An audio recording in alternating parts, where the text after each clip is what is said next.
Wee woo. 1, 2, 3. 1, 2, 3.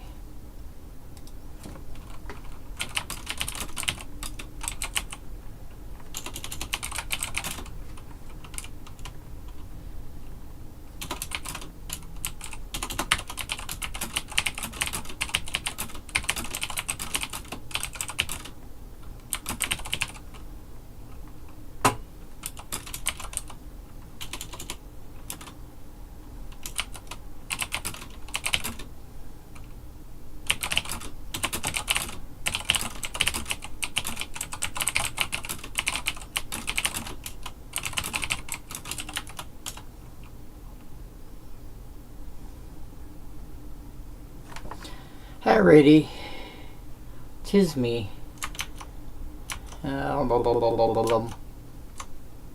Boop. Alrighty, yeah, 53 cards. I'm not going through 53 cards per color tonight. Hello. Welcome to another Tuesday. And, whenever when it blocks, deals 1 to... That's interesting.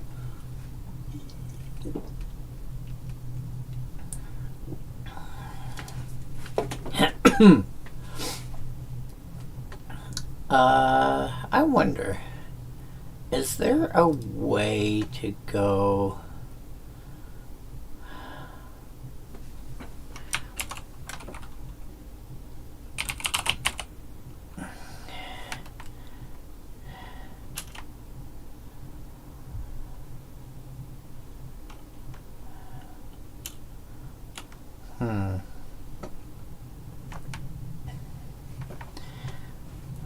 I don't see a quick way to find it, so... Meh.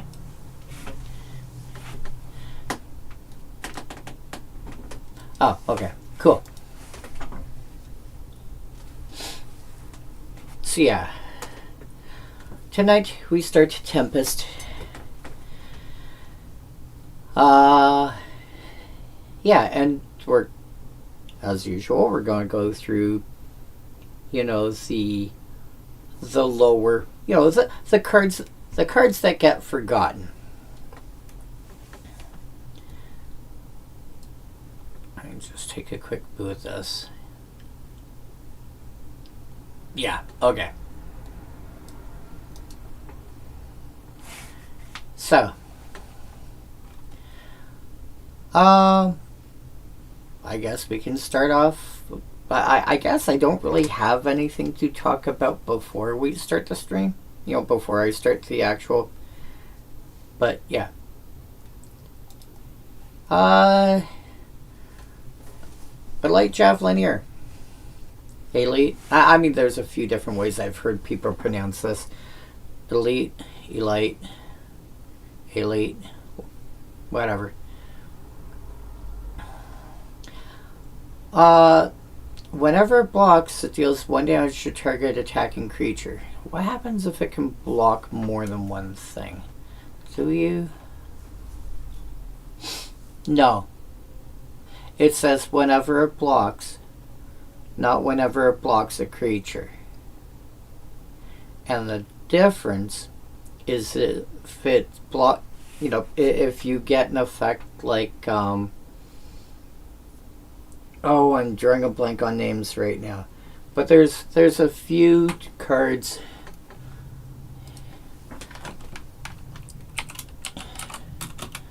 Can block on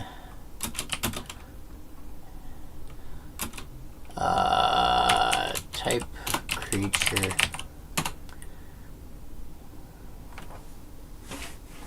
There's a few cards that allow cards to, like, allow creatures to block more than one creature. You know, Active Heroism, High Ground, Iona's Blessing, Brave the Sands. All of these give that ability to something else. Ditto, Echo Circlet, and Vanguard Shield. So, let's take Active Heroism. Untap target creature +2/+2 till end of turn, and can block an additional creature this turn.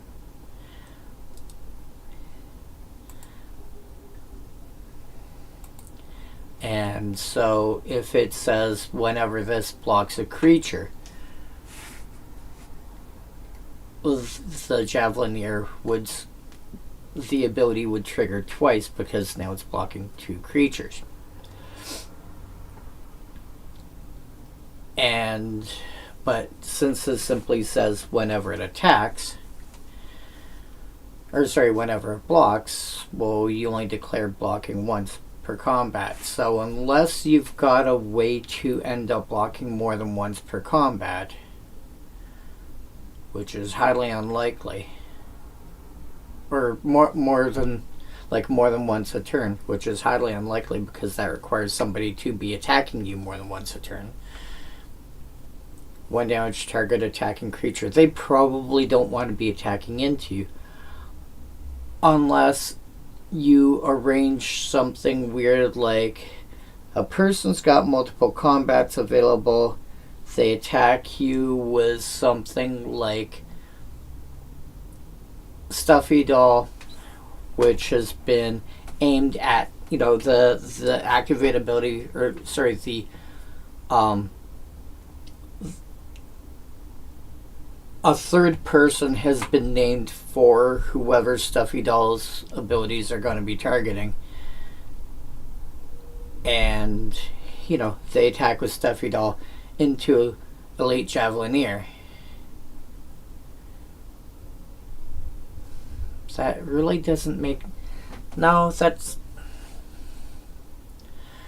They attack with Stuffy Doll and something else. No, that still wouldn't... I don't know. This is a...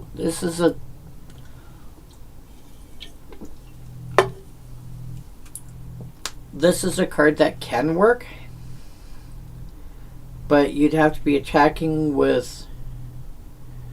You ideally want to be attacking with 2 creatures, and you block one and shoot the other.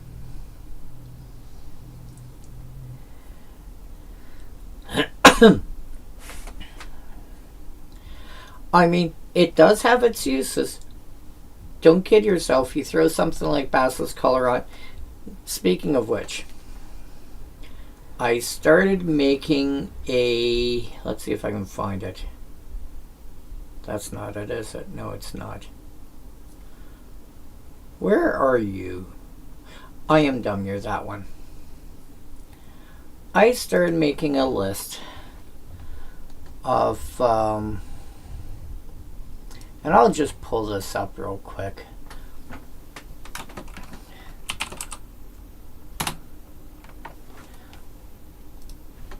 Don't worry about the rest of that.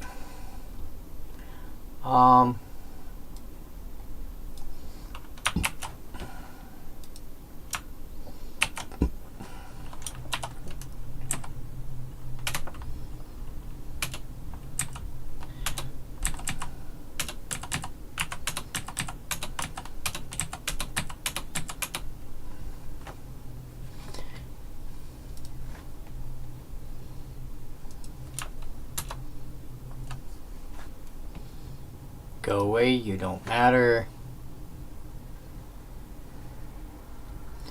So, I know this is a thing I occasionally end up bringing up.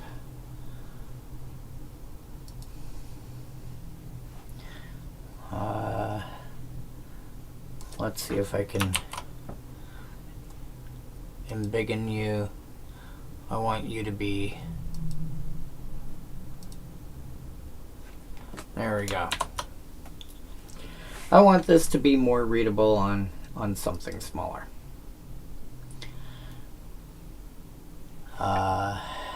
Actually...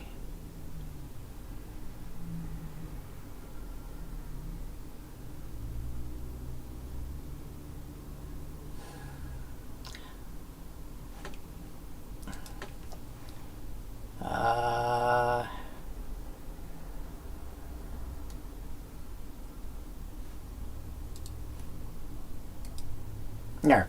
That'll be a bit easier. I hope. Anyway, as this is saying here, I tend to use certain card names for a shortcut on what I mean when I like if I'm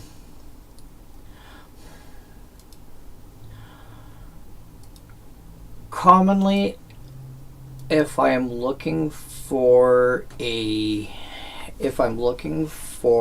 an effect,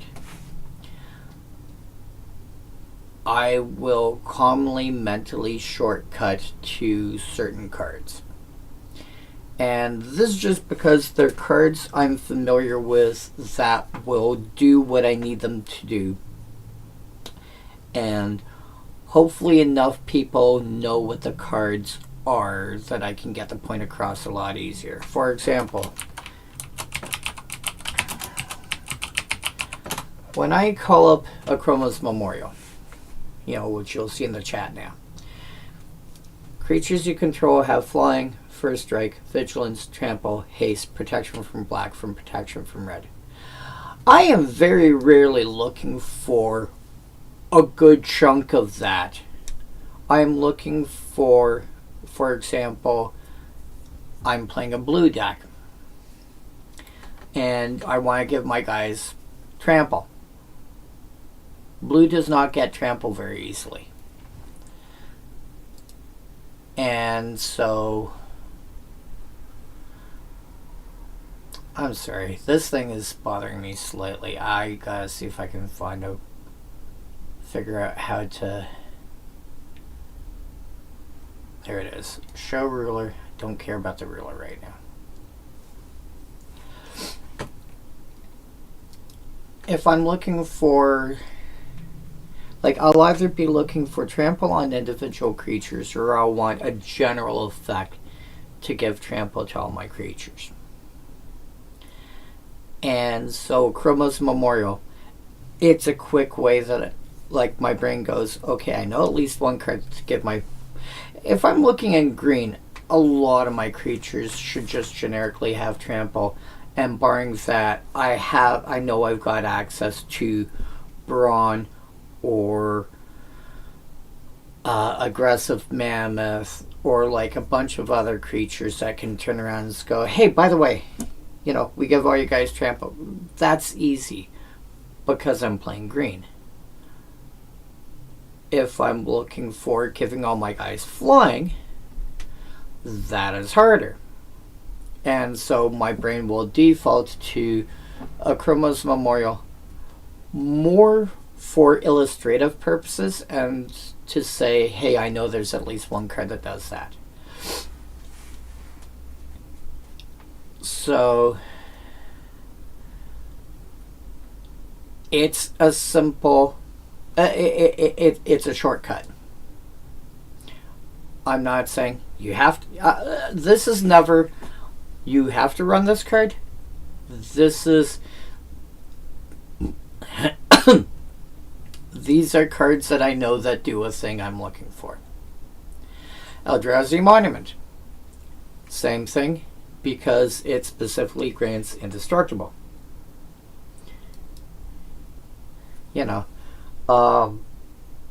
If I'm looking to make one or two guys indestructible, that's one thing. If I'm looking to make a lot of my creatures indestructible, then I want, again, it doesn't have to be Eldrazi Monument per se, but an effect like that. It also gives another ability too, and I don't remember what it is. I think it's flying.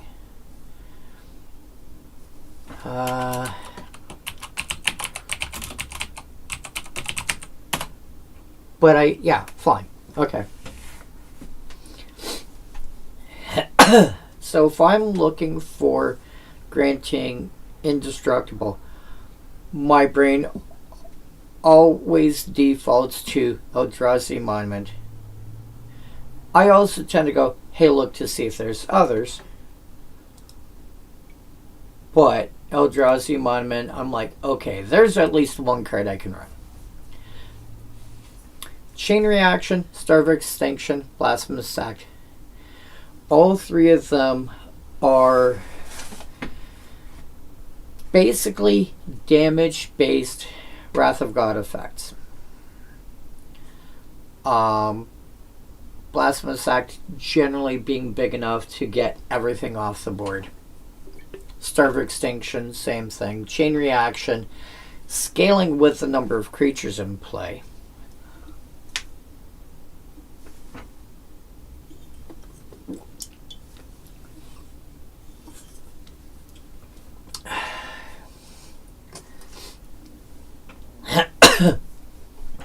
But they deal damage to all creatures.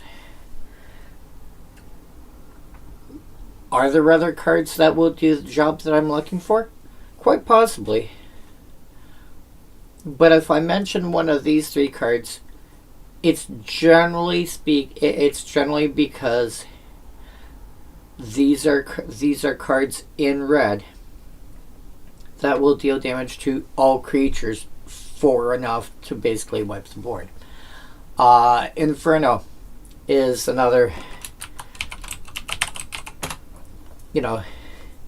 6 damage to each creature and each player as an instant for 7.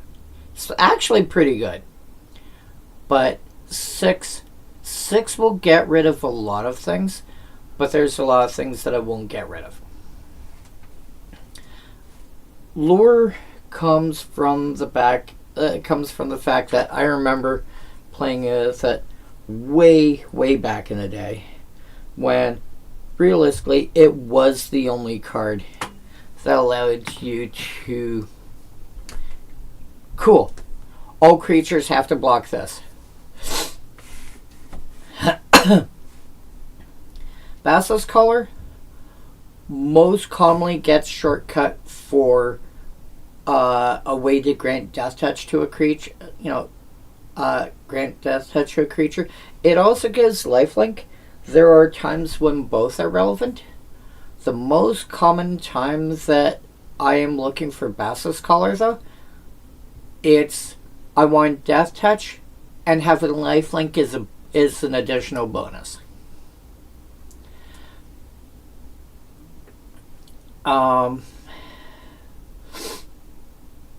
So most of the times that I bring up Basilisk Collar, it could just as easily be Gorgon's Head or, some other effect that grants death touch. It's just, these are quick and dirty, easy shortcuts that once you get why I'm pulling this up,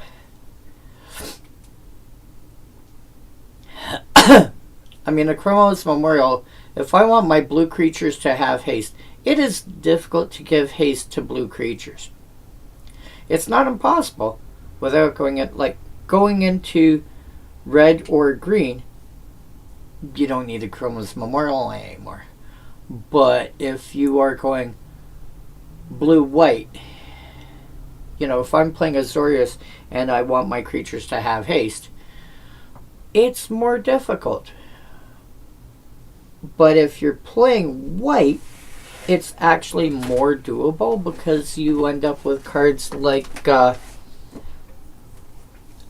you end up with cards like Audric or other creatures that say, or Concerted Effort, that say, as long as you've got a creature that has X ability, all your creatures have that ability.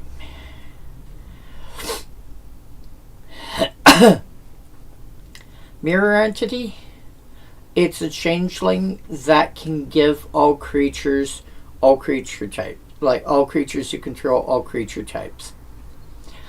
So it is if I'm commonly looking for just a creature that has all creature types, I may occasionally default to something like Changeling Outcast, or what's the other one? Universal, I think it's Universal Automaton. But especially if I'm looking for an effect that gives all creature types, like in both cases, Mirror Entity just jumps out in my head the fastest because it's so good at what it does.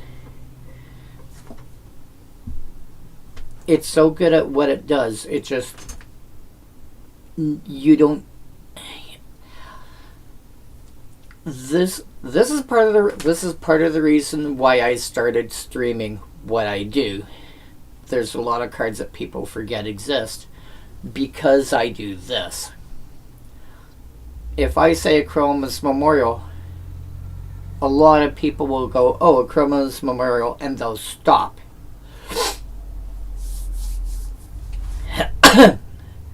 And they won't understand, or they'll just ignore the fact that, no. I'm saying a Chroma's Memorial because I'm looking for this. There's likely other cards that do this thing. I wonder,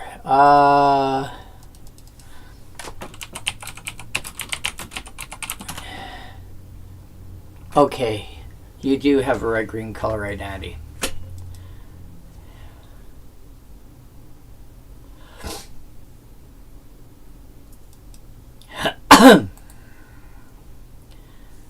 I had a feeling that maybe it was monocolorless. It's not.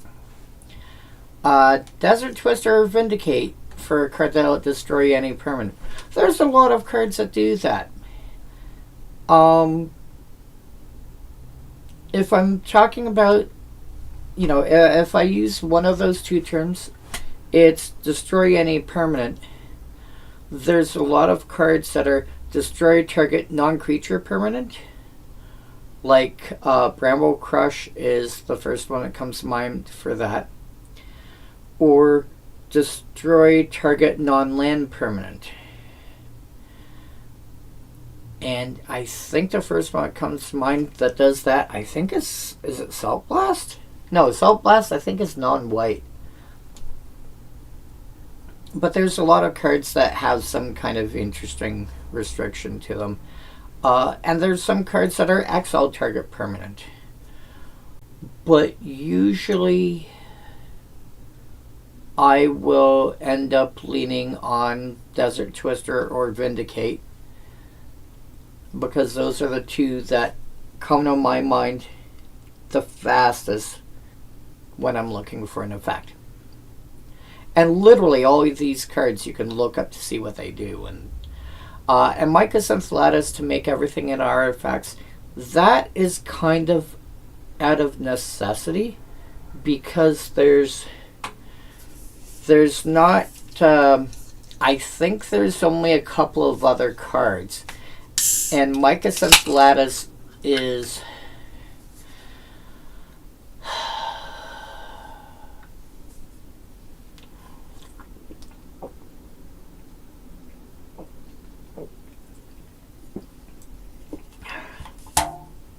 pardon me. Mycosynth Lattice is, it makes everything that's in play into an artifact. Everything that's not in play is colorless, basically.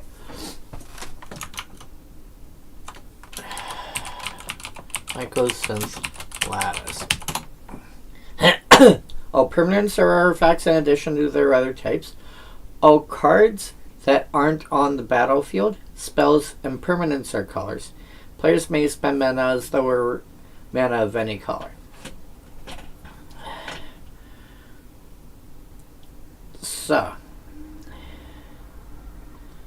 that does do a couple things. Actually, throwing that into like a 4 or 5 color deck is not completely out of line, in my opinion, because it allows for greater mana fixing.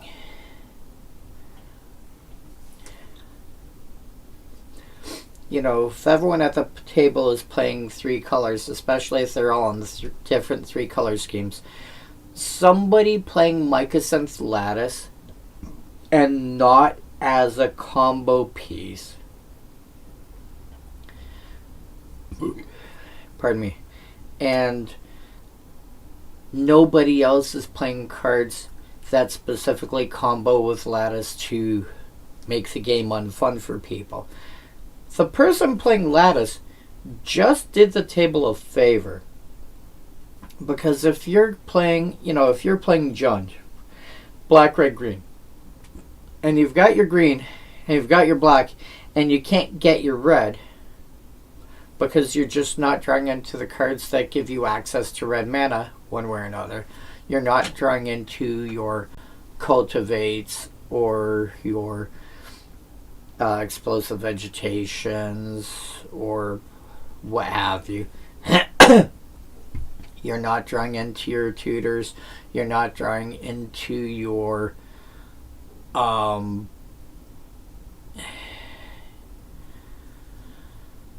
prismatic omens and Dryad of the Elysian Grove and chromatic lanterns and all that jazz. And you're not even drawing into like your manalith variants. If you are just having a bad shake of mana and somebody drops Micah's Enthladus, at least until somebody turns around and plays something like Bane of Progress, you're like, oh my god, thank you. Now I can actually cast my spells.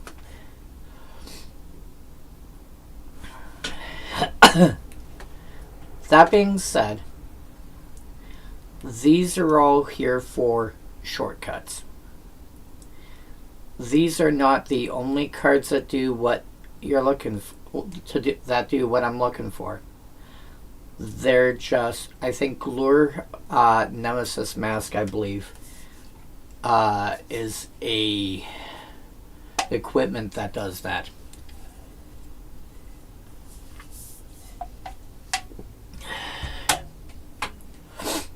So,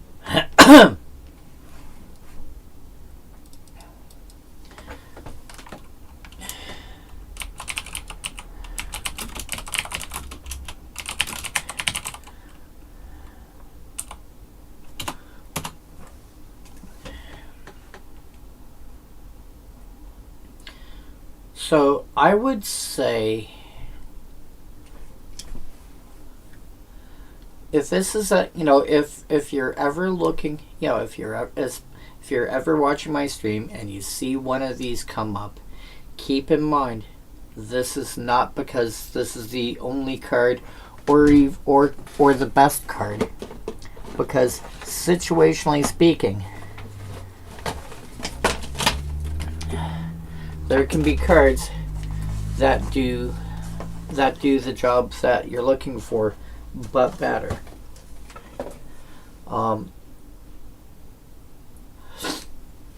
If I am playing a mono green deck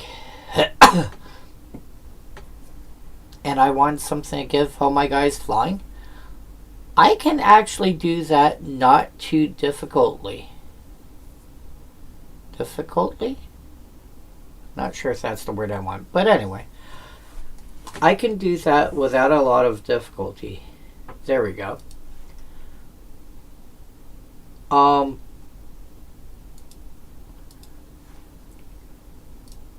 Simply by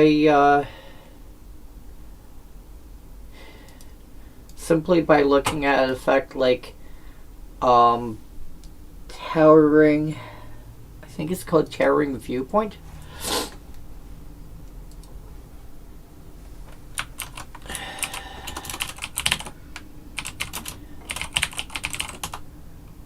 Yeah, Towering Viewpoint, and tossing a bunch of mana into it.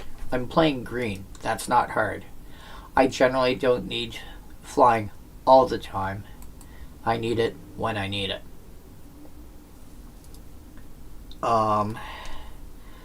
Getting trample is not too difficult. It is pretty easy. Getting haste is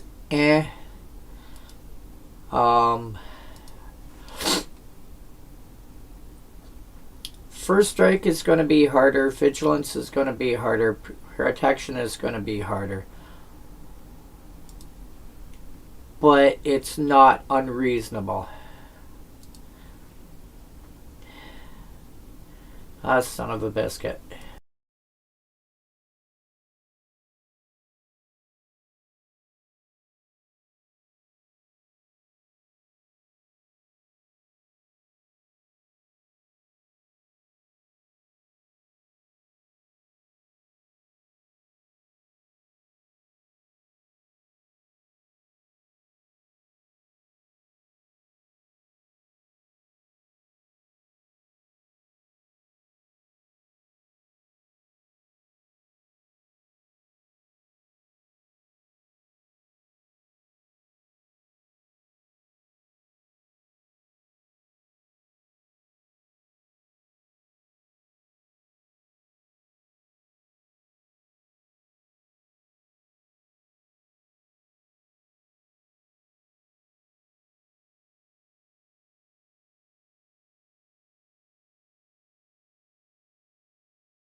I apologize about that, people. I had a sneeze and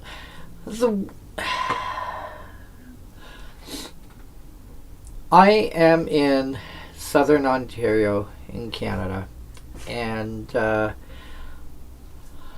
this is springtime, and the weather tends to fluctuate this time of year. Anywhere from like low single digits in Celsius, thankfully. So we'll say around 30, 35 Fahrenheit. To, I think this week we're supposed to hit about 12. So,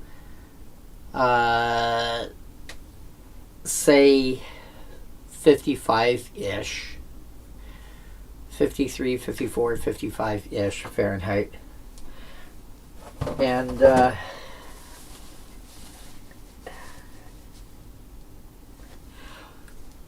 which explains a lot. Let's try that again. God, I must sound awful right now.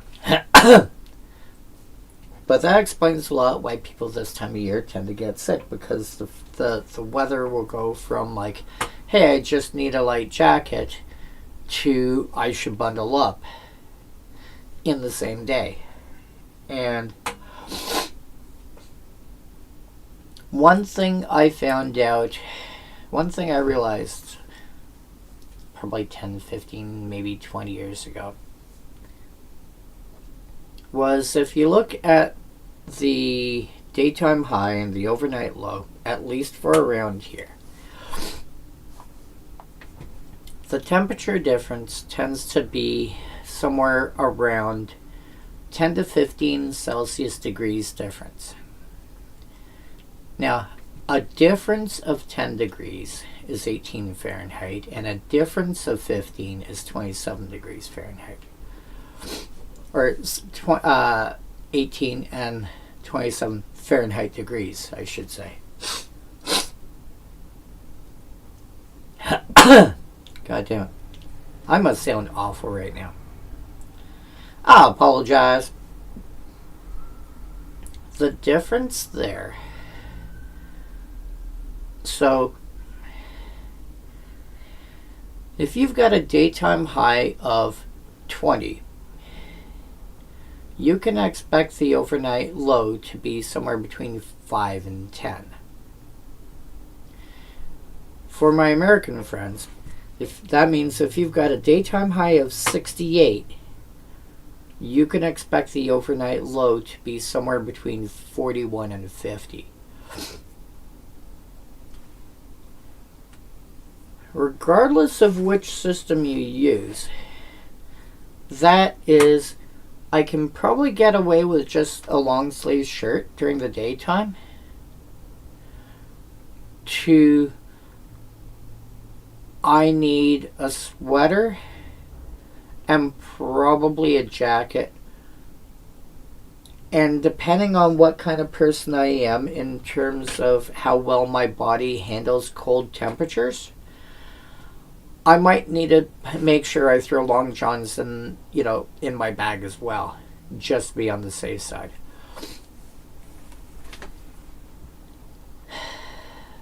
So,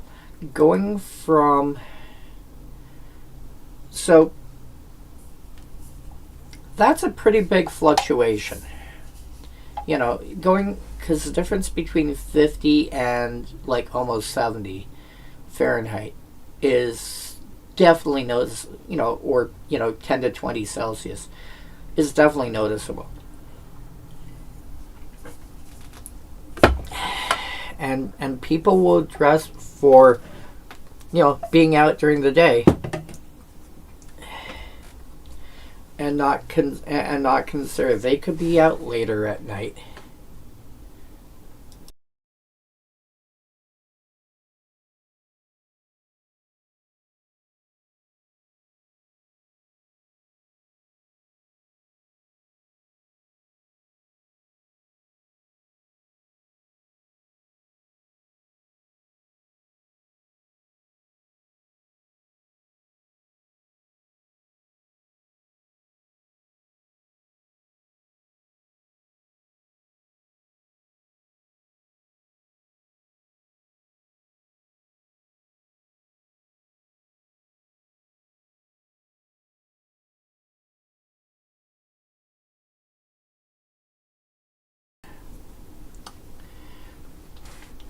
Well, it feels awful. Anyway. And so this time of year, a lot of people tend to get sick because they're dressed for, the daytime temperatures and don't have anything available for when it gets cold at night. Thankfully, my shift tends to be an overnight shift. That means I tend to, there's a much smaller difference between when I leave for work and when I come home. That being said, Elite Javelineer, yeah, it's difficult to make it work well, but it is.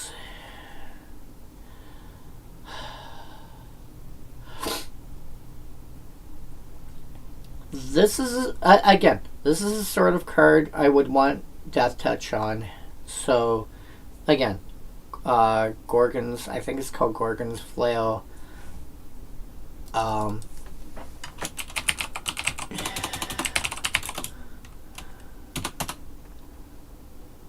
Gorgon's Head. Sorry. If you're just looking for giving Death Touch and you want something cheap, Gorgon's Head would work just as well. $1 for that. Actually, you can pick up, if you don't care what it looks like,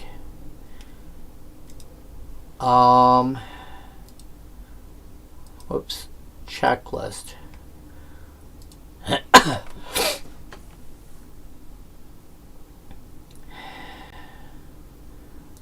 There are 1, 2, 3, 4, 5 different types, 5 different printings that are under $3.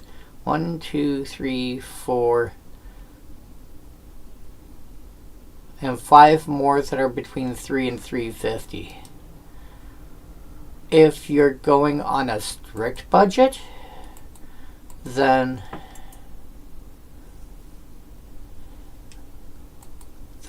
sure, Gorgon's Head is probably your better option. Although, if you've got a bit more maneuverability,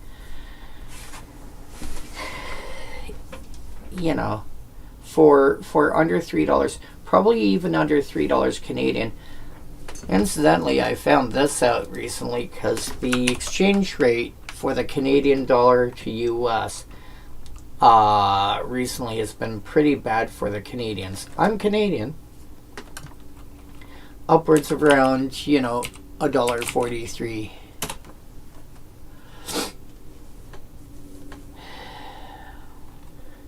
$1.43 to the US dollar. Well, it's now under $1.40, which means it's actually... Damn it. Oh, that explains why. Which means it's actually gone... it's actually got slightly worse over the last few days. It was, I think, $1.37 or something like that a few days ago. But...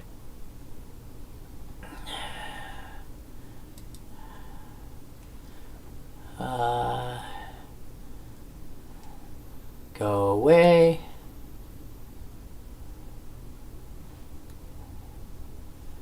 Yeah. Where are we here? I want to shrink this down to the last...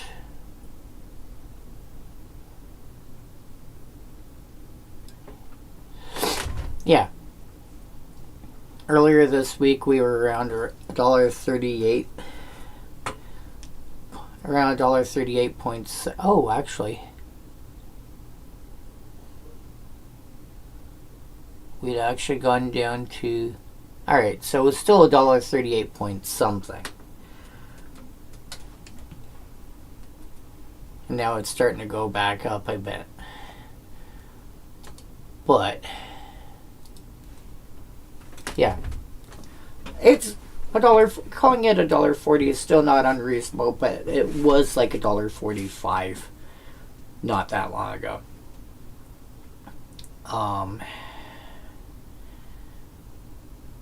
So it's slowly swinging back towards in favor of the American dollar. This, if you are, if you're dealing with Canadian and American currency, this is when you want to be,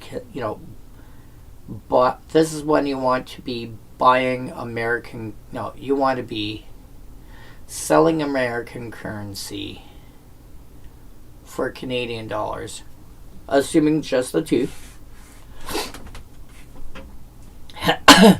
Take that Canadian money, put it aside, and then wait for the exchange rate to get closer together. Because historically speaking, it's generally been around, what was it? I think around $1.25, give or take 10 or 15 cents. So when it gets closer, as it gets closer to that $1.25, because it basically does this for the most part, and sometimes it swings a bit much. P.S. This is not financial. I am not involved in the financial industry by any stretch of the imagination. My background would look a lot better than just a couple of dollar store, curtains being kept together with clothes pegs. But yeah.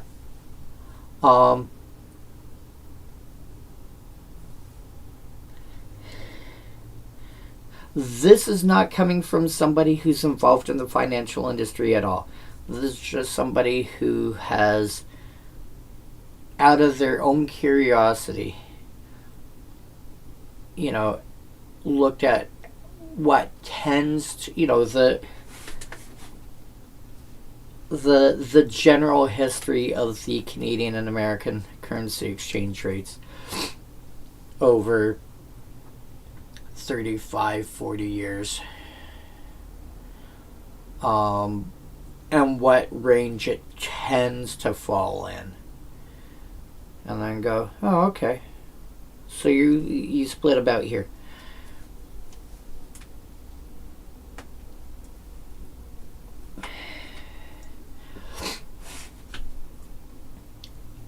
Where it's going to go from here, no clue. This is not financial advice. I'm not a financial advisor or anything like that. I'm just saying this is what I would end up doing if I could afford to do it. That being said, yeah. So call it $1.40. $3 would be $4.20. So even the most expensive of those, of the lower end of prints, you're picking up for, if you're paying $5 you're probably paying too much unless you're getting charged some amount for shipping or something as well. Beyond that, meh.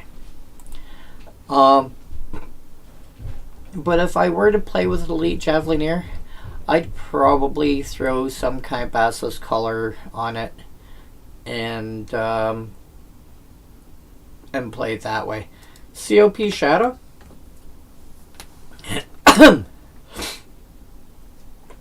I believe there are cards that can give a creature shadow at least until end of turn. I don't know if there's any permanents that can give, that have an activated ability that can give shadow.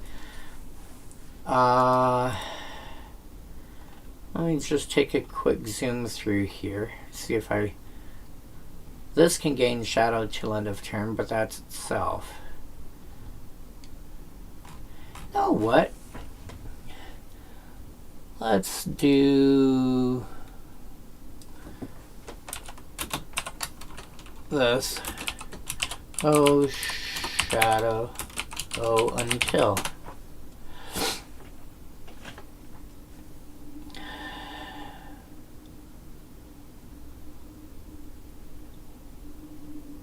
Phyrexian Splicer can muck around. Douthie Embrace. Yes. Yes, there's a way to do it. Oh, that's hilarious.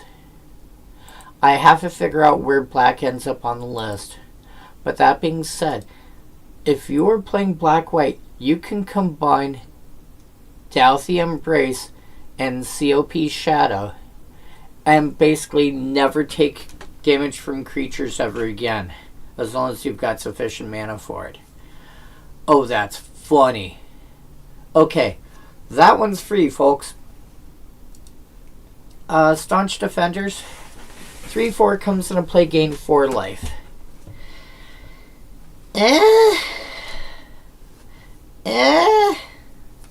Again, if you're playing a life gain deck, there are more efficient cards for gaining 4 life. So the question is, the first question you have to ask yourself, let's assume you are building a deck based around gaining life, which incidentally, whoops, wrong tab, which incidentally I am. If you're building a deck around gaining life,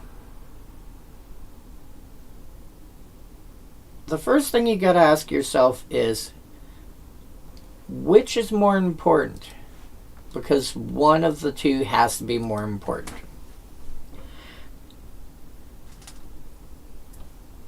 The amount of life I gain per instance, or simply the fact that I'm gaining life? That's two different things. Do I want...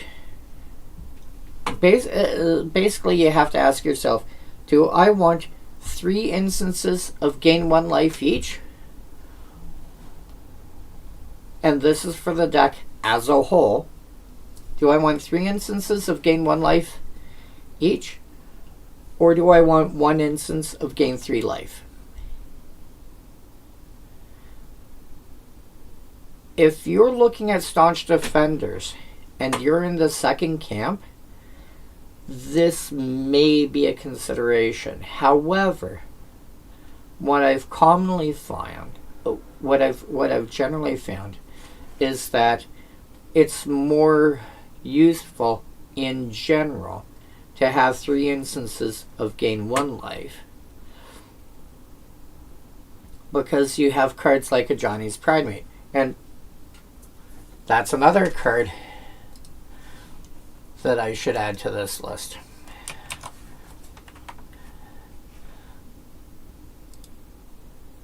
Oops.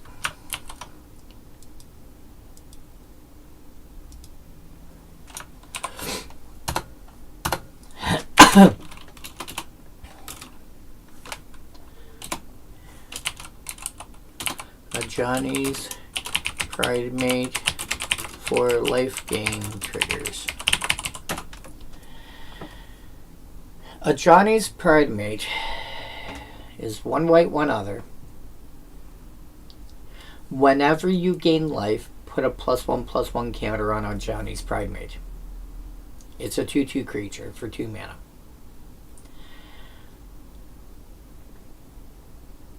He doesn't care how much life you gained at that point.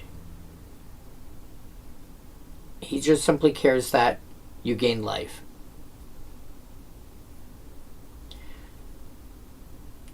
This is why it matters.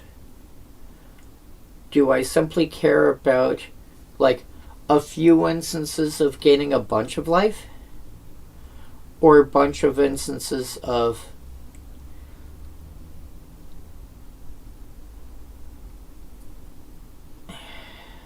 or do I care about a bunch of instances of gaining a bit of life? Soul Sisters. The common name for a deck based around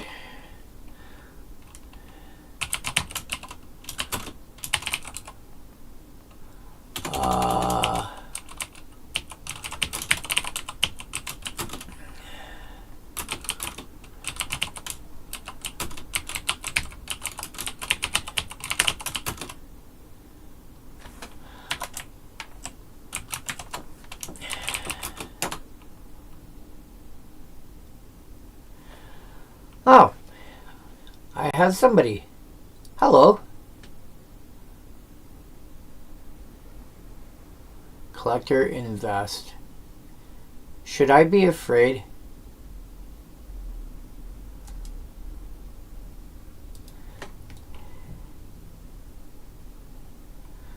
What are you trying to collect and what are you trying to get people to invest in?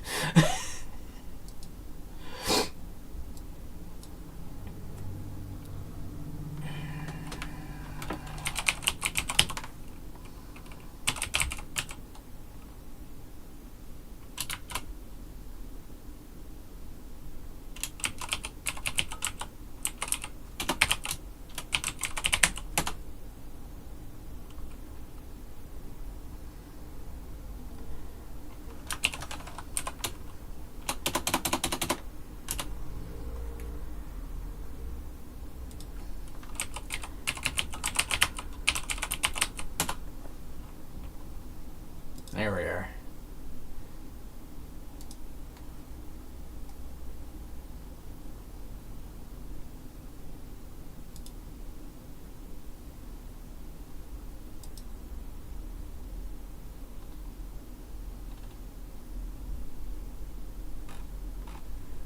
Okay. Boop. Ah.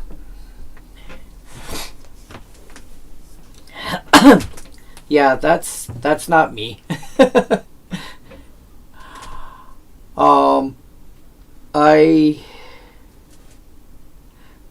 I mean, I get involved in this because it's a game that I like to play.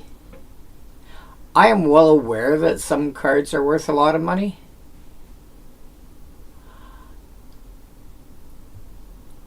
It is rare that I actually care about the dollar value of a card, apart from, is this a thing that I can afford and want to put into a deck to play?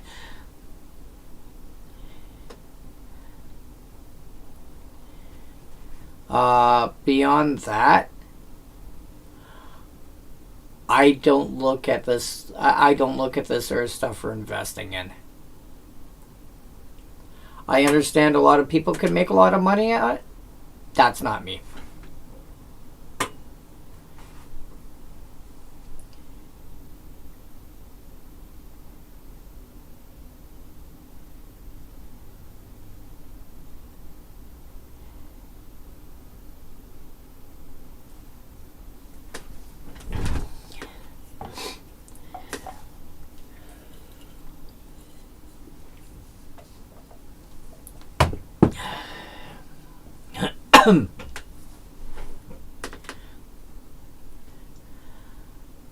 Anyway, yeah.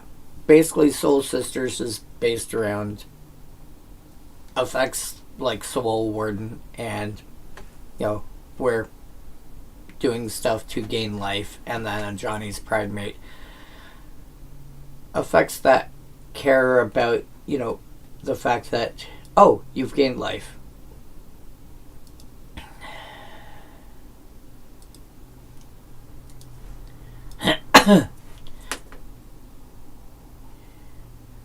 So, it is rare that Soul Sisters will care about how much life you have, and more the fact that you did gain life.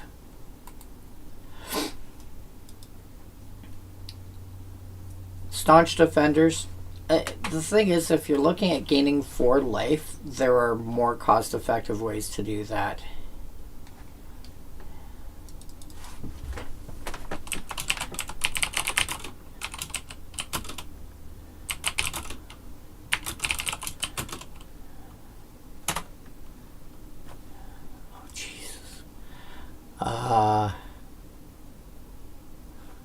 Oh heck, you can even do it for 2.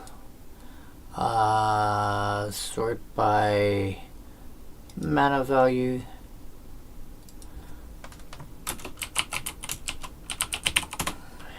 There.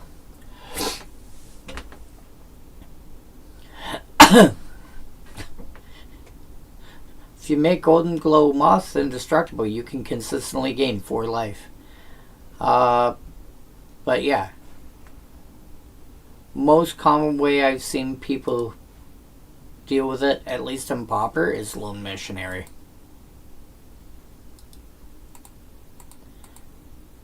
So yeah, if you're looking for something to gain a good chunk of life. Now that being said, Lone Missionary is a 2 mana 2/1, as opposed to like a 5 mana 3/4. But why do you show up? You're not in paper.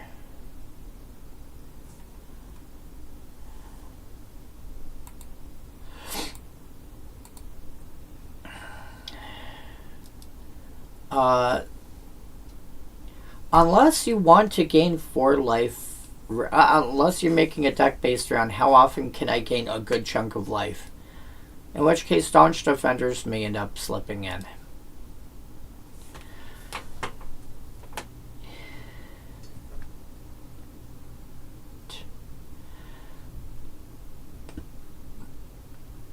Safeguard is cute.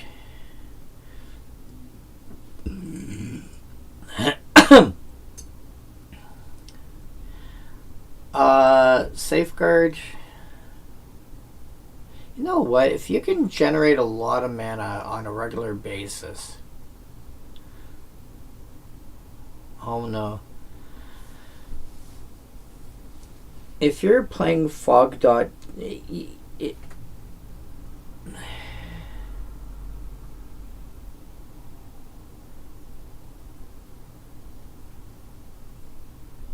War in one color. Yeah.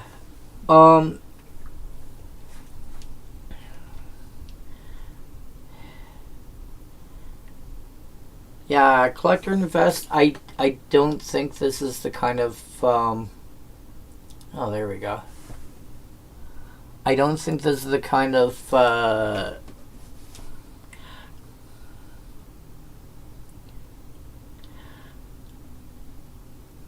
I don't think I'm going to be the kind of person that you're going to be looking in.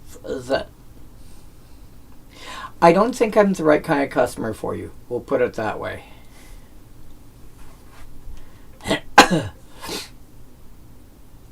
I think your efforts would be better spent if you're looking to drum up business looking elsewhere.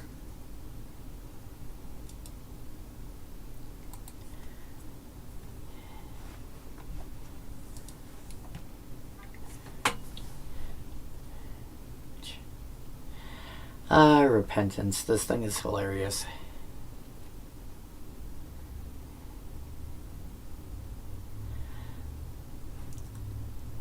This will quite commonly.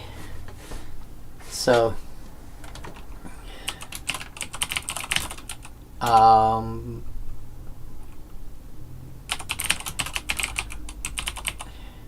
parrot greater than toughness. Let's go game paper. A lot of bunch of crap. Okay, 3370. What's power greater?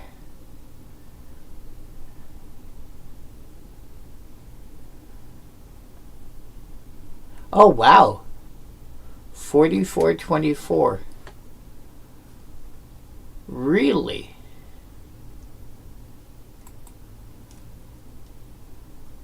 So that's a difference of, that's like a third more creatures. Wow, okay. Assuming all creatures are created equal, which they're not, but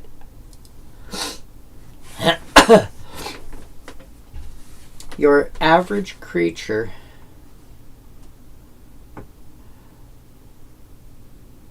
wait, 33.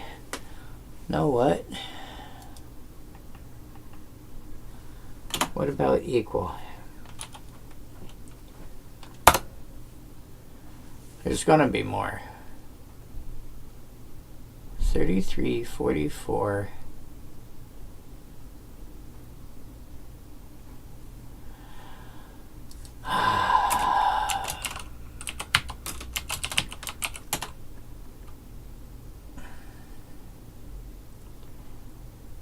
That's still, even if you take out uncards and whatever else.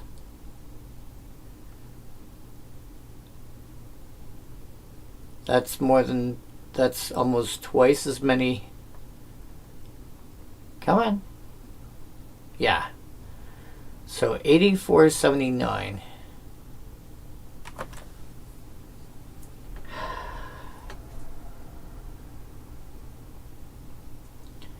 $84, 128, 38, 48, 58, 59, 60, 61.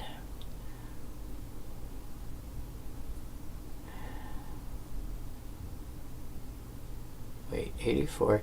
Yeah, 161.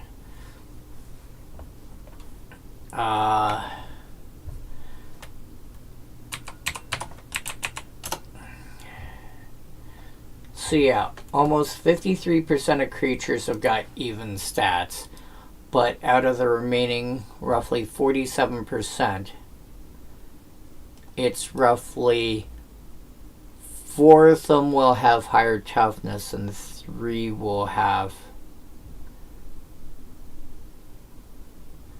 53, 47, we'll call it 49,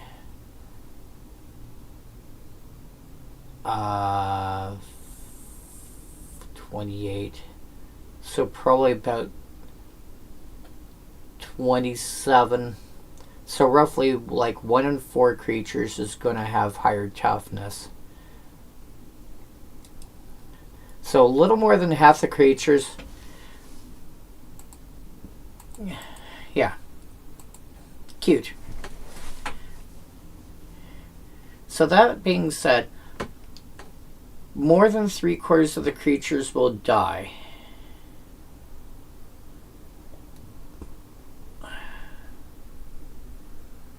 But it's not going to kill everything, and more creatures have higher toughness than higher power. Like, higher toughness than power versus higher power than toughness. I think it's still worth a consideration if you don't want to go the Swords to Plowshares and Path to Exile route, i.e., or Generous Gift route, etc., i.e., giving giving your opponent something for it. I think it's worth a consideration. That being said, do you know what percentage of all creatures die to lightning bolt? I mean, I can find that out quickly enough.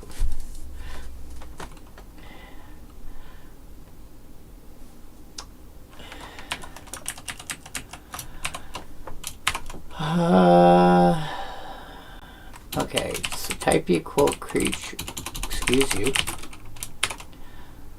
toughness less than 4, or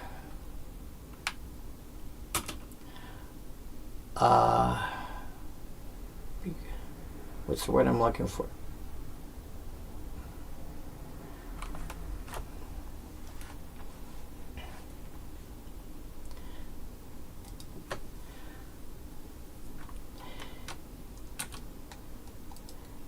Okay, but we're collector invest. This is not. We don't do collecting stuff in here. We don't do trade stuff in here. This is for people that actually want to play the game. Investing in something and, playing the game are two different things. If you're looking to drum up business or anything like that, you should be looking elsewhere. That's the last time I'm going to say that to you. If you're looking to drum up business for, collectible, please go somewhere else. Or feel free to join in the actual discussion, the kind of discussion that we have here. One or the other.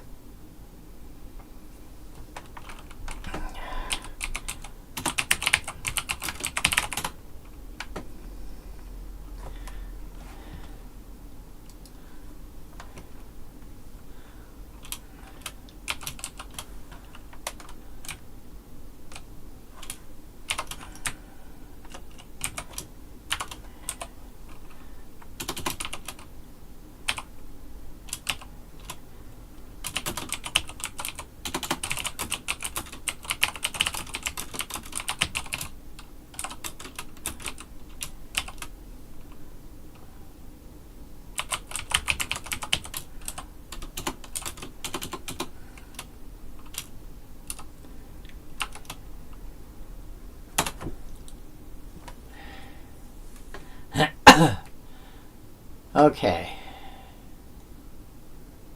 So, 1150.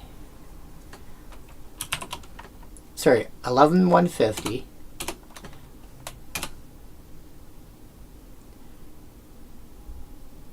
15,834. Okay. 11,150 divided by 15384. Okay, so 72.478.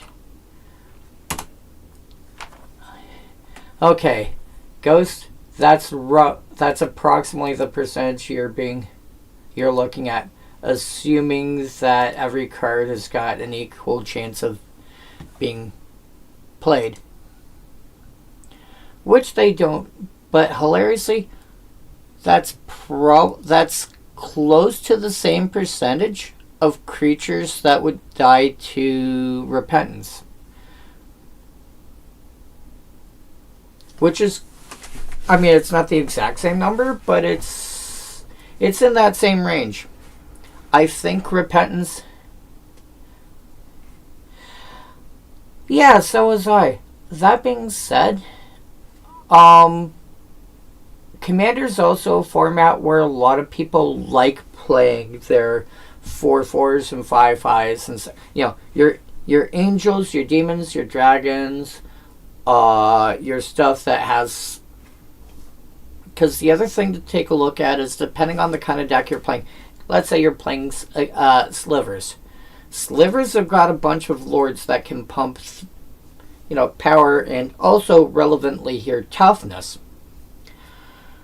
very easily. This is the kind of format where Coat of Arms is quite playable, and so on and so forth. So this is part of why I have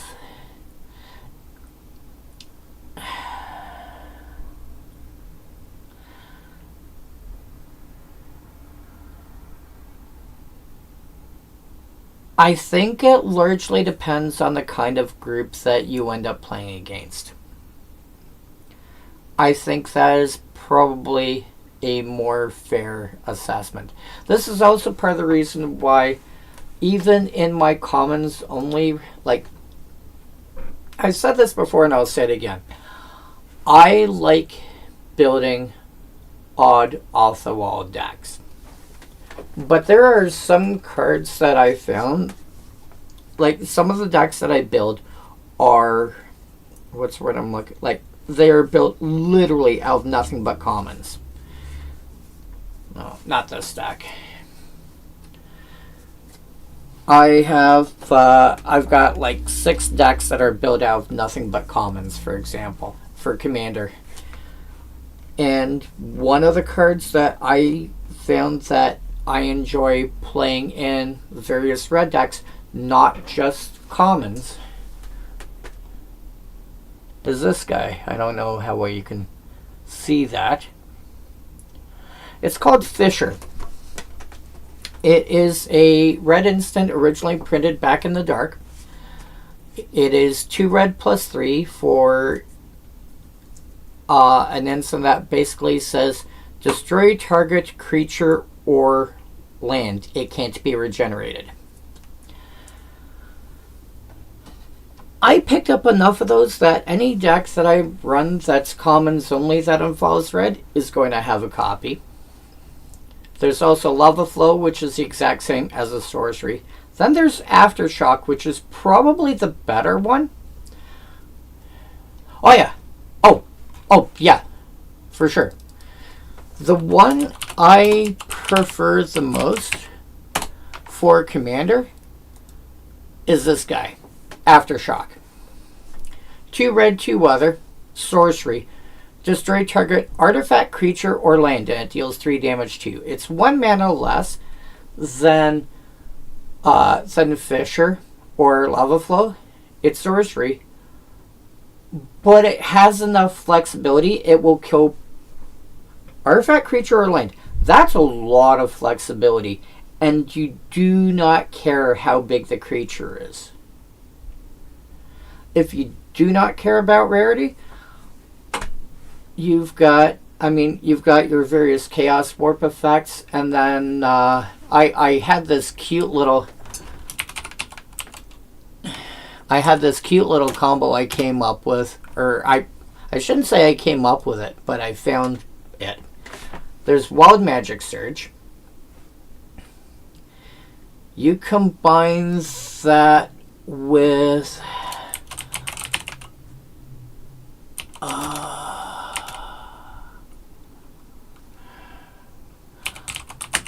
is that what you call it? Yes. Okay. So Wild Magic Surge. Destroy target permanent an opponent controls.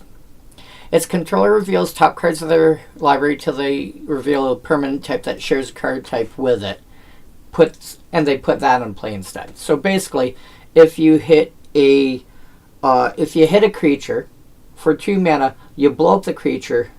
They flip over cards till they hit another creature that goes in play instead.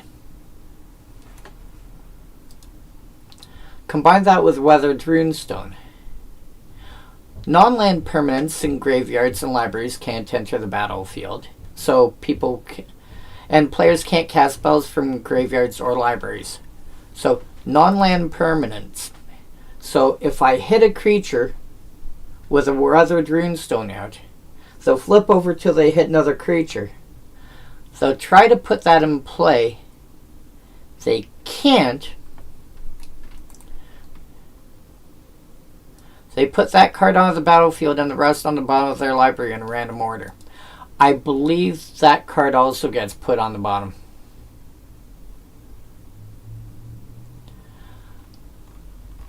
I would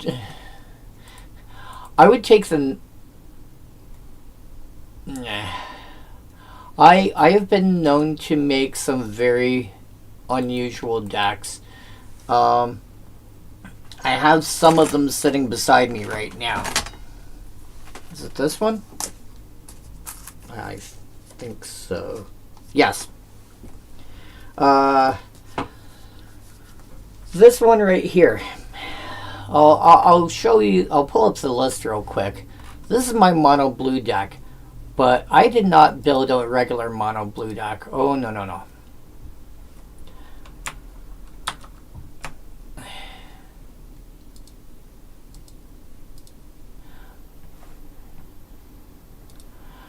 I built a mono blue deck that tries to ramp the way a green deck does.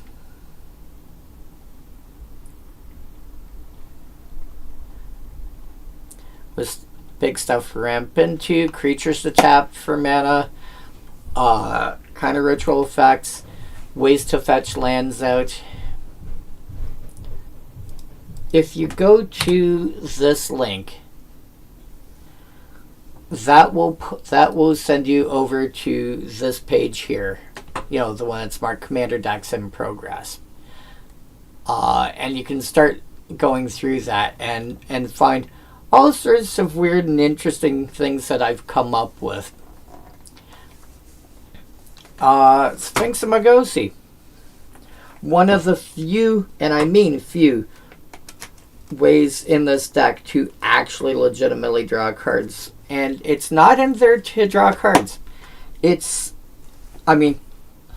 draws cards incidentally as far as this deck is concerned. It wants to put +1/+1 counters on itself. The fact that I draw extra cards, as far as this deck is concerned, is a bonus. I've got all 5 artifact lands I can run because I occasionally need to run cards like Trinket Mage, for example. This is what I have to do to be able to fetch lands out of my deck in blue. Okay, I have to run Trinket Mage. So I have all 5 artifact lands. So it's got a good chance of hitting even if it shows up later in the game. I have played this deck against a friend of mine and you see, I have 19 basic islands. I try to put around 20 basic lands, give or take, in all my decks. So somebody goes Path to Exile, or heaven forbid something like Settle the Wreckage. I don't end up getting screwed on, cool, I attack with like 7 creatures. Chances are I can still find 7 islands to dig out. I had one game where I dug out all my basic lands, and it's like, cool, now anything that I've got that cares about pulling up basic lands, I don't have now. This is not the final form of it, but this was the starting point for it. I've also got fun stuff like, my mono green deck is a mono green control deck. Oh yeah, it was crazy. And I was doing it. I was literally trying to play mono green in blue. This kind of was counteracted by this mono green deck that I have, which is basically mono green control. It tries to play like an Esper control deck. That's this one here, in green. And the rule for both those decks was, if I can find a card in the color of my choice that does what I'm looking for, even if there's a colorless card that does it better, like with this deck, if I can find a blue card to do what I'm looking for, even if I can find a colorless card that does it better, I'm playing the blue card. My green control deck follows the same rule. And my green deck beats down with flying creatures. Destructor Dragon, I was so happy when I realized that. Yeah. Destructor Dragon is amazing for this deck because A, it's a green flyer. B, when it destroys, destroy target non-creature permanent. That's an effect I'm going to want anyway.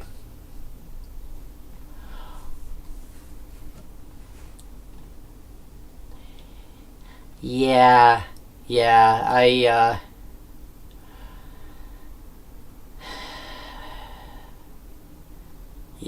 even have a handful of counter spells in my mono green deck. There's not much that's good, but a Void Fate does so much. It does so much more heavy lifting than people realize. And no, oh yeah, but it's a 4/4 dragon for 6 mana. That in and of itself is not completely unreasonable. But then you have its death ability. Yeah. Oh yeah, and then here's my flying beatdown.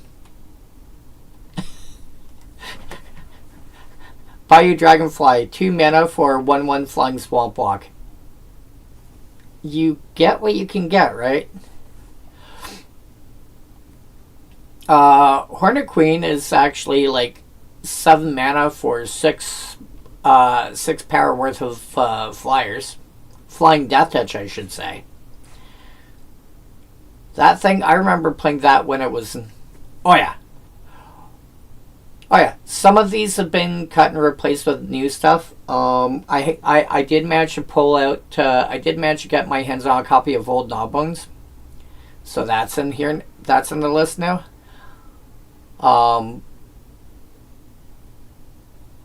Elder Druid has been pulled out. And I forget what else, because I got rid of...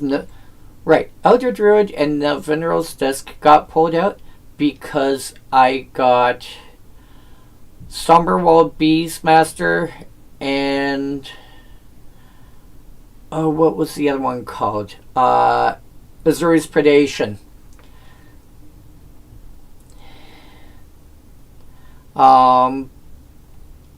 Yeah, I've also got... I think I managed to put Circle of... Is it Circle of Dreams Druid? The one that taps for... Yep. Oh yeah. Sandworm Convergence. Sandworm Convergence is just, like, it's just dumb. Like, you combine that with Arborea, and it's like, yeah, have fun trying to attack in the first place.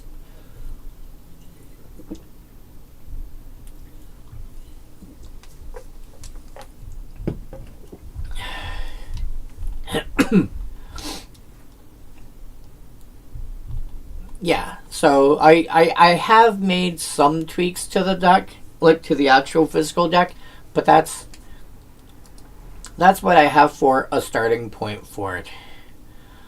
And then if you see in this column here where it says commons only, yes. Oh, Ashnod's Altar is just,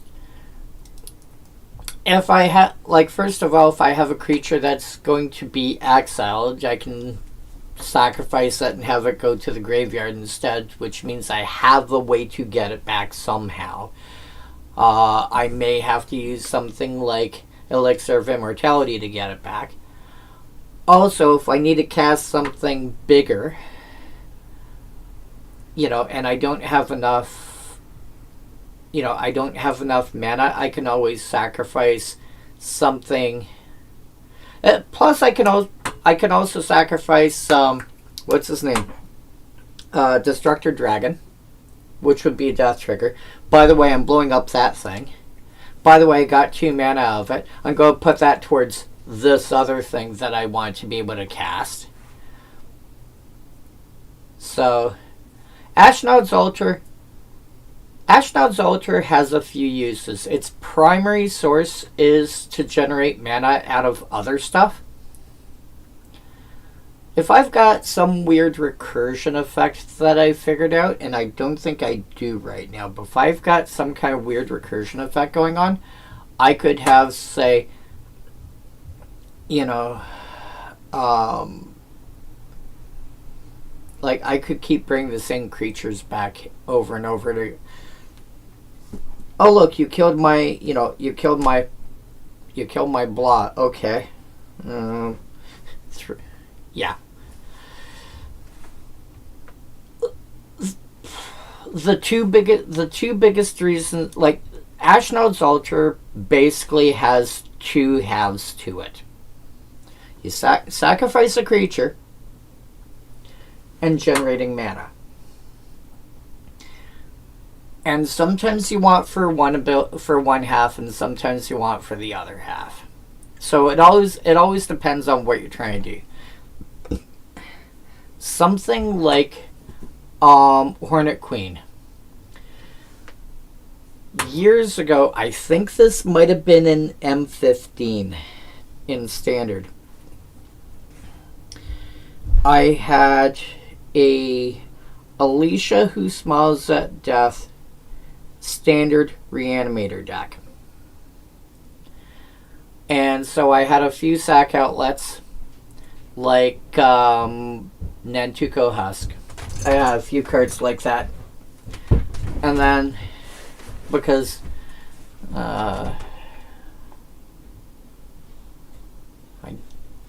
I'll have to pull her up on here.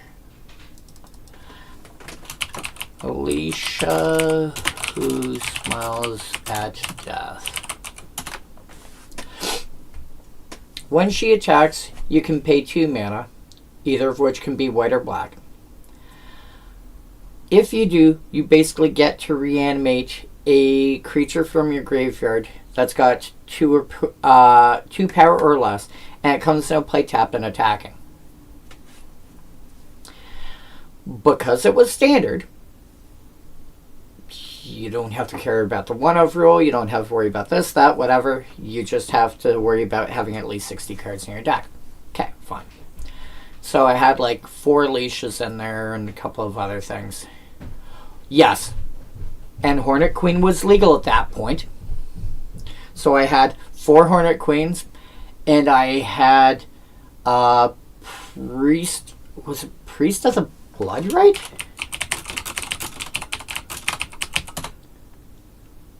Yeah, Priest of the Bloodright. Comes into play, you make a 5/5 flying demon. the beginning of your upkeep, you lose 2 life. You only lose the 2 life if the priest is in play.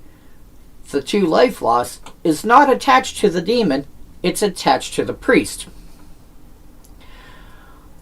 So, I'll reanimate the priest, get this giant 5/5 beater in play, sacrifice it to like Nantuko Husk or whatever that I might also be attacking with. Next turn, reanimate with Alicia. And just keep generating 5/5s, and with Hornet Queen, generate like 4/1/1 Death Touch flyers, and just deal with it. Oh yeah, it was great. It was great. Unfortunately, I did terrible at that event, but I had a lot of fun. I went to a Grand Prix in London, like London, England. On my own coin, I might add. But yeah. But I had one guy. Yeah, I did absolutely terrible that event. But more importantly, I had fun. I had not been outside Canada or the US since I was like 3 years old. I just turned 54 last month. So, this is about 10 years ago. I'm like, you know what? I'm due for a trip. Where do I want to go? Why don't I look up to see where there's a Grand Prix that's not in North America? Because at that point, I happen to have a decent amount of money to spend. By the way, word of advice. If you ever have to fly somewhere, don't just go based on the first place that, the place that everyone talks about. See if there's other airports that are nearby. When I went flying to London, everyone talks about Heathrow. Heathrow is the big international airport. Heathrow is also expensive and about an hour away from London. I took a flight from Toronto International Airport to London with a very short, and I mean like maybe an hour, layover in Edinburgh.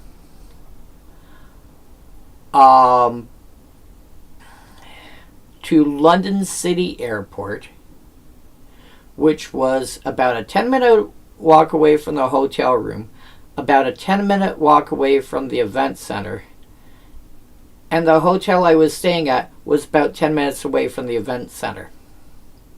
So everything was like really close by, and it was much cheaper. I started playing just before Legends came out, which came out in '94. So I've been playing 31 years by now. But yeah. So if you ever have to fly somewhere, look to see what other airports are in the area. You might be able to get to where you're going cheaper, and you may be able to find something that better serves your needs in terms of location. Now, that's not always going to be true. But at least consider it. I saved myself, I think, something like $500 by landing in London City instead of Heathrow. I think heading home I had to leave from Heathrow. I know I saved like at least a couple $100. I know that much.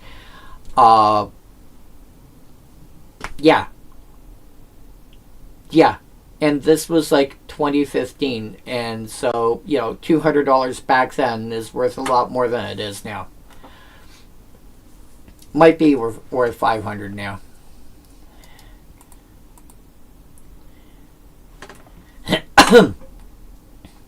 But yeah, like I was saying, Repentance.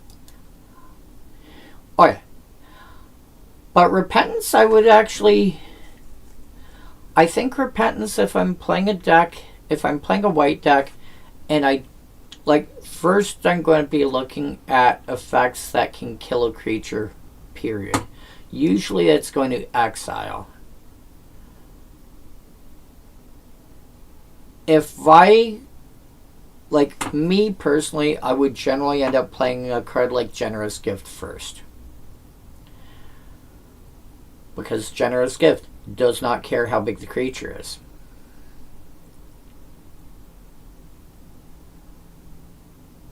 But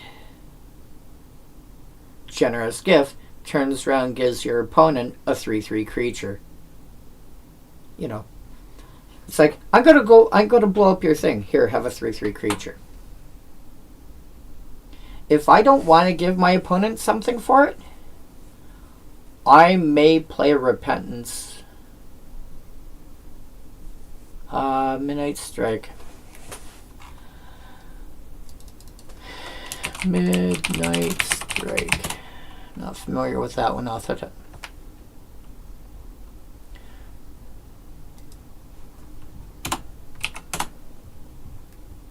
Stroke of Midnight. Oh, okay, it's one of those. Yeah. If you take a look at my mono white commons only deck,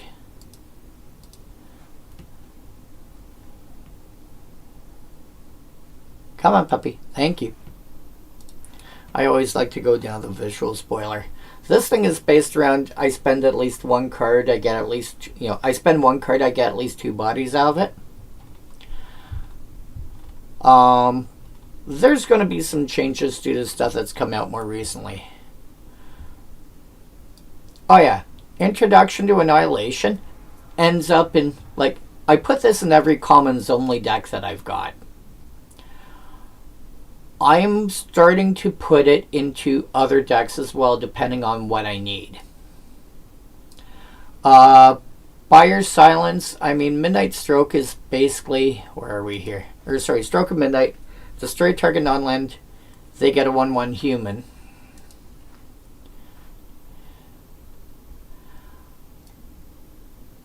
My commons only decks generally have to rely on either Faceless One or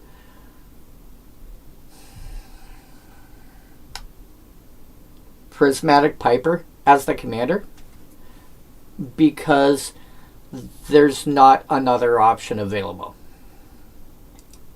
However, mono red actually gives you 3 options for your commander.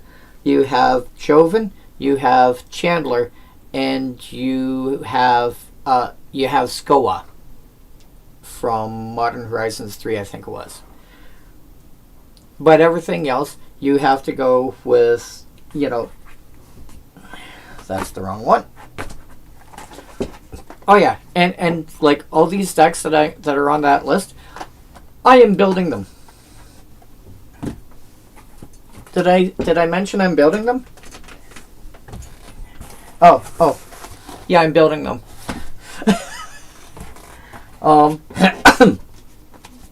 The mono green deck, I actually specifically went with Faceless One. No, that's Pauper Commander. I am not building for Pauper Commander. I am building a normal Commander deck with that just happens to have the additional restriction of playing with only commons. Therefore, if it's on the Commander ban list, I'm not playing it. If it's not there, even if it's banned elsewhere, is it banned in Pauper? Don't care. Is it banned in Pauper Commander? Don't care. Is it on the Commander? Yes. So I specifically am restricting these decks. These are Commander decks. These are regular, typical Commander decks that just happen to have the additional restriction of being common. But for mono green, I went elves. So I went with Faceless One because Faceless One specifically has choose a background. If it wasn't for there's a common background for each of the 5 colors. I'm playing elves. I went with Master Chef as my background. 1 green, 2 other, legendary enchantment background. Commander creatures you own have. This creature enters the battlefield with an additional +1/+1 counter on it. And other creatures you control enter the battlefield with an additional +1/+1 counter on it. So this is like I think this is the only commons only tribal deck and one of 3 or 4 tribal decks that I'm building, period.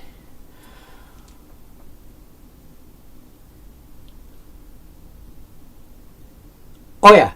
Yeah, I'm going deep. Yeah.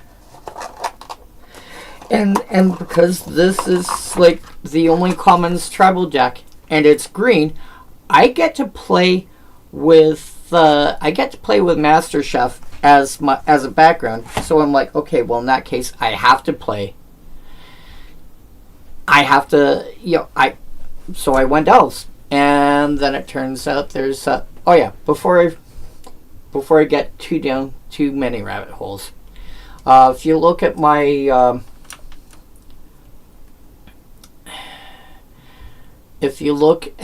my mono white list, I have Buyer Silence, I have Introduction to Annihilation, and I have Secure the Scene, which essentially they're all the same card. It's just because they all cost 5 mana. Exile target non-land permanent. Its controller creates a treasure token, draws a card, secure the scene, or makes a soldier token. Stroke of Midnight is basically the same thing as those. It costs 2 less. It's an instant. It destroys though.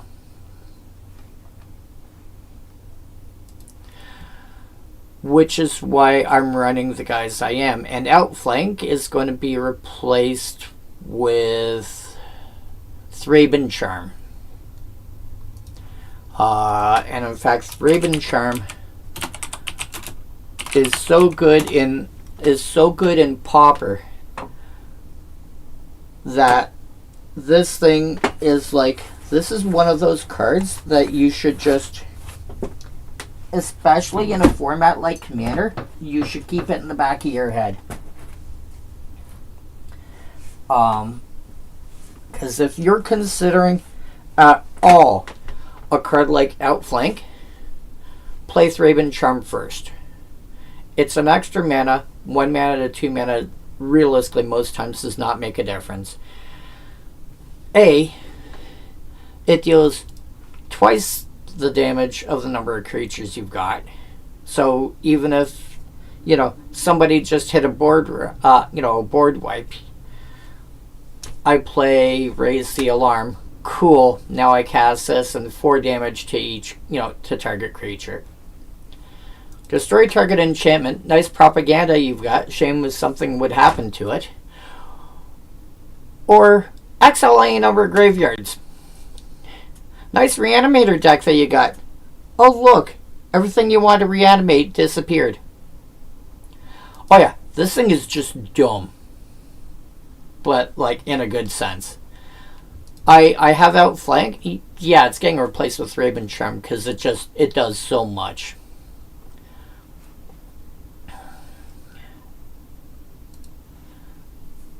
But yeah, I'll give you that link again.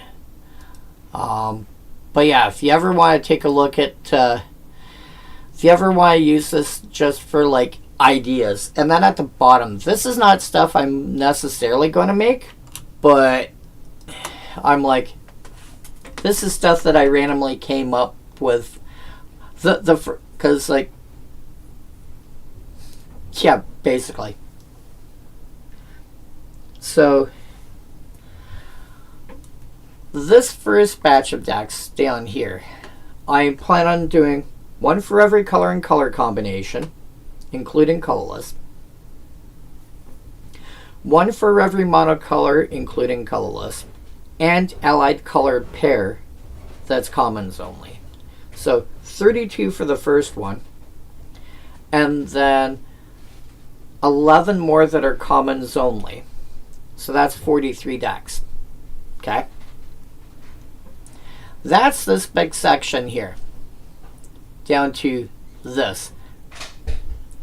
And then these other three were just other stuff that I came up with elsewhere. I have an Is It deck that's based around gaining life that's commons only. That got triggered from the idea of the Capenna auto-sack lands. Riveteer's Overlook and all that jazz. Oh yeah.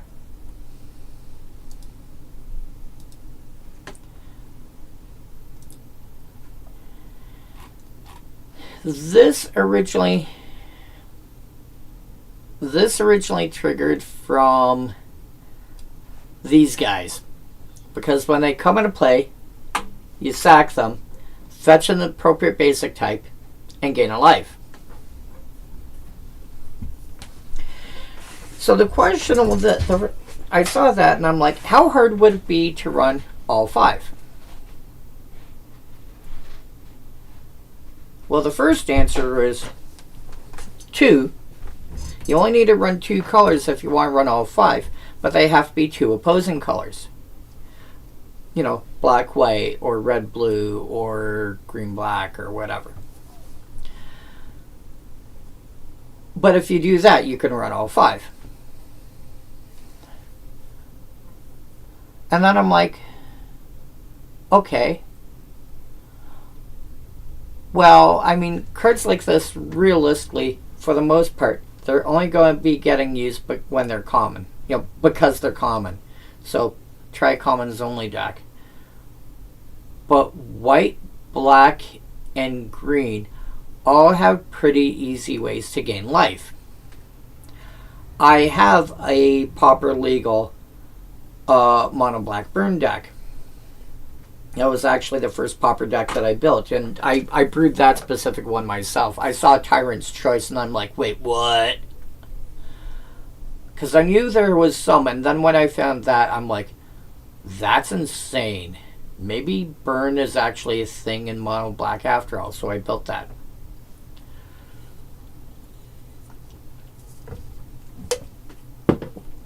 So I knew black was actually going to be good for gaining life because of cards like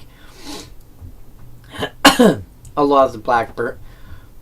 Oh yeah, don't kid yourself. Look up Pauper mono black burn. It's a thing. It's actually really strong.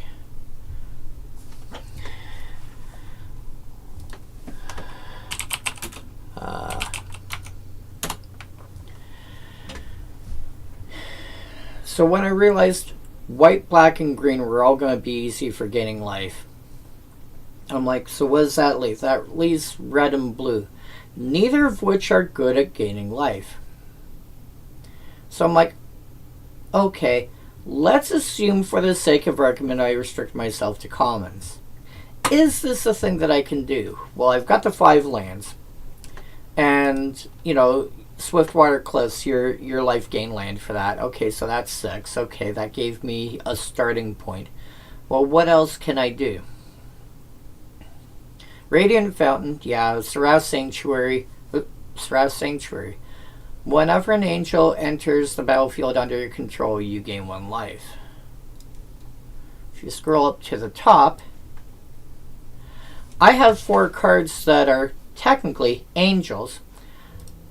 Paragon of Modernity ends up in a lot of my commons only decks because it looks like a 4 mana 2/2 flyer, which is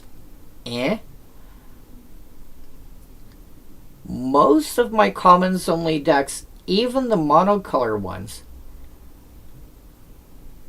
yes, they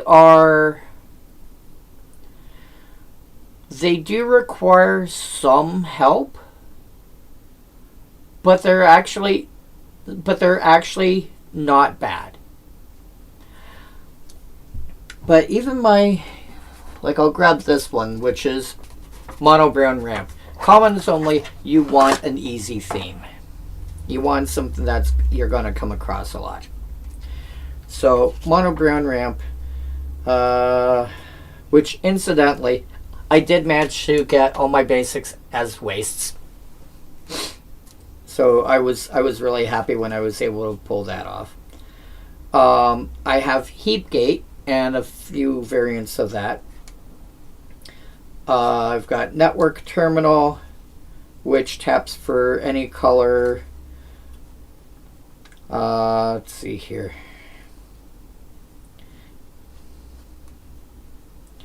Bonder's Ornament taps for any color. Nope, that's not the one I thought it was. Prize Statue makes treasures.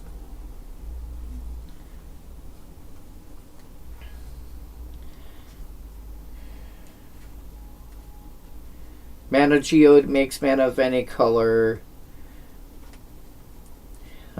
Springleaf Drum, we know about Springleaf Drum. Survivor's Encampment, same idea. I basically have enough ways to incidentally produce colored mana that hitting 3 different colors, even in a monocolorless deck, is not unreasonable. It's not unreasonable that every turn I can, if I don't need the mana for anything else, I can throw +1/+1 counter on this thing.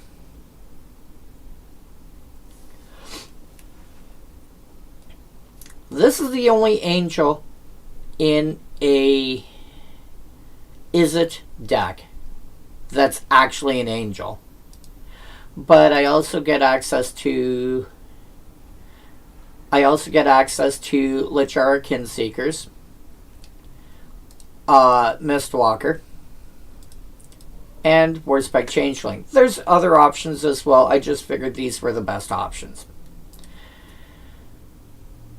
Relevantly, 3 of these have all creature types. Alright, now again, I'm trying to gain life.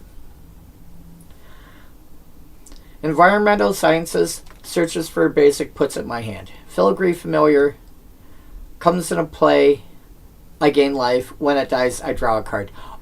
I love this card. This is like, it's like Solemn Simulacrum almost.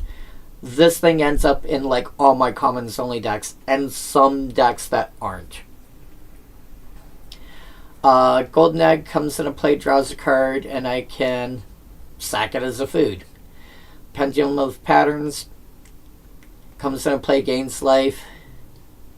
I can sack it to draw. Scroll of Avacyn, I can sack it to draw a card. If I have one of these 4 in play, I gain 5 life. Wedding Invitation comes into play, I draw a card. I can sack it to make a creature unblockable. If it's a vampire, i.e. one of the shapeshifters, it also gains lifelink. Oh yeah.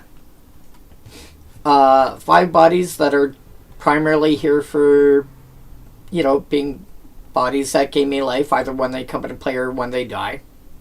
Room Processor as a cast trigger. Some Recursion. I can't gain life on all the cards, sadly, although I did kind of do that to one deck. My removal. Aftershock. There's Aftershock. There's Introduction to Annihilation. I was going 2 colors, so I was able to... I didn't have to go to Fissure and Lava Lava Flow, but I had option. Just make sure largely to make sure I don't die from decking out and, having more, getting more life gain triggers back. Oh yeah, Scared Tiller? Oh my god. Read this thing.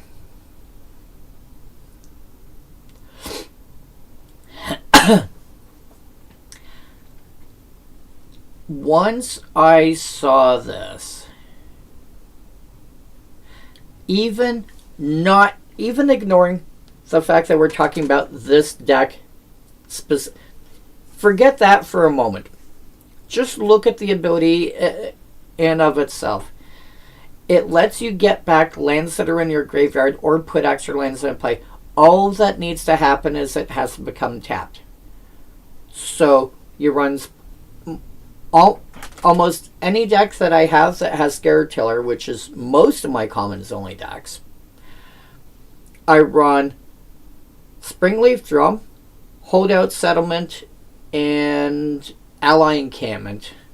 Those last two are basically Springleaf Drum as lands that also tap for colorless. So 3 cards to make Scared Tiller, tap for any color, and get a land back out of my graveyard.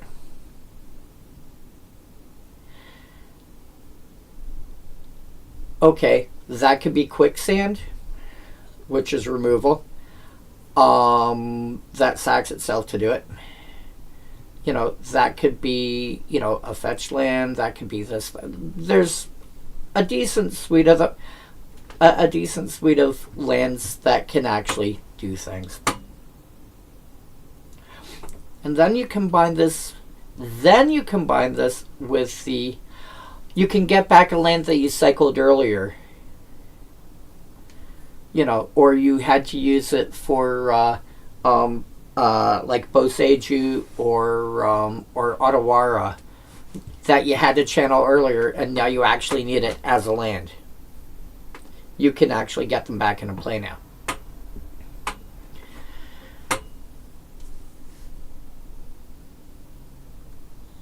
So now you combine this in this deck with the Capenna lands. And now this thing is gaining me life. And it's fetching basics out of my deck.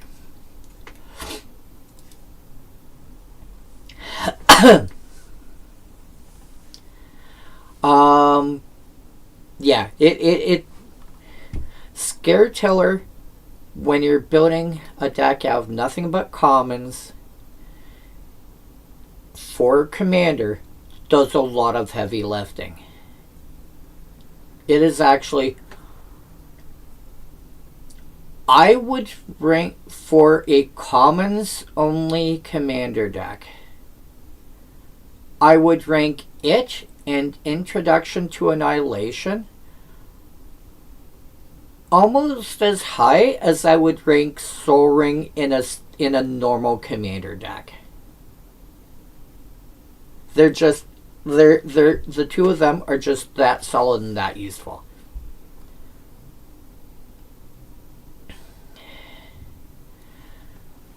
My removal, Aftershock, we talked about. Blood Frenzy. This can be any attacker or blocker. It doesn't have to be yours. At the end of turn, destroy that creature.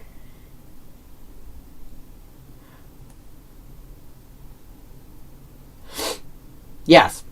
Yeah. You understand why. In actual Pauper, Introduction to an Annihilation and Scared Tiller see little play. Scared Tiller sees some, but it's, yeah.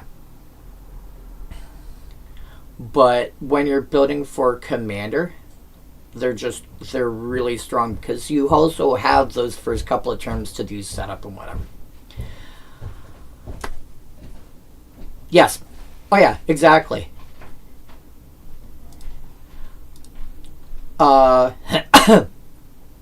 Dwindo. Oh man, if this thing had flash, it would be insane.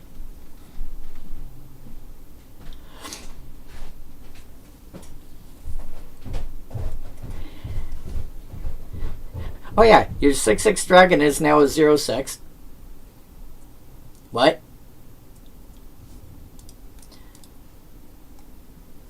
Frozen Solid.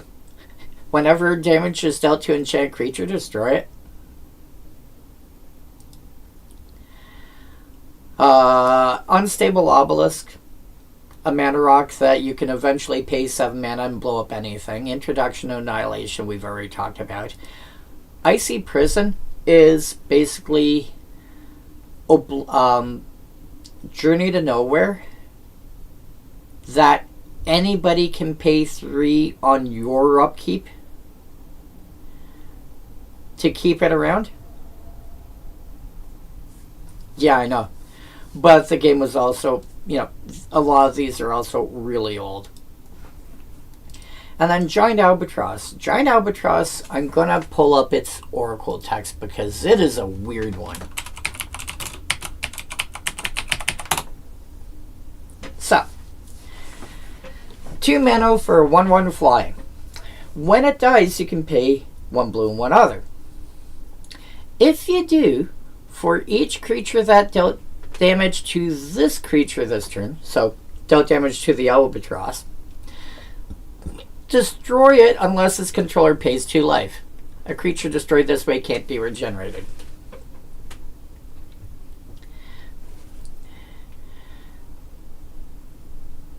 So, let's say you have an effect like Lure that says, hey, anything that can block this has to block it.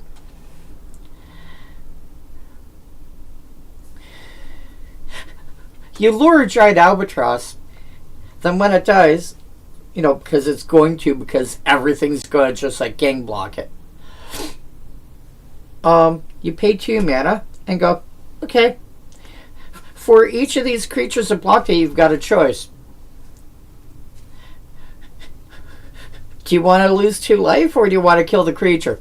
Wait, what? Yeah. Unfortunately, I don't have a lure effect in here. But yeah. 3 cards for mass removal. Bloodfire Infusion, basically you throw it on a big creature like... Where was it? Like the Rune Processor? Yeah, basically. And then, sack enchanted creature. Bloodfire Infusion deals damage equal to the enchanted creature's power to each creature. So you throw it on, Oh yeah. So you throw Bloodfire Infusion on the Rune Processor. You sack the Rune Processor and everything takes 7. Clan Shaman. You sack artifacts to deal 1 damage to each creature without flying. Rolling Thunder. You split up damage as you want. Oh yeah. And again, this entire deck is nothing but commons. This is why I'm making the choices I'm making. Rolling Thunder got a common print. So, yeah. Navigator's Compass. When it enters, you gain 3 life. Tap to turn a basic land I control into it. So, I need mana fixing. Okay, fine. I'll tap this and I'll turn my island into a mountain. And now I can cast a red spell. Sylvok Lightstaff. Whenever a quick creature is put in a graveyard, I gain 3 life. I have some card draw. Sadly, none of it is attached to gaining life. I wish. Secrets of the Golden City ends up actually being really good. Because it's not going to be too difficult to end up with the City's Blessing. You're playing Commander. It's not unreasonable. A handful of cards just to, be big stuff that my opponent needs to deal with. Mirror Shell Crab. The only stifle effect that's available at common. This is not a thing that exists at common. You can't counter abilities at common unless you play Mirror Shell Crab. It is the only effect.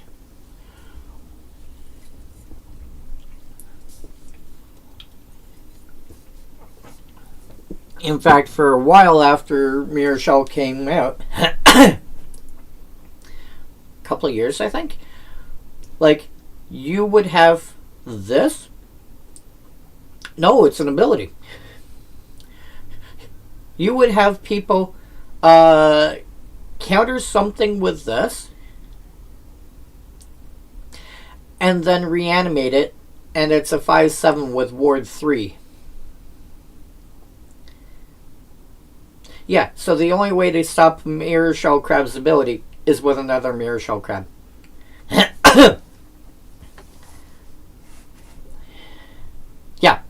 Yeah, exactly.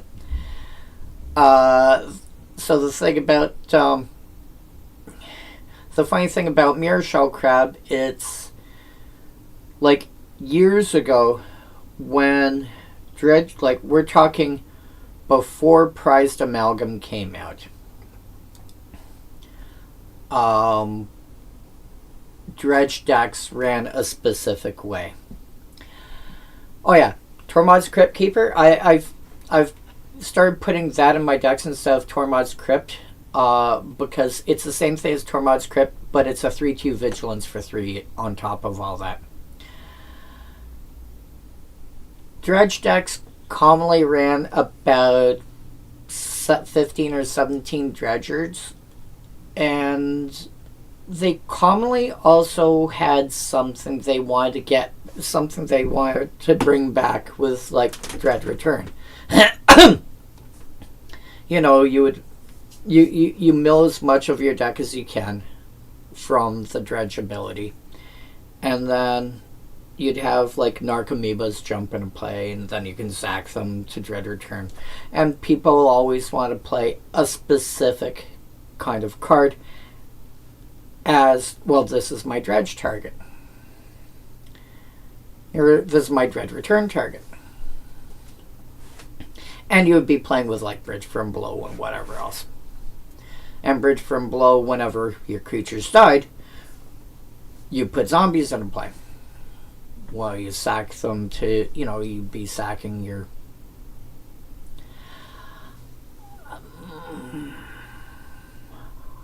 I might argue that, but this is also coming from somebody who's been playing for over 30 years, so...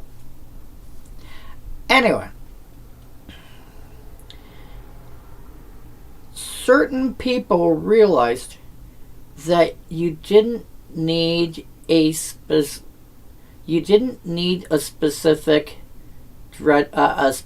target to Dread Return,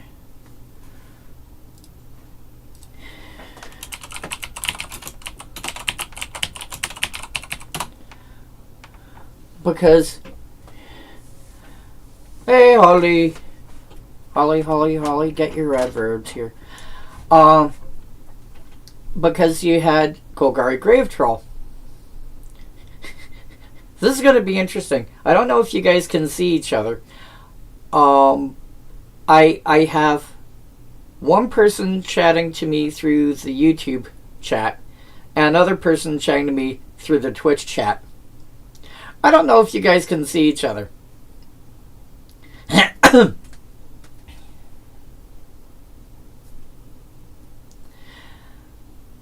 So in case, oh shoot, what just happened?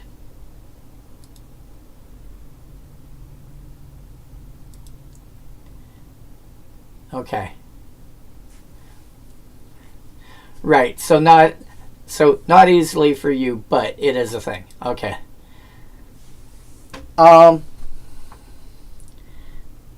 Yeah, so Golgari Grave Troll, you'd end up milling like you'd run like 15 to 17 Dredgers, plus whatever Narcomoebas and Echirids and whatever else were in your deck. So it was not unreasonable that you'd have like 20-25 creatures in your graveyard. So you could reanimate Golgari Grave Troll, and cool, I have this giant creature you have to deal with now.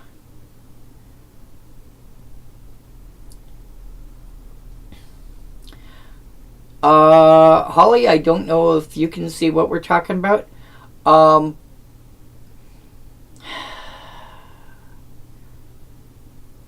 Like I am currently talking as well with the person in my YouTube chat. I'm presuming he. If I'm wrong, I apologize. And if I'm wrong, please let me know. But he originally came in asking about how many creatures in Commander would die to lightning bolt. And I forget how we end up going from there.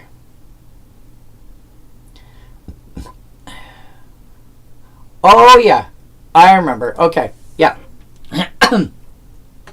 But then I started talking about the kind of cards I put into a red deck instead. So, cards like Fisher and Aftershock and Lava Flow and so forth. Aftershock being like, if I can only put one of them in, I'm going to put Aftershock in because it's the most flexible and it costs the least amount of mana. And the other thing is, because Lightning Bolt can only, it only deals 3. And Commander being a format where a lot of people want to play with, their angels, their demons, their dragons, their slivers with all the lords, and Megantic sliver and all that jazz, the whole 9 yards.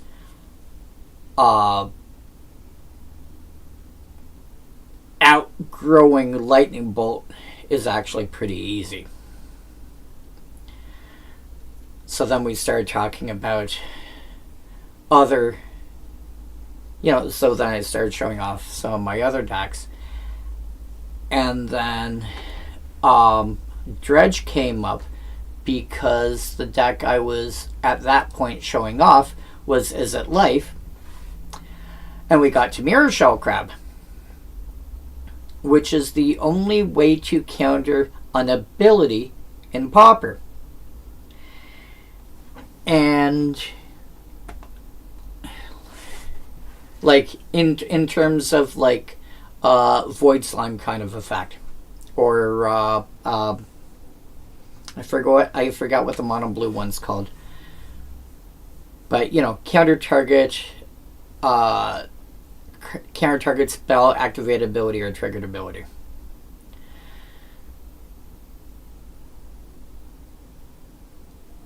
And Mirror Shell in Pauper got to the point where you could use this to counter something and then later reanimate it with an effect like Dread Return. And you could just use this as your big creature to reanimate. And so I was comparing that to the way Dredge decks in the past, i.e. before Prized Amalgam, etc., were a thing. Dredge decks in the past played similarly and commonly wanted something in the deck specifically to reanimate, like Flamekin Zealot or what do you call it? Not Iona, the other one. Was it Elish Norn? It might have been Elish Norn. No, the one that gives +2 minus +2s and -2s.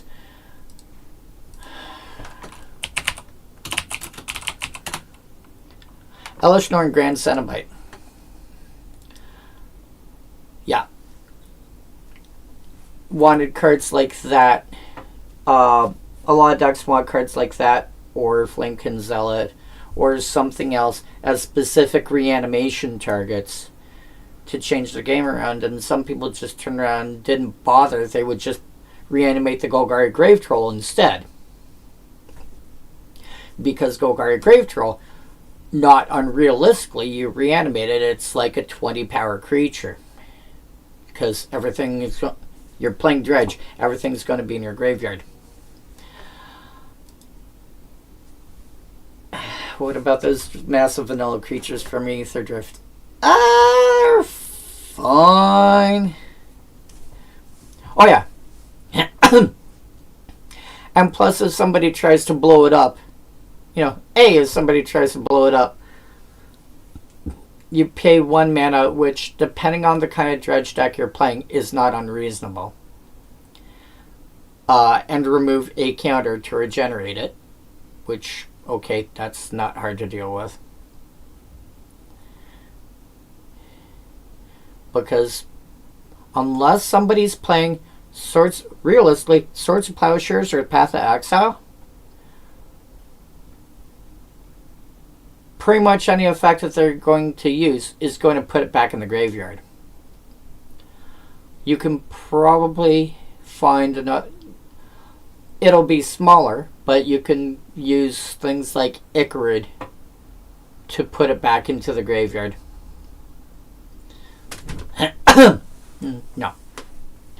No, because it's with a +1 counter for each creature card in your graveyard.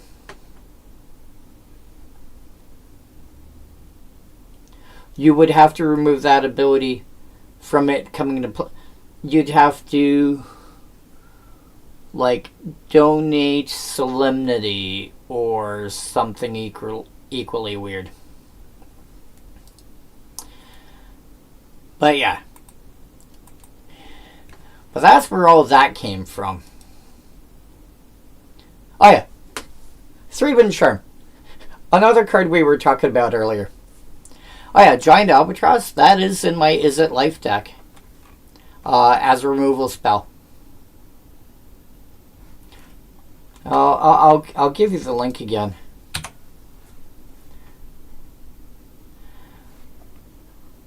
Alright, Ghost. Hopefully see you around next time. This is every Tuesday, so feel free to pop in and say hi or something.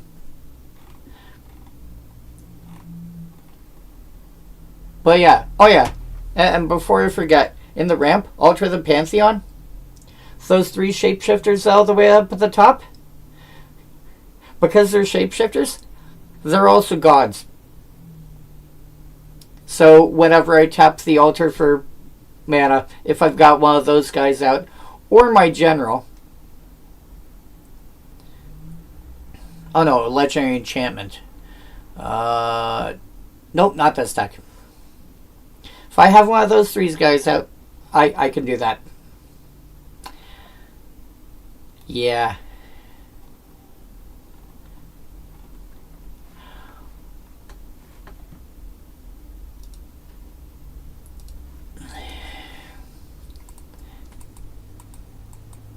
Oh, alright, that's where I left off. I can finally get back to Tempest. No offense to Ghost. Nice person to chat with.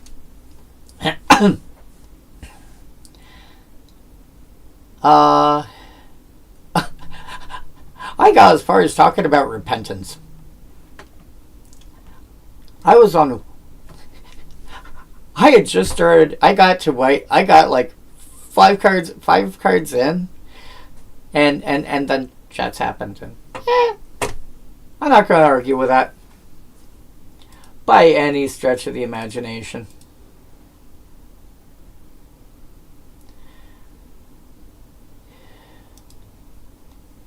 We go drifting. Hello, Drifter. What have you done? Oh yeah, mounted archers. Yeah, if you're building around being able to block multiple creatures, Aether Drift should. Oh my god, not Aether Drift. Mounted archers. This could end up being absolutely silly if you throw one of those lure style effects on, or not lure style effects.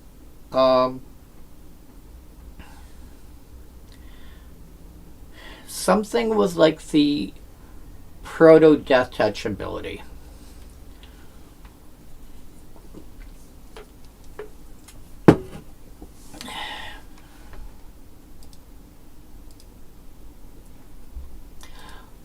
Oh, right, before I forget. Yeah, that would probably be the easiest play to find me, by the way, Ghost.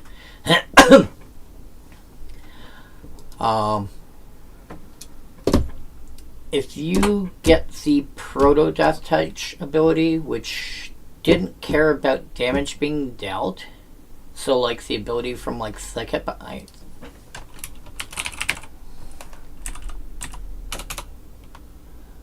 yeah, Thicket Baskets just cared about,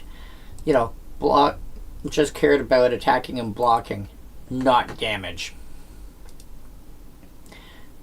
If you can find a way to throw an effect like that on mounted archers and generate a bunch of white mana, you can just go, hey, I block all the things, and thunk.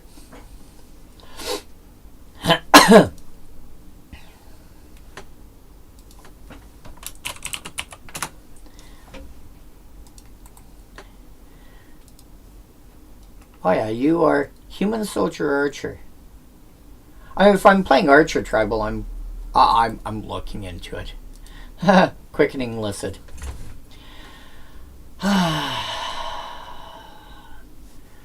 The annoying thing about Licids I found in general was that Licids didn't have the ability themselves.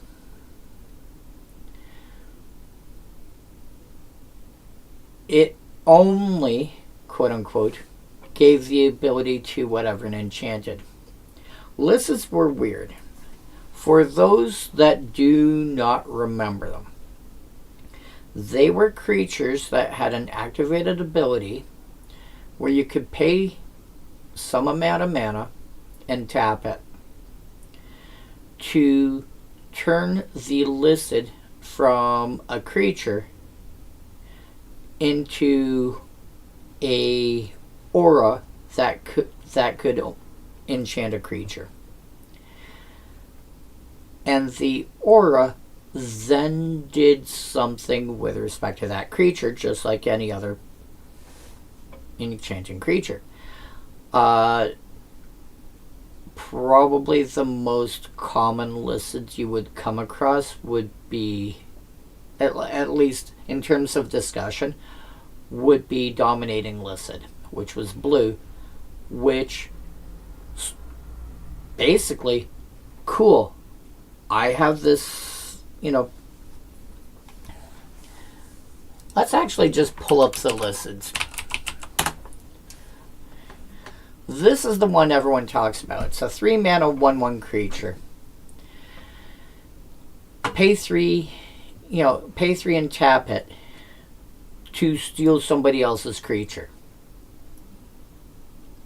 It's basically, you basically created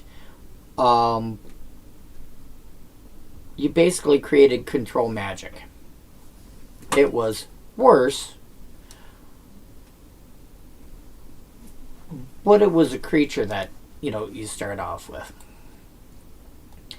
And it looks like all the Licids cost 1 mana of the appropriate color to counteract 2 white, 3 blue, 2 black, 2 red.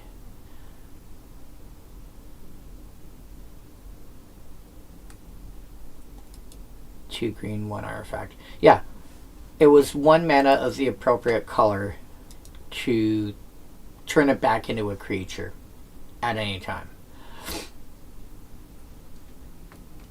So it was, once you understood how Licids worked in general, it was a matter of, okay, pay this amount of mana at any time, because there's nothing on here that says only as a sorcery or anything like that. And actually, Quickening Listed specifically, its text is actually pretty straightforward. Quickening Listed loses this ability, i.e. the ability to turn from a creature into an enchantment, and becomes a creature enchantment that reads, enchant creature gains first strike, instead of a creature. So it was a creature, now it's turning into an aura with enchant creature that gives first strike. Move Quickening Listed onto target creature. You have to target a creature to be able to do that. That makes sense. You may pay white to end this effect. It was a creature. It become, you pay in this case 1 white, 1 other, and tap the Quickening Listed. It becomes an enchant creature, which incidentally at that point will be tapped, but now that it's an enchant creature, it doesn't matter. You basically equip. This is basically equipping the creature with an enchantment instead of an equipment. That might be, if you understand how equipment works, or how equipping works, this is basically the same idea, except it can go onto any creature at any time. You can pay white to turn it back into a creature. So maybe reconfigure might be a better analog. And the only ability it has, other than the ability to turn into a creature, or turn into a creature enchantment, is the fact that it gives the enchanted creature, in this case, first strike. I think this would be an interesting card to play. This is one of those cards that's an onboard trick that people will not expect. This is an onboard trick that people will not expect. And they won't expect it because, here's the thing. It's a creature that becomes an aura. There are a lot of ways to use licids in this context, including saving itself from like an XL based removal spell, which could be targeted like Swords to Plowshares, or it could be global like Farewell. Although Farewell might be a bad example. However, if they don't hit enchantments, you can get away with it.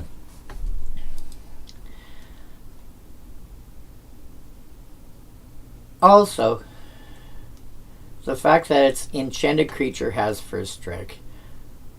There's no restriction on what it can target as long as it's a legal target, period. You can muck around with somebody's combat.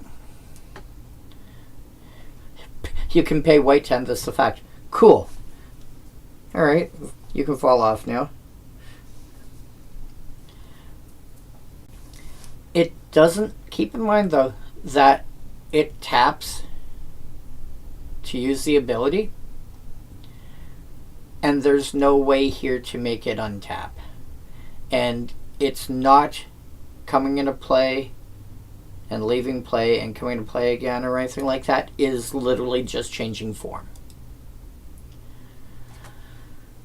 I think Quickening Listed needs to see more play. I'm just going to take a quick scan through these. Calming Listed, I can see being played. Convulsing Listed, I can see being played. Let's at least sort these by color. Calming, Quickening, Dominating, yes. Gliding Listed, Although it's 3 mana for a 2/2, which is not bad. that gives flying. It's not bad. Staying listed. Staying listed, I could actually see that being used. If you're doing one of those bleed them out style decks. The ones where, oh look, you're doing X, take damage for it. Corrupting listed basically gives fear, so that's actually really good. Leeching listed gives the creature an upkeep of 1 mana, and this more suggests that you want to put it somewhere else, not on yours. Convulsing listed, yes, Enraging gives haste. This is a thing that you're going to want to move around. This is Lure. Transmogrifying listed. Turning a thing into an artifact creature. Yeah. I can see I can see maybe all but like 1 or 2 of these actually seeing play somewhere. I think listeds are a thing that if you understand how equipment works, this should be very easy to understand based on how that works. This is very similar to how equipment works. Clergy on Vec. This is Samite Healer with a different name. Literally. In fact, Samite Healer is a human cleric. Clergy on Vec is a human cleric.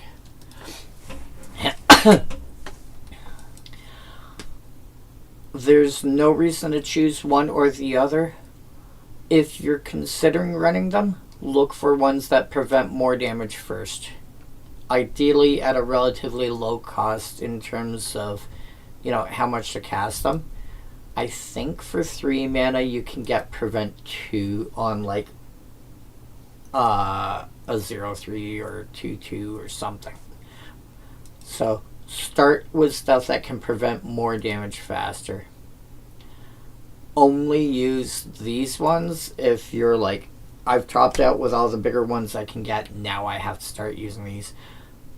But try and get ones that are bigger, at least in toughness, than a 1/1.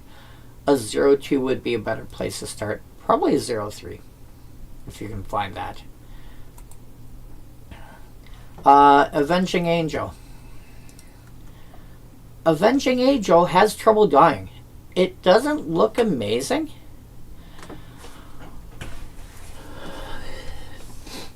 But it's 5 mana for a 3/3 flyer, which seems eh. And to be fair, compared to Sarah Angel, which is a 4/4 flyer with vigilance for the exact same cost. So an extra point of power, an extra point of toughness, and vigilance. But you're giving up a point of power and a point of toughness and vigilance for the fact that this one will keep coming back. People can play their effects like, your Fleshbag Marauders and Innocent Blood and Diabolic Edict and Wrath of God and, Chain Lightning and whatever, all they want. And Avenging Angel will keep coming back. And the funny thing about this thing is that if you have any sort of sack outlet, you almost cannot die to mill. They need mill and graveyard, consistent graveyard removal. Leyline of the Void, Rest in Peace, stuff of that nature, stuff that will, make sure your stuff stays, dead. Instead of getting dead, it gets exiled. Because Avenging Angel, if you have one of these in play, you just keep sacrificing it even to like a simple effect that's like, sacrifice a creature, gain a life. Cool. Goes to the graveyard, put back on top of my library that was empty. Cast it. Oh, you try to mill me again? Sack it, put it back on top of my deck.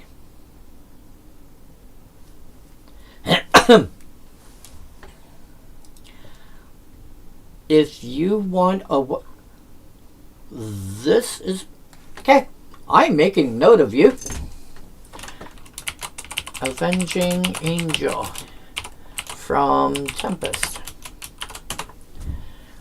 This is a white card to help against mill strategies, amongst other things. Anoint.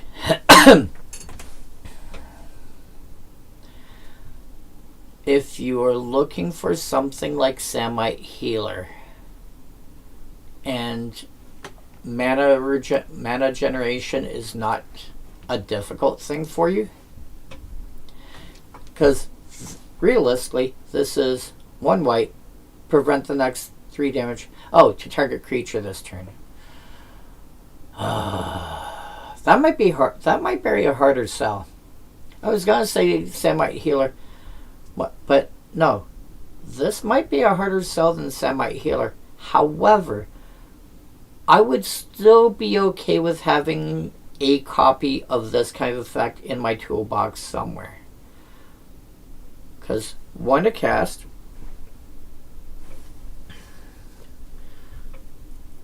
4 to cast it and not spend the card. Basically, every 4 mana you spend on it, you get another instance of preventing 3 damage and not spending the card. So it's a little bit like pay 3 mana, prevent 3 damage, draw a card. I mean, you're drawing Anoint. I think I would be okay with a copy of this effect, maybe 2 copies of this kind of effect in the 75. I don't think I would go further down than that, or further than that, but I think I would be okay with 1 or 2 copies. I could see doing that, because realistically, creature combat is going to be a huge part of your typical Commander game.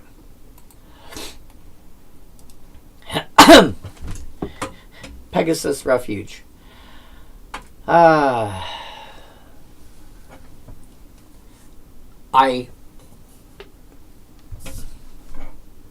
Mirage Visions Weatherlight. 5th edition was already out. Nope. Damn.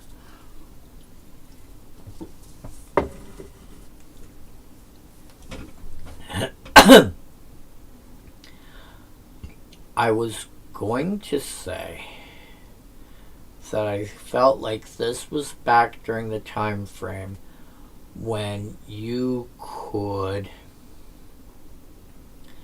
find out what card somebody was trying to make you discard before,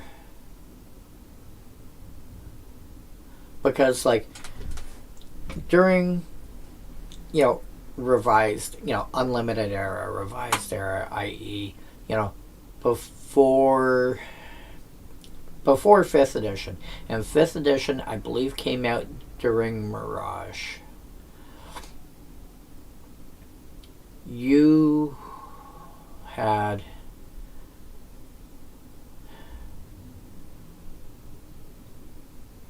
the rules were not as clear-cut as they are now. And so it was possible that somebody could respond to you doing a thing mid-resolution of that spell or ability, because the rules were not that clear.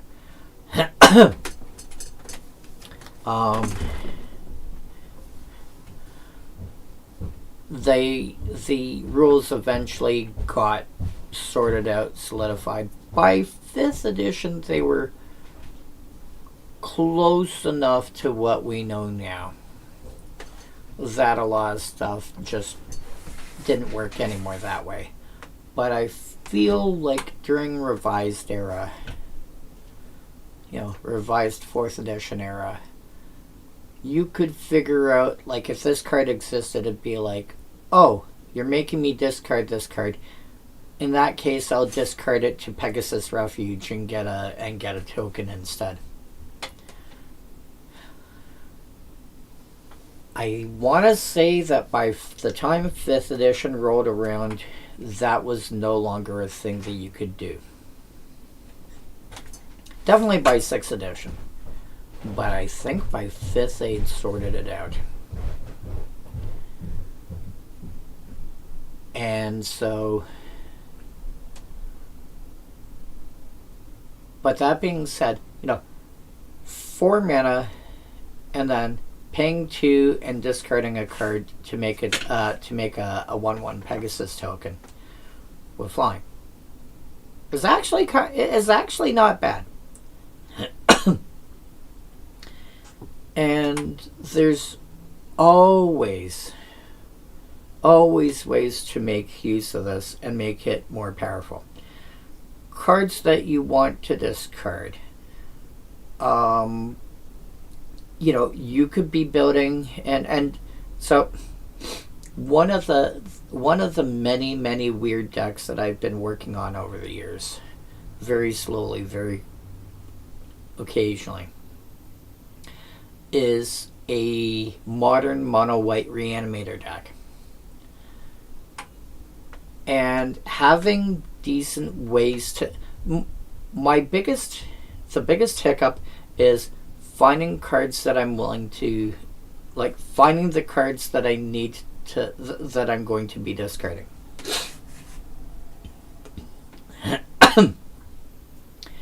And so, running Secret Rendezvous.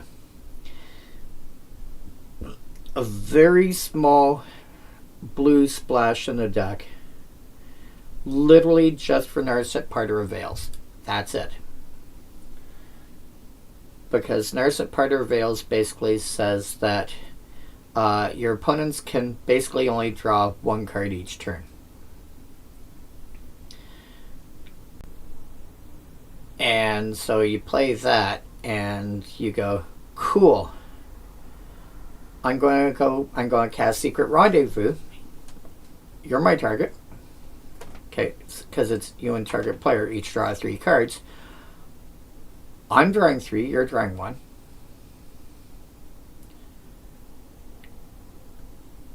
Because normally what you have for a reanimator deck is you have an effect like Entomb or Buried Alive or something of that nature that takes creatures that are in your deck and puts it into your graveyard, and then you can go reanimate.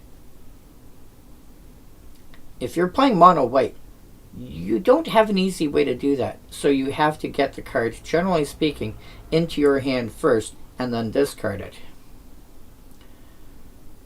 My discard outlets were, I believe, Icatian Crier,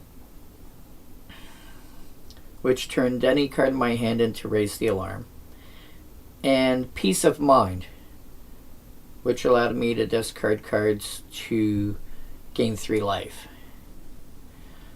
Which sounds bad, but it's a not unreasonable discard outlet, and it helps hedge against reanimator decks. Or not reanimator decks, burn decks. Because suddenly they need, they expect to have to deal 20 to you, and well, now they need another burn spell to kill you. And another one. And another one. And so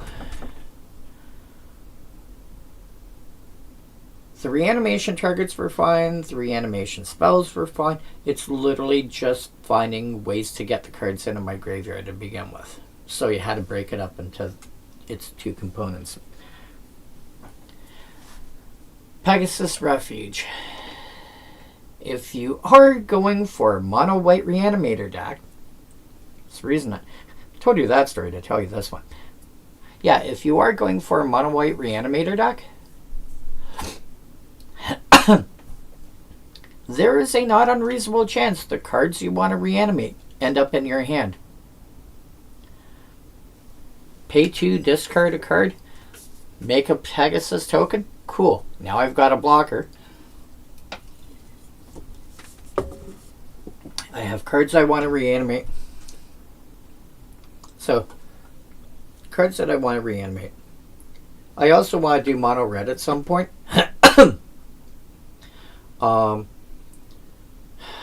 Faithless Looting.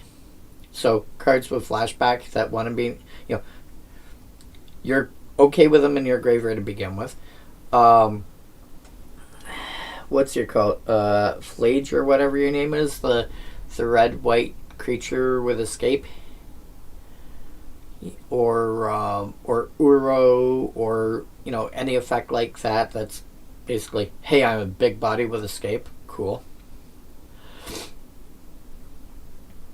So, anything of that style where it wants to be, oh look, I met up in the graveyard. Okay. Cards that have got madness that specifically want to be discarded in the first place. Same part of the reason people like playing with blood tokens.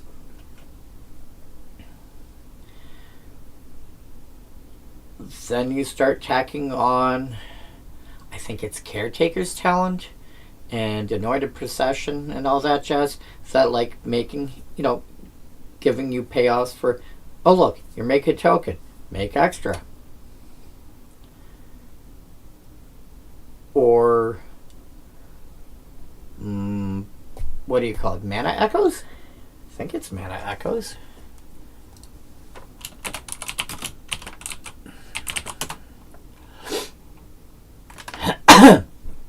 Whenever a creature enters, you may add an amount of colorless equal to the number of creatures you control that share a creature type with it.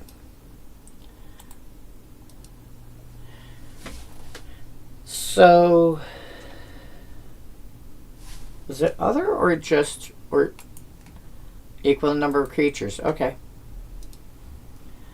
Yeah. So the first time you do this, it's going to refund you 1 mana. The second time, you get back the mana you just spent on it. The third time, you're ahead. And the fourth time and later, you're actually generating mana. You are losing cards out of your hand, but you may have an effect that lets you draw extra cards. Oh.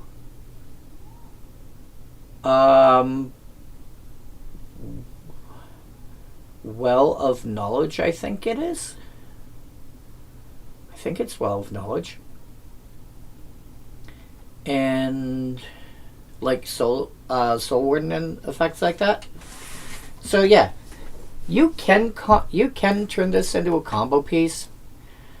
Anything of this nature in combination with like Mana Echoes just starts getting silly given enough time. So yeah, that being said, it's still okay just as what it is. It is better, obviously, if you combine it with other things. So, Target Emissary. Shadow, there are, to my knowledge, 2 other mechanics that are basically like flying.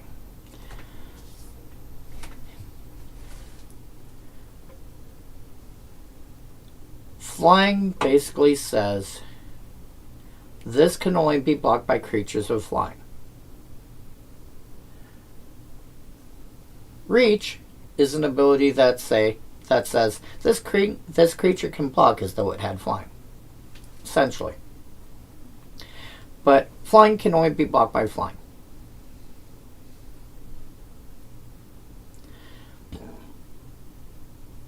Then you've got Horsemanship. Creatures with Horsemanship can only be blocked by creatures with Horsemanship. Creatures with Shadow can only be blocked by creatures with Shadow. I'm not aware of any other similar mechanic.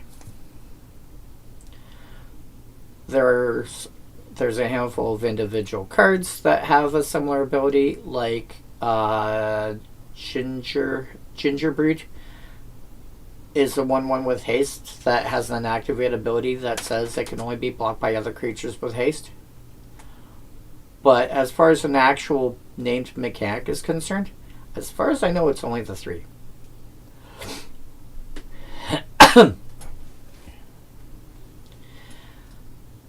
Solitary Emissary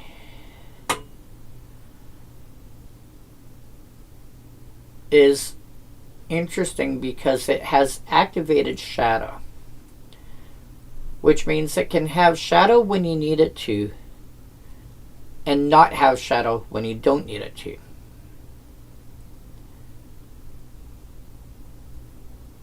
Which means that if somebody else is attacking with something that's got Shadow, Solitary Emissary can turn around and block it.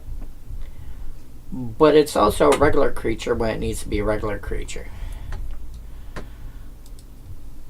I think I would prefer a larger creature with this ability, or a card that says target creature gains Shadow till end of turn. You know, some kind of permanent that has that ability. Solitary Emissary, if I can't find, the other options, especially if I'm playing white, and I think what I was looking at before was black. So if I'm playing white and not black, Solitary Emissary is still fine. Take a quick scan through here just to see if there's... Oh yeah, Invulnerability I would generally prefer over Anoint.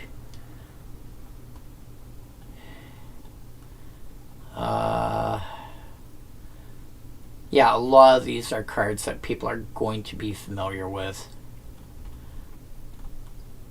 Yeah.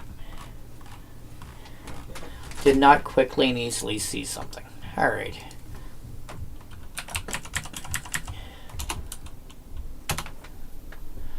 Blue cards. Fighting Drake. Can't remember the name of the other card that does this. Are you building Drake Tribal, son? There's 105 Drakes. How many of them sort by color?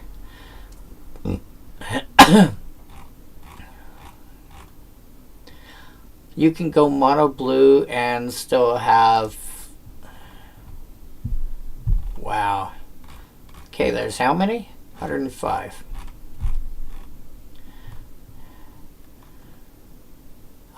7, 14... Or, sorry, let's try this again. 4, 8, 12, 16, 20, 24, 27. 27, that leaves you 78, I believe. Yeah, 78 Drakes. You have options. Even if you're building Drake Tribal, you have options. You can probably find something better than a 2/4 flyer for... To be fair, a 2/4 flyer for 4 is not terrible bad. It's basically on par with Phantom Monster, which is a 3/3 flyer for 4. But it's more easily splashable. But it's not terrible bad. Sky Shroud Condor. 2 mana for a 2/2 flyer. You can only cast it if you've cast something else this turn.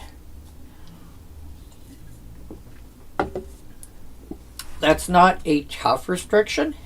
But a 2/2 flyer for 2 is not difficult. This, these days, in fact, you should be even...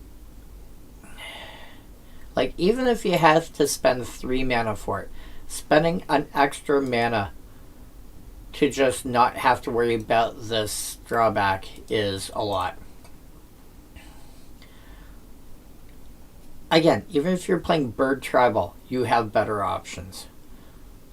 that being said, if you're really set on playing Skyshroud Condor, cards like Ether Vial are your friend because they just bypass that cast restriction altogether. Duplicity. I am going to invoke Duplicity!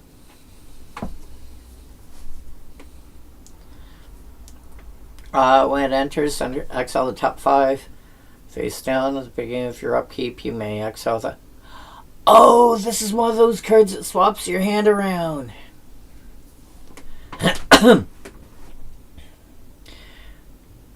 So...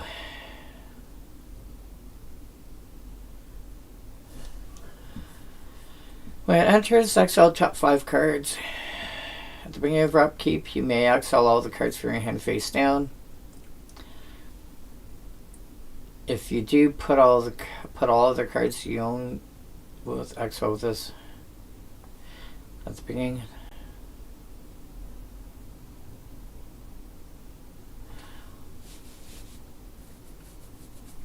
Huh. So you kind of have two hands that every upkeep you can swap between one and the other. Okay. I think that's part of the reason nobody ever plays this, because people don't actually get and don't remember what duplicity actually does.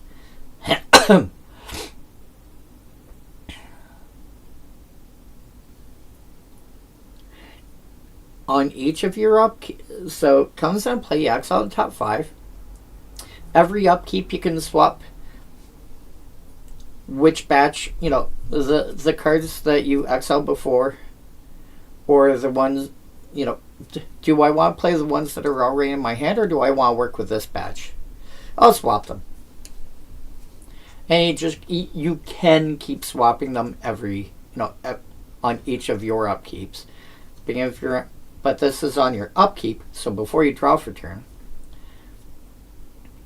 Beginning of your end step, you discard a card. Okay, so you'll stay card neutral. You keep filtering. Yeah, so you'll be card neutral there. And then when you lose control of this enchantment, which doesn't say, oh man, it's not when it leaves the battlefield. It's when you lose control of the enchantment. That's hilarious. If you donate this to somebody else, put all cards exiled with this enchantment into their owner's graveyard. Whichever pair of cards you're bouncing between, whichever one is not the one that's in your hand, those are the ones that are going to be considered exiled with duplicity. And so if somebody gains control of duplicity, this ends up going to the graveyard.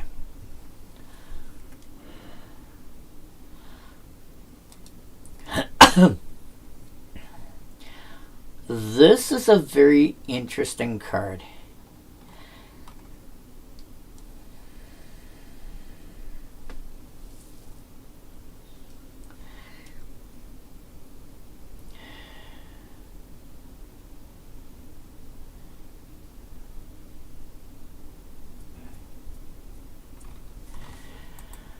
Oh man. Escape Shapeshifter.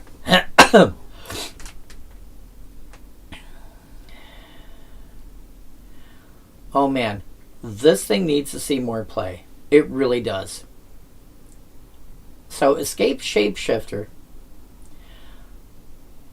as long as somebody's got a creature that has flying, first strike, trample, or any color protection, Escape Shapeshifter will get those abilities. The chance of you sitting at the table playing against somebody that doesn't have flying is pretty low. Let's do it this way. You have 3 opponents. Let's assume that any deck has got a 50% chance of not having any flying creatures. Not each creature is 50%, just this deck. You know, heads, this has got flying creatures, tails, this doesn't. You have 3 opponents. So, the odds of this person,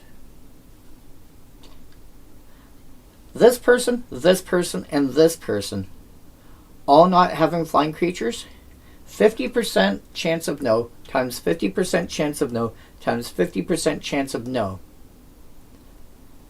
is 1 in 8, which means there's a 7 in 8 chance, assuming you trust that as a starting point. There's a 7 in 8 chance that at least one of us is going to have flying creatures in our deck. The odds are going to be better than that, I'm pretty sure. So, this is going to be a 3/4 flyer most of the time. First strike, trample, and any color protection. Color protection, iffy. Akroma's Memorial? Sure. If somebody's got an Akroma's Memorial in play, this is now a 3/4 flying first strike, trample, protection from red, protection from black, if anybody has got Akroma's Memorial in play. Realistically speaking, I expect this to be a 3/4 flyer for 5 mana that half the time is probably going to have one of the other abilities. And I would say out of that 50% of the time when it does,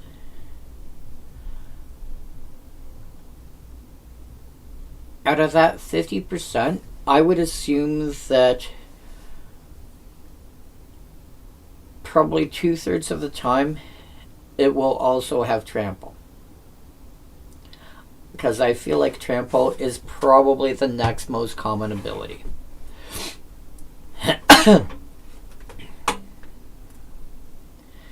So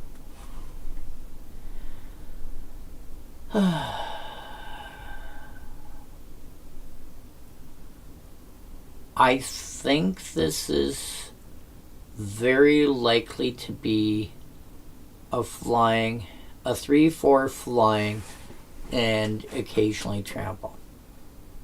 Now, you can manipulate those odds during deck construction and during gameplay. You can find ways to give...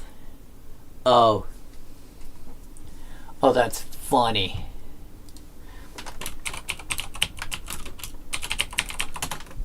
Hunted Horror.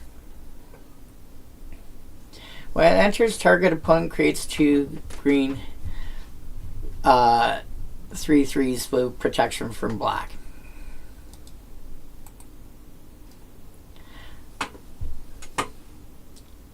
So, have an escape shapeshifter and Hunted Horror in play.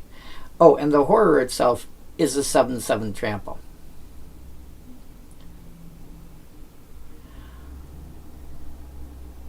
Play blue-black as an example. Cast the horror.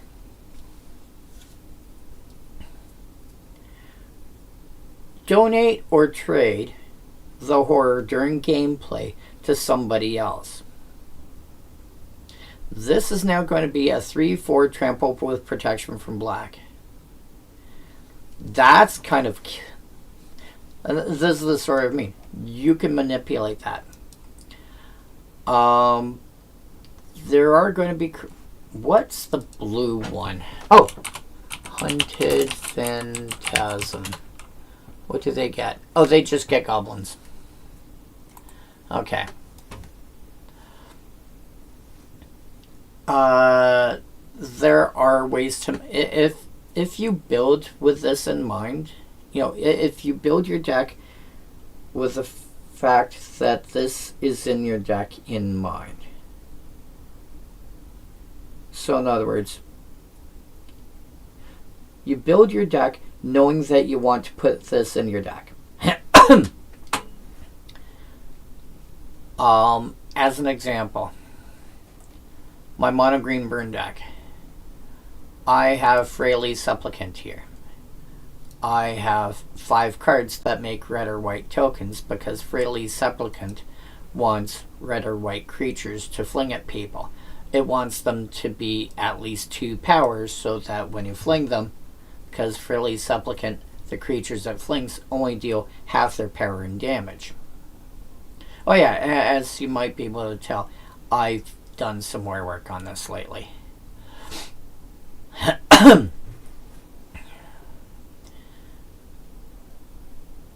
So, if it flings a creature that's a 4 power, it's only dealing 2 damage because it's half the creature's power in damage to any target. But it's half the power.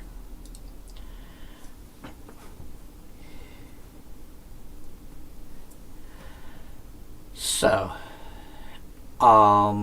that being said, you know, when I'm looking at some of these decks and I'm playing, you know,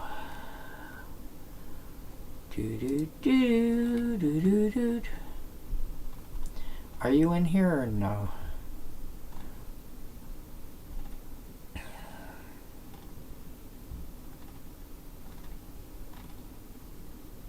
No, you're not in this one.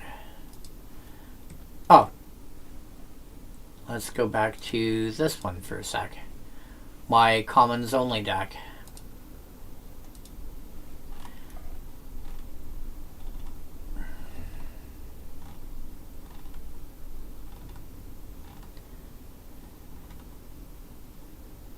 Did I pass you? Yeah, I passed you. Where are you? Where are you? Where are you?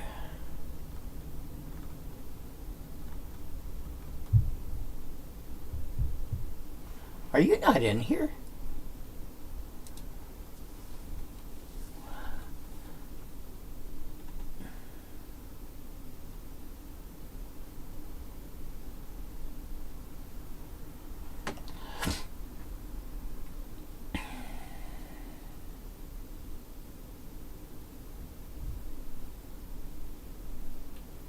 Oh, that's weird. Okay.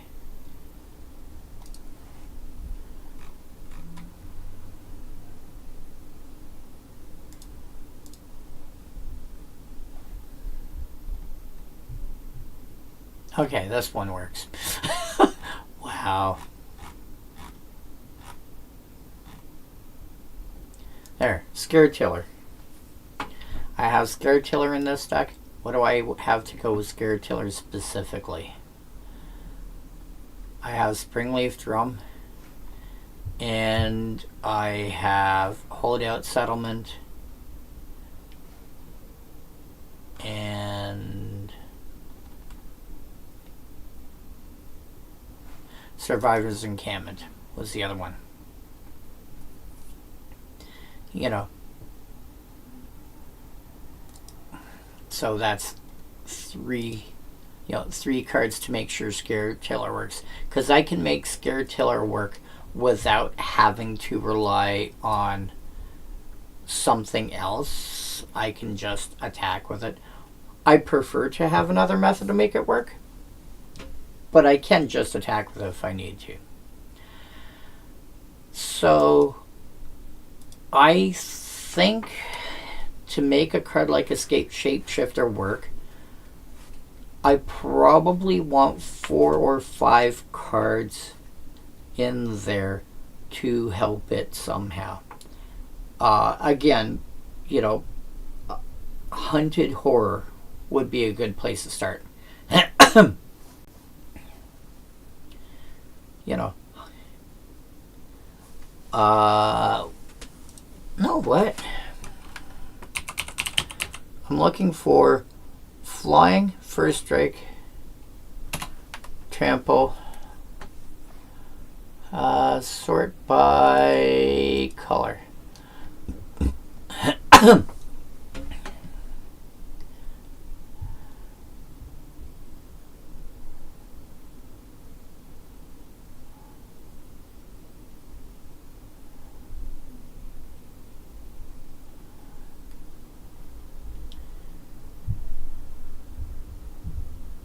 So Hunted Horror works.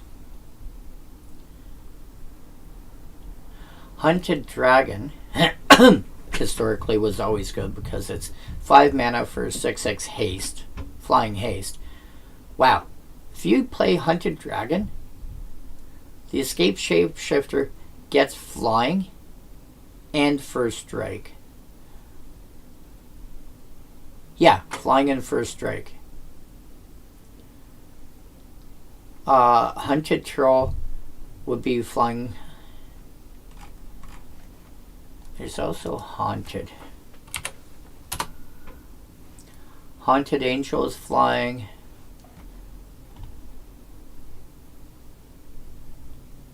Haunted Dead makes flyers. No. Why give them to your opponent?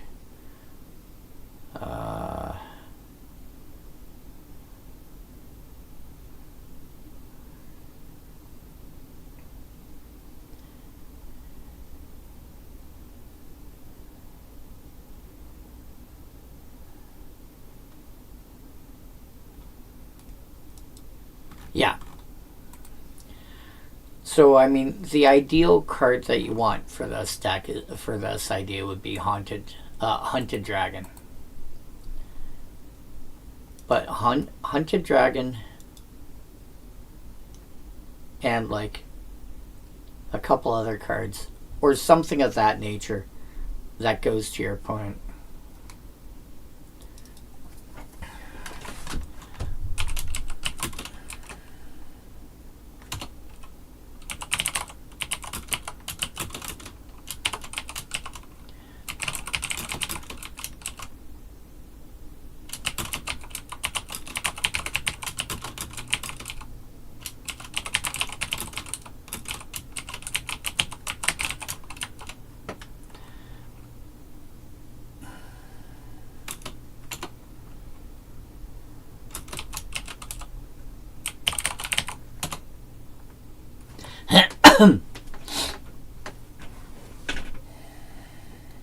Sort by color. Whenever a player attacks one of your opponents. Combat Calligrapher is kind of cute. Alright, what options are there in blue? Hour of Need is hilarious.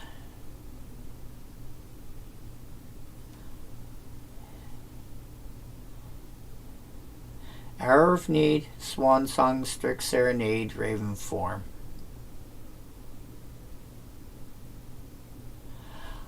Oh, that's funny. Artifact creature or planeswalker. Swangstrong and Strict Serenade are the exact same card but opposite. They both do the exact same thing. Swan Song does enchantment and the one shots, and Strict Serenade does the other permanent types, not counting battle because battle didn't exist yet. That's kind of funny.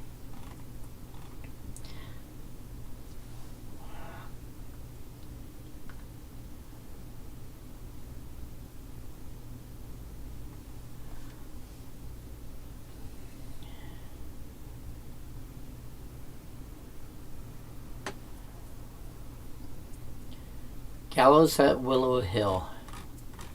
Alright, so flying is easy.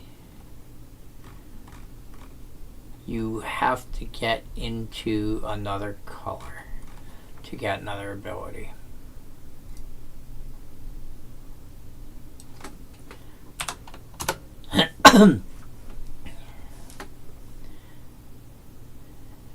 There we go.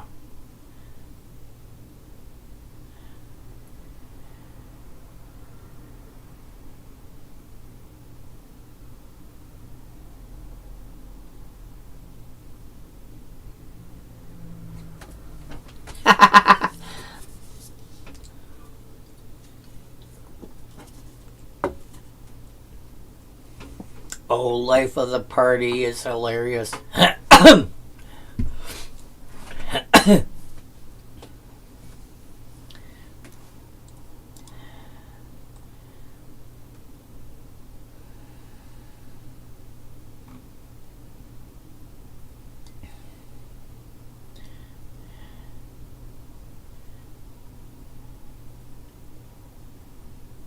I want red. If I'm doing a deck like this, I think I want to play red.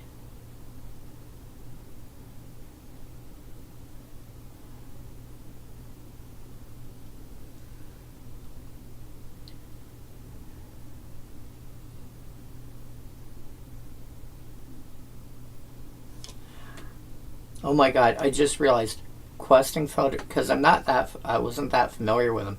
Questing Photograph has the same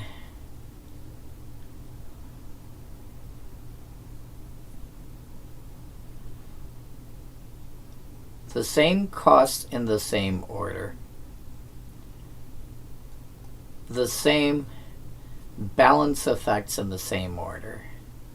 It's just the actual bonus it gets is different.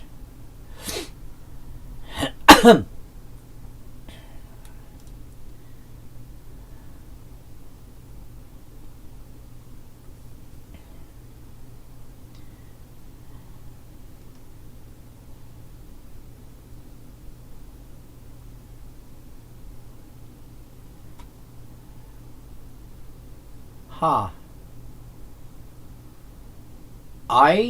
Wow.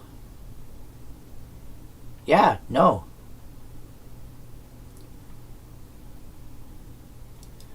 I think if I'm building around that, I'm building red. I might add white. Okay. Yeah. So, if I'm building with Escape Shapeshifter in mind, I'm probably building at least Izzet. I'm likely playing Jeskai. I might have another way to build it completely.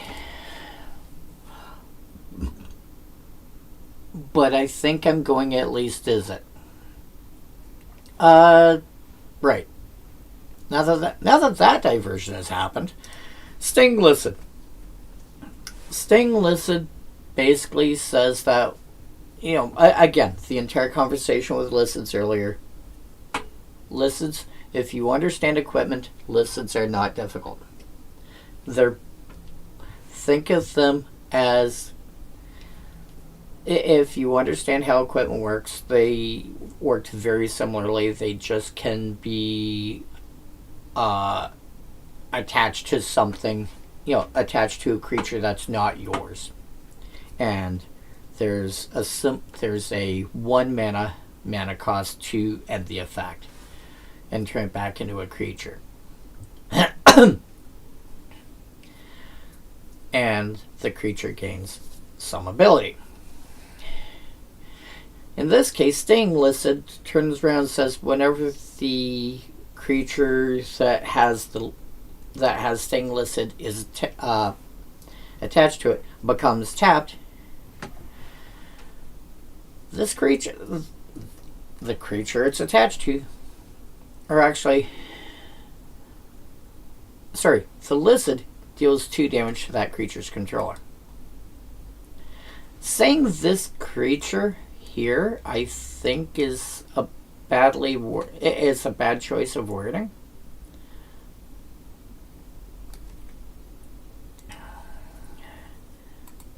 But yeah.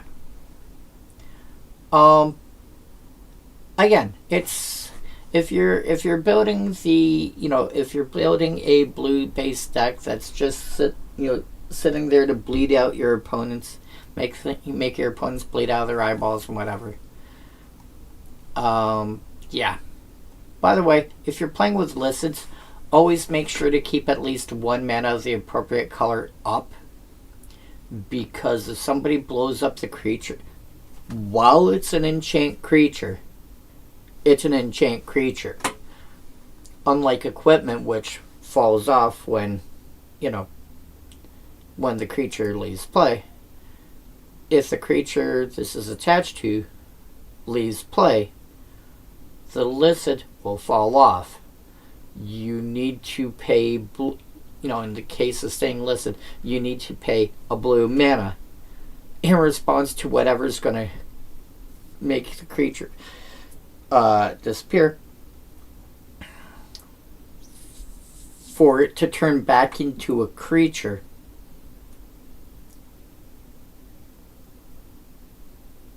So it doesn't fall off and end up in the... Now that being said, depending on what you're trying to do, if you're doing it, if somebody's got like a wrath effect, turning it into a creature or not, it's still going to end up in the graveyard. If the wrath effect exiles, leave it, generally speaking, leave it attached, because then it falls off and ends up in the graveyard where you can get it back from. Sea monster, don't bother.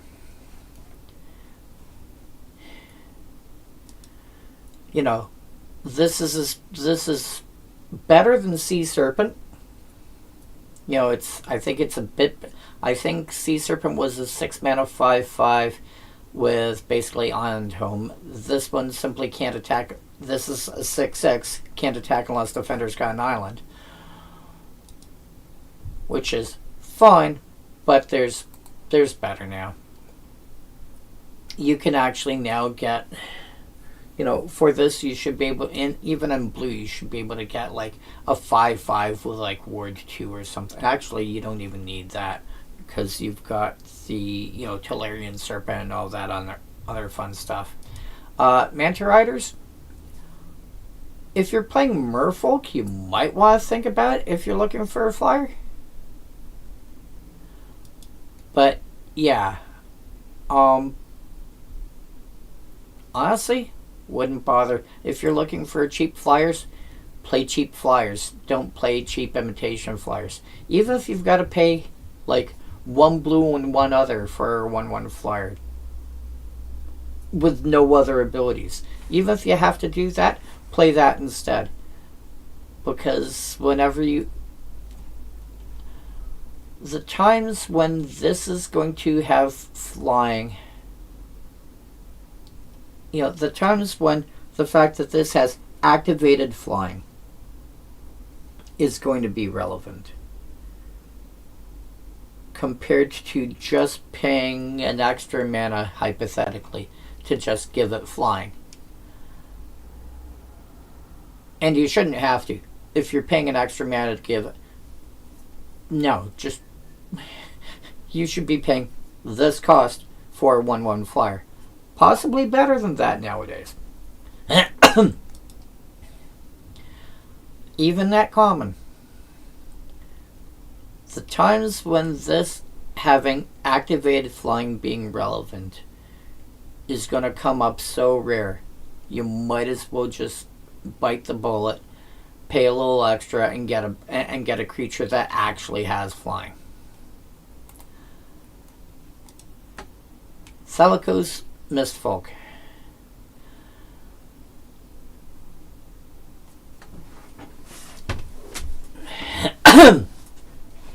Thalicos Mistfolk is interesting because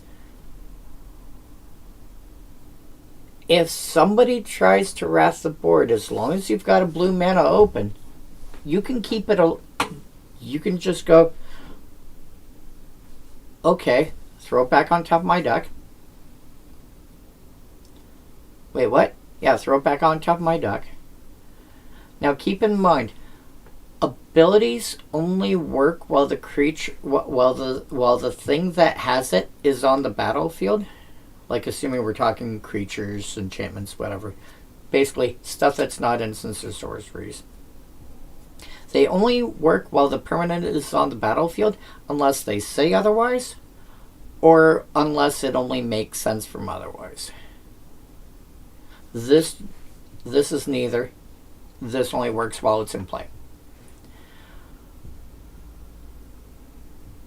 So, but if somebody tries to like wrath the board, you can go, cool, I'll pay a mana, put this on back on top of my deck. And again, this gives you a way to cheat mill decks. Just like the Avenging Angel. Pay a mana, put it back on top of your deck. Okay, now we'll draw it for turn. And you can just keep doing that every turn. You're playing blue. You should probably be running cards like Laboratory Maniac, Jace Wielder of Mysteries, Ormos, I forget what his title is. Oh no, he's in the mirror.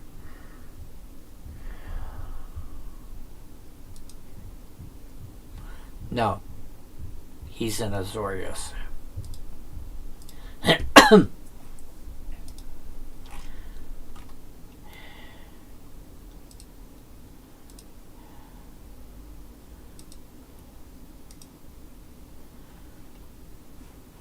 Ormos Archive Keeper. You know, you should be running that or Jace or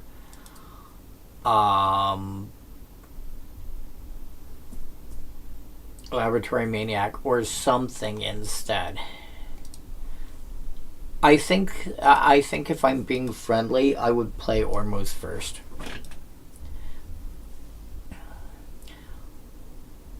But if you need another effect to help against mill, also you should also be looking at cards like Clear the Mind, Stream of Thought, Stream of Consciousness. No, I think it's Stream of Thought. It's the one that mills for, lets you put 4 cards back, and then has Replicate, and it costs 1 to cast. You should be running that instead. You know, you have a lot of ways to get around it.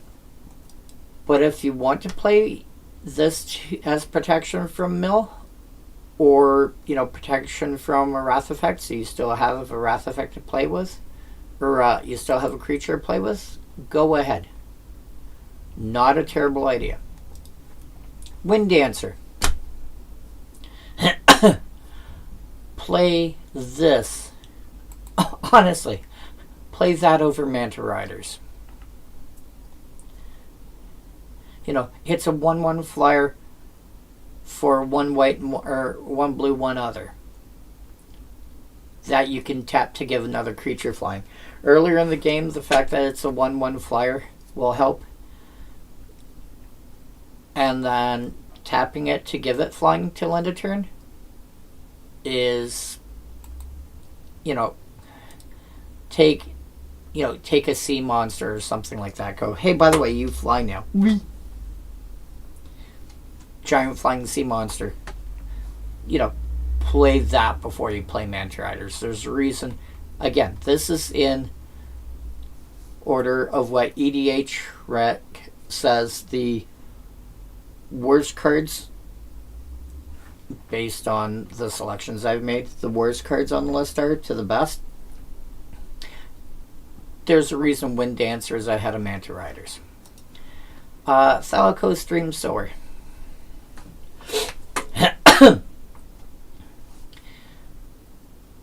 You mean whenever it deals damage to an opponent, tap target creature. That creature doesn't. Oh!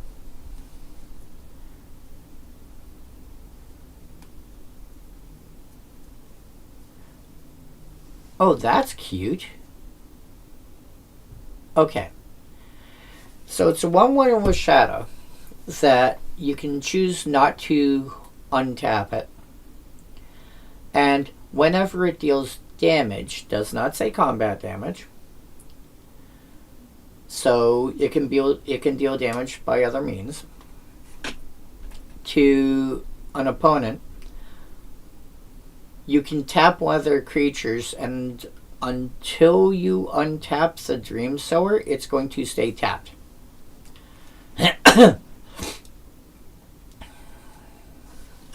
That is one way to deal with creatures that are going to be a problem for you, is just turn around and go, yeah, you're not untapping until I say otherwise.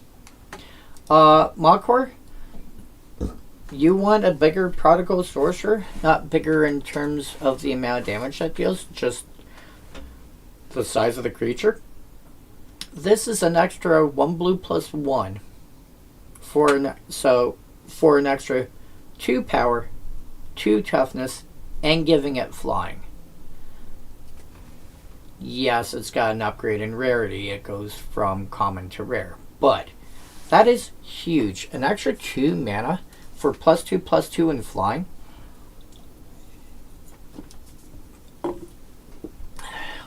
In blue? That is huge. If I'm building a pinger deck, Makor is probably going to be on, like, assuming I'm going mono blue pinging. Mono blue, and keep in mind, you probably have to be looking at cards that exist before Time Spiral for something, or like Time Spiral and before for something like that. Before Lorwyn. There we go. I would probably consider Makor as one of the cards to play with. Flamerud,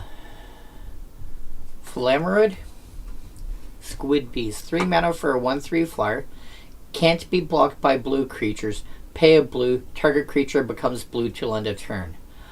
Which means you can keep paying blue mana into it and go, cool. You've got 6 creatures that fly. I'm going to pay 6 blue mana. You can't block me now. Wait, what? Hilariously, the ability to become blue till end of turn ends up being useful for other things as well. So you could end up using this as a combo piece. I will leave it as an exercise for the reader to figure out what else you can do with stuff being blue. Yeah, have fun with that one. 1, 2, 3. Alright. Flamerud is actually going to be you know what? I'm going to make a note of you. Flamerud.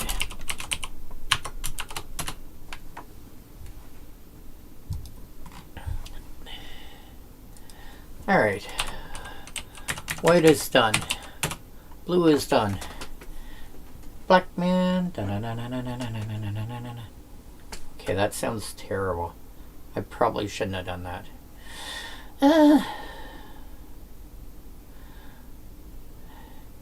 I'm just thinking black, the color, not like skin color and stuff like that.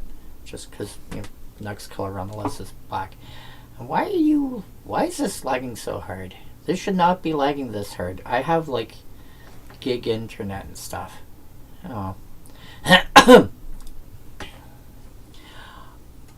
Oh, okay, that's kind of funny. So, Marsh Lurker. 4 mana for a 3/2. Sack a swamp to give it fear till end of turn, which means it can't be blocked except by black creatures or artifact creatures. Fear is an ability we haven't had for a very long time. It eventually got replaced with Intimidate, and Intimidate itself kind of got grandfathered out, I think the expression might be. But sack a swamp, give it fear till end of turn. Okay. You're playing black, you're probably playing with Urborg Tome of Yawgmoth, and if you weren't, somebody else at the table probably is. Not unrealistic. Not unrealistic at all. Oh, what? I am curious.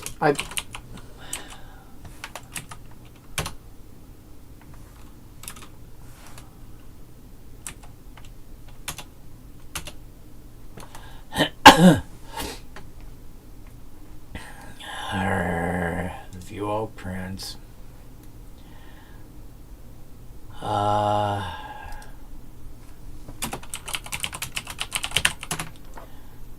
There. Go away.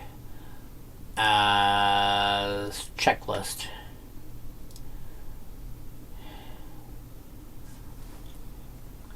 Wow.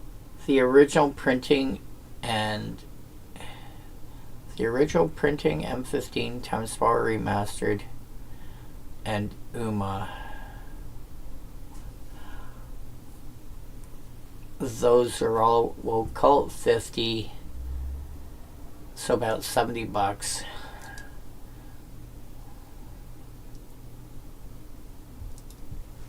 Anyway, if somebody at the table is playing with one of them and has it in play, that basically means sacrifice any land to make this almost unblockable. Now again, green and black are probably, I would presume green and black are the two most commonly played monocolored.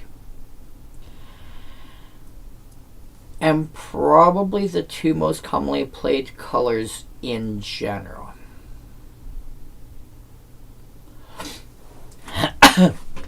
Whether with each other or whatever. I would assume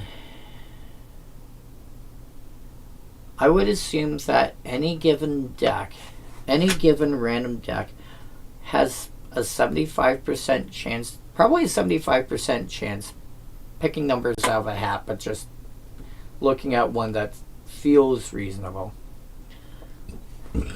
to be black, and 75% chance to be green.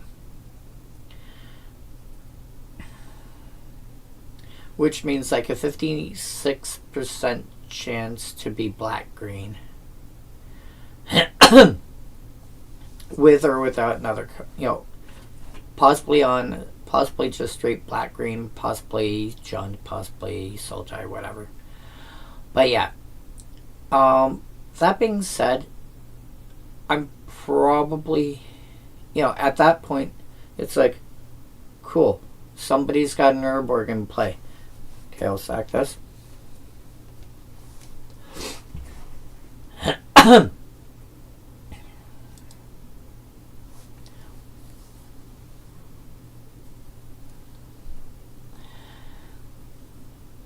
That being said, Black does not have an insanely difficult time of getting cards back. It's not easy, but I would say probably after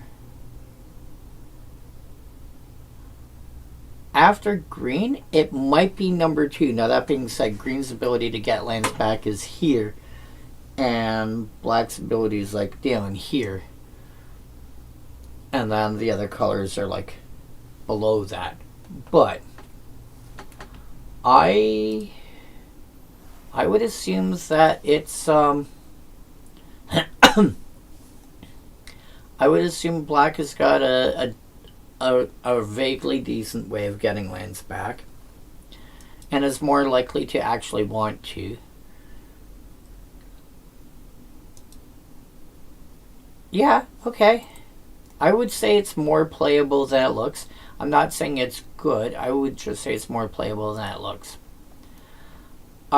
Screeching Harpy, 4 mana for 2/2 flyer, 2 to regenerate, is fine. I've seen worse. This is basically like a worse Dredge Skeletons, but it's got flying. So Dredge, because the thing is, Dredge Skeletons is 1 black, 1 other for 1/1. Black to regenerate. This is 2 black, 2 other for a 2/2 with flying, and 1 black, 1 other to regenerate. I think that feels about right compared to Dredge Skeletons, actually. Come to think of it. Because you've also got flying added into the mix. I think if it didn't have flying, it would probably be just 1 mana to regenerate.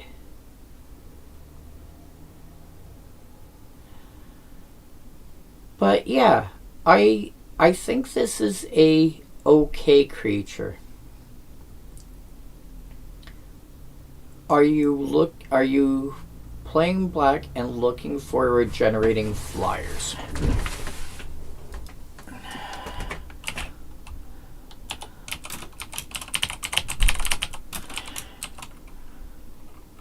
How many up? 19 cards. Sort by mana value. Will-o-wisp. Fognats is a 1/1. Oh, wow.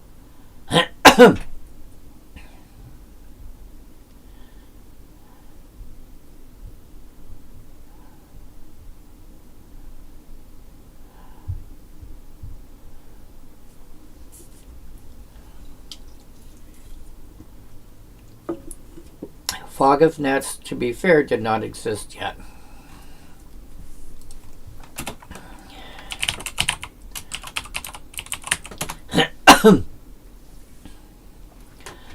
Did not exist yet. Weatherlight we would have done last... Weatherlight we did last week. This is not bad.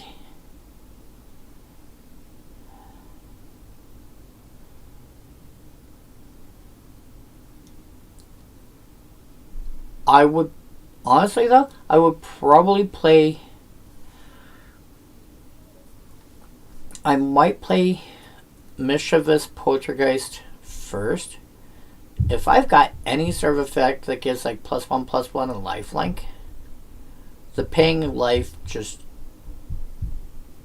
don't like it's. Yeah.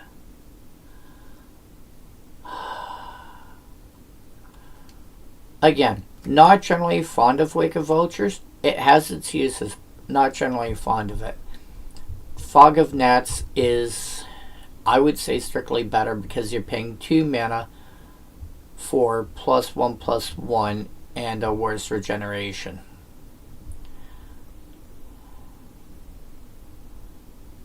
I think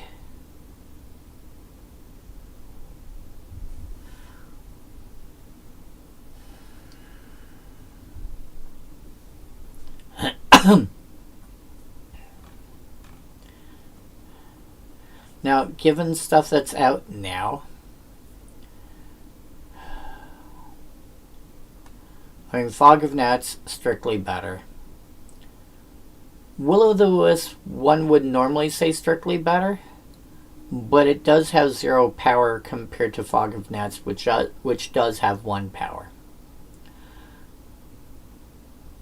I would play Mischievous Poltergeist before either of those. Screeching Harpy, though, is actually not bad.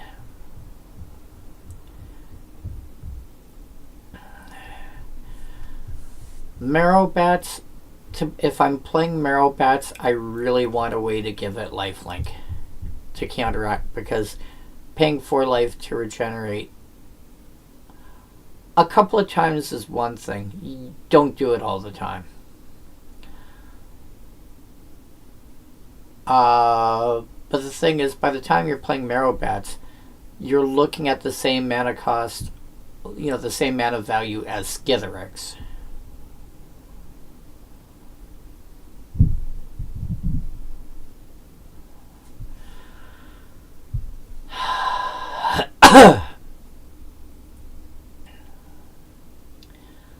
You know what?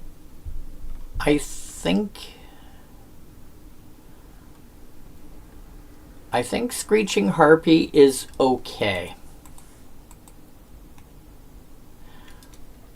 Like, even comparing the other things that it's up against for flying regenerators in black, I think it's actually okay. But I would, there's, for stuff around its mana value, it's probably like number 7 or so on list, in my opinion.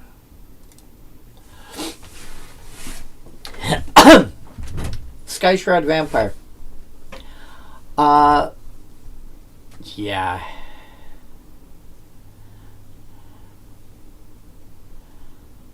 Yeah. This is fine. You generally want more flexibility in what you're allowed to discard. It is okay as a discard outlet. It is a vampire. those are two things that you're going to want in different decks, generally speaking. Vampire Reanimator is not generally a thing that people aim towards. However, it's not impossible.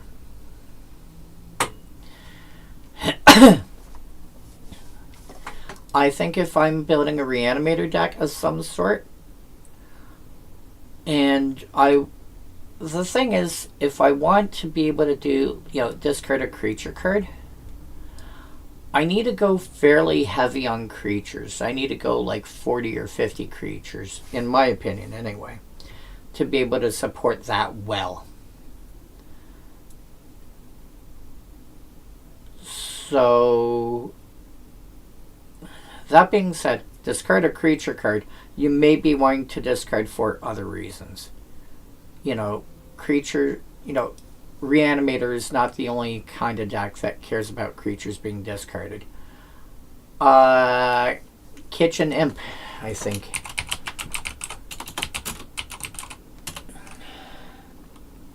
Yeah, Kitchen Imp wants to be discarded. It's a creature card. Paying extra mana when you're casting it.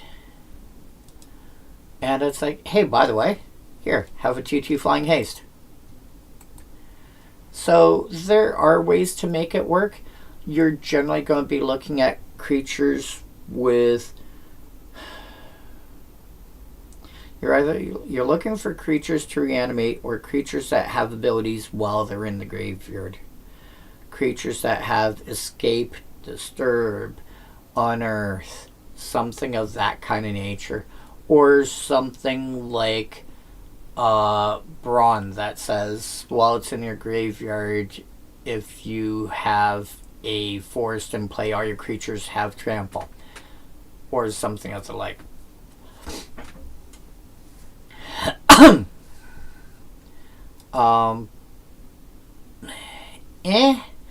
I think in general, for what it wants to do, there's probably better options. However, if you're looking at the idea of picking up cards that are flexible enough that you can put them into multiple decks, I want to pick up 4 copies of card X. And, it may not be the best card for this deck, but I want like 4 copies and I can just slot it in. And it can be...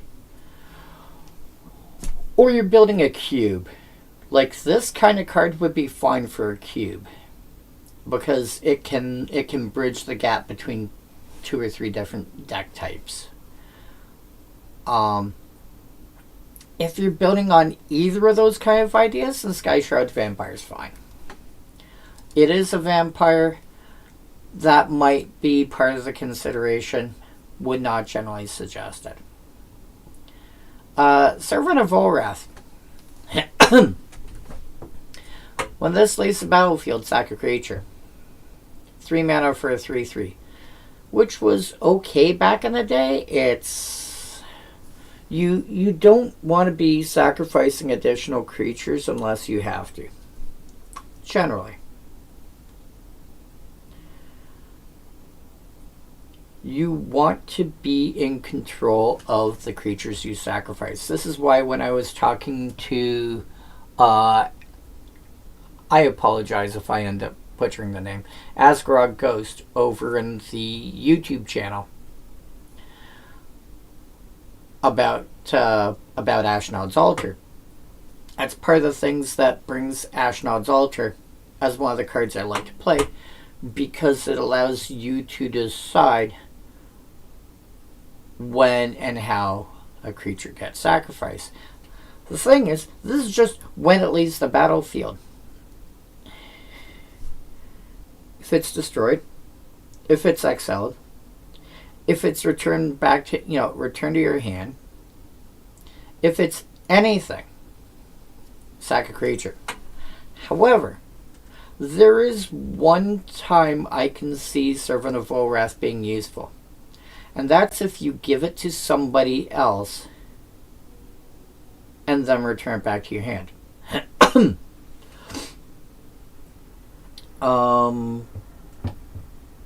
You know, some kind of, like if you're building a consistent donate, like a deck that consistently donates,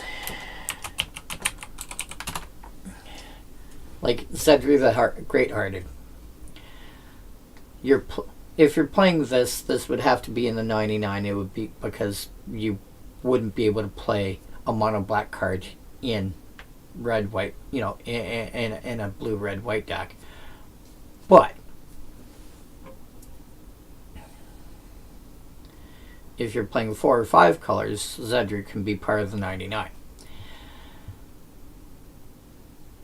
And Zedru has a activated ability that says target opponent gains control of target permanent you control. So what you do is you have Servant of Volrath in play, then you give it to somebody else. Is that Bizarre Trader I'm thinking of?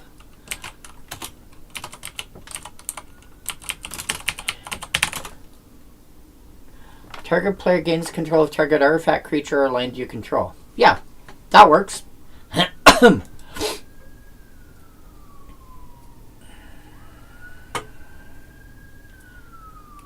Yeah, you put that in your deck, and then somebody's going to blow up your creature, blow up your servant. You turn around in response, trade it away to somebody else. They not only lose the servant, but because it's left play, now they gotta sack another creature. Or you give it to them with the Bizarre Trader, and then you use another effect to return the servant back to your hand. You can keep, like,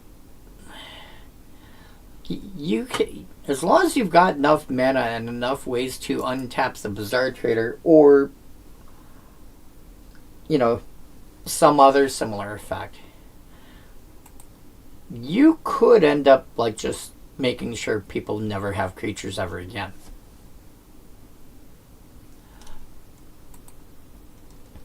I could see you having to go. You could conceivably do it in Jund. You'd probably have to go 4 color. But yeah.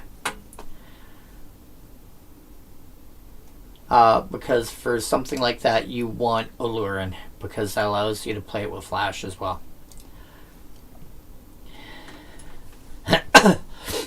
Bellowing Fiend. It's a shame this isn't like... I mean, it would be overcosted, but it's a shame this isn't like... Oh, this could... Imagine, for the sake of argument, this was triple black. Which unfortunately means it would also be able to come out turn 1 off of Dark Ritual. But triple black, it's 1 black plus 4. At least make it like, 1 black plus 3. Or 2 black plus 3, maybe. A 3/3 flyer. Whenever it deals damage to a creature, deals 3 damage to that creature's controller and 3 damage to you. I would Vampiric Link or something similar to this like all day long. Or just other ways to make sure that my life total stays higher. Or I could just not care. This, you know what? I might play this regardless. 5 mana for a 3/3 whenever it deals damage to a creature, 3 additional damage to the controller and 3 to you. I'm not sure I actually mind that. That seems fine.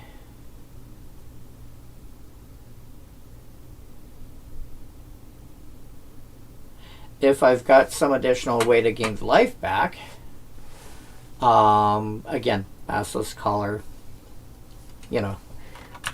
see this document.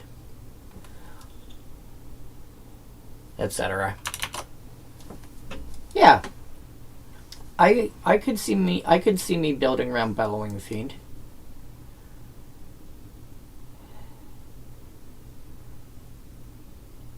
Oh, if you've got a way to give this, is it Encore? No, not Encore. Myriad. Oh, if you've got a way to give this Myriad, that thing just ends up being funny.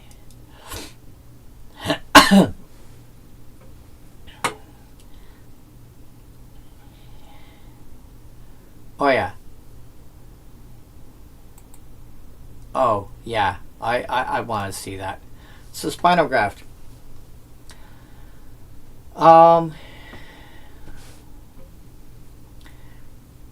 Spinal Graft, I look at this as basically something along the line. Again, what's his name? Asgarad Ghost was pretty on the money when he referred to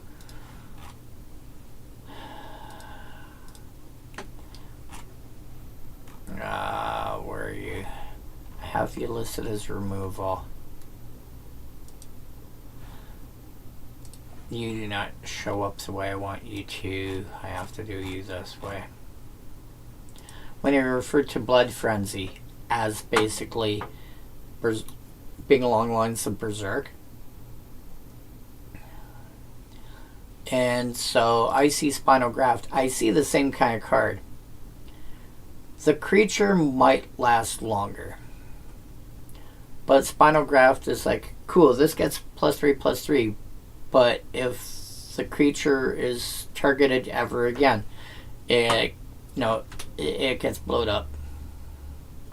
Okay. If you play it similar to Berserk,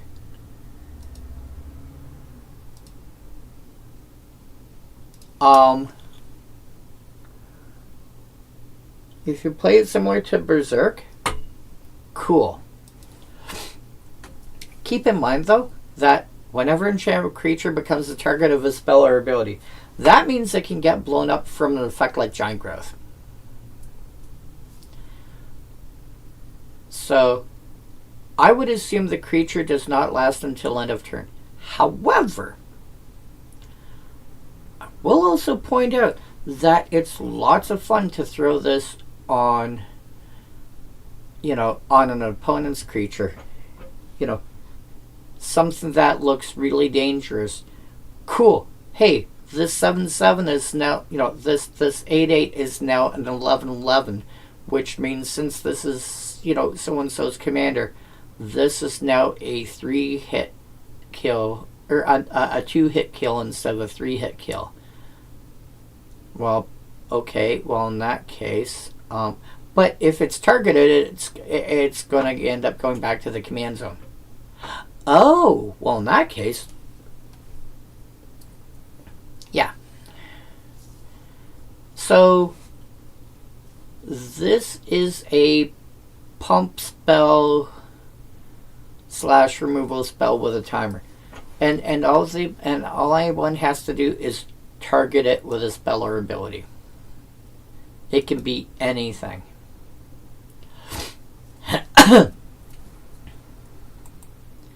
So, yeah, Spinal Graft I can see being played. Pit Imp. Pit Imp I always thought was funny.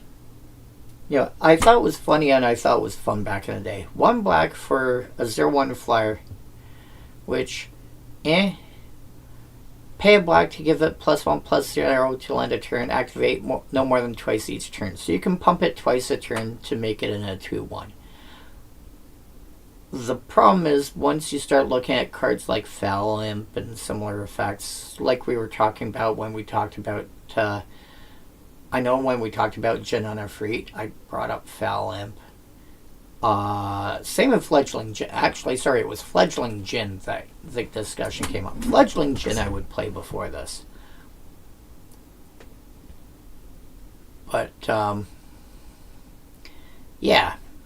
It's,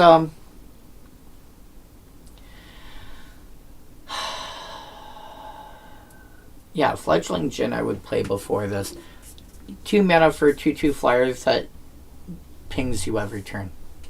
Okay.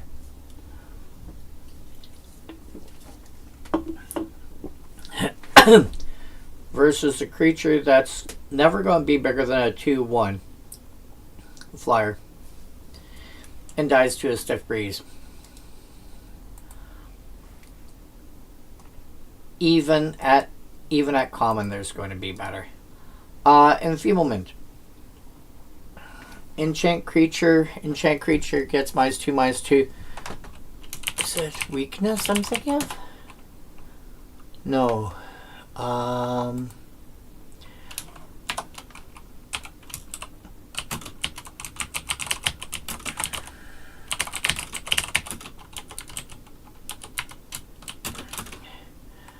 Value equal 1.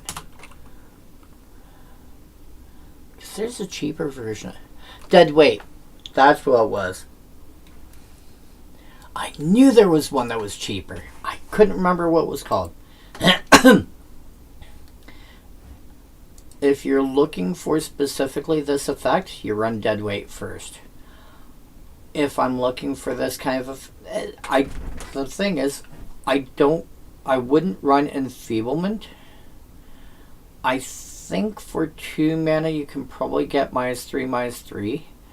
I also know there's couples that allow you to like pay mana to make it shrink to lend a turn that are enchantments and not enchant creatures. I would not run enfeeblement. You know, unless I'm building around flavor or something like that.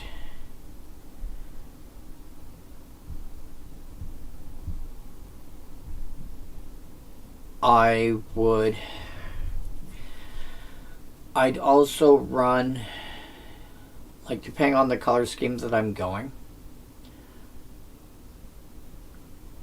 an effect like, oh, what was the blue one? There was that funky blue one. Binding? No, not Binding Grasp. There's a blue card from like Ice Age era that was, it was kind of a reprint on Essence Flux? It was kind of a reprint of Unstable Mutation.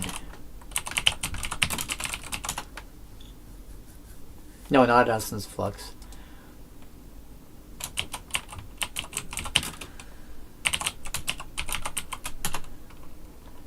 Essence Flare.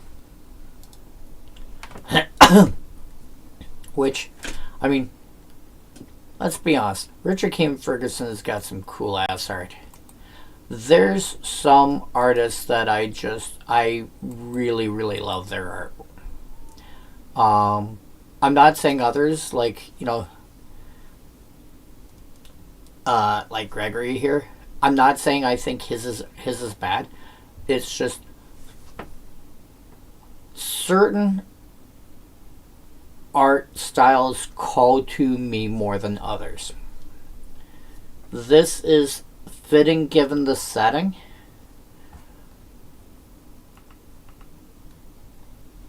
RKF is just unusual enough that it's like,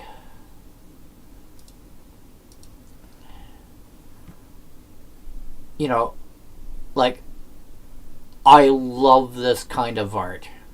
Like, just the style. We don't see enough of it.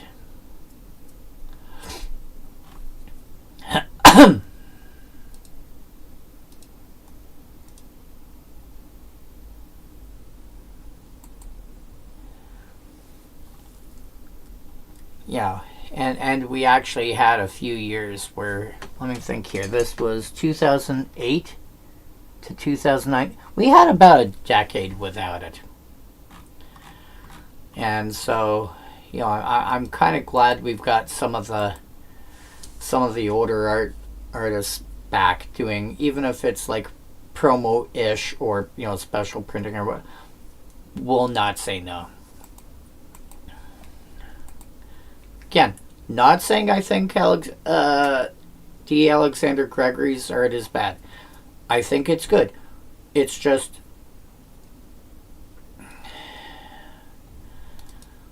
I think the best word I can think of to describe it is it feels typical.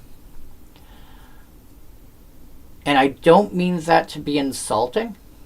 I really don't. If you want something to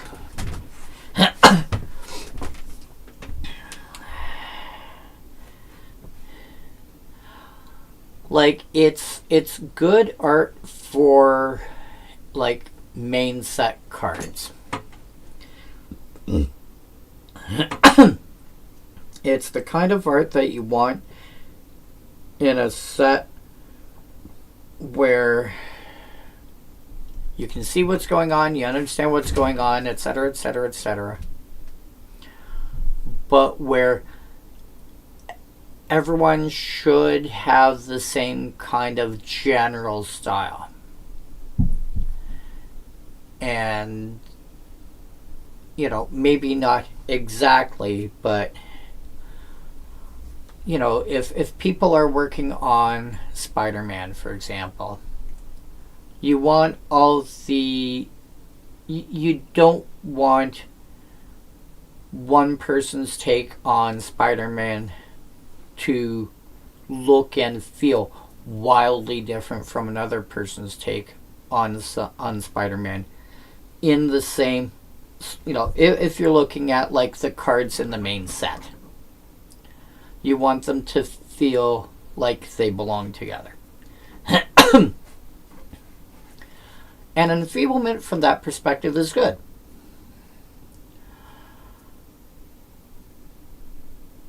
If I'm looking for something that is cool and unusual and different and like, wow, special promo versions or, Secret Lair or something of that nature, then, an artist like Richard Kane Ferguson is more what I would be looking for. And again, I don't think the art is bad. If, and I haven't looked up any of what most of these artists do, let's be honest. This is the sort of things that I can see going into like a graphic novel. It's like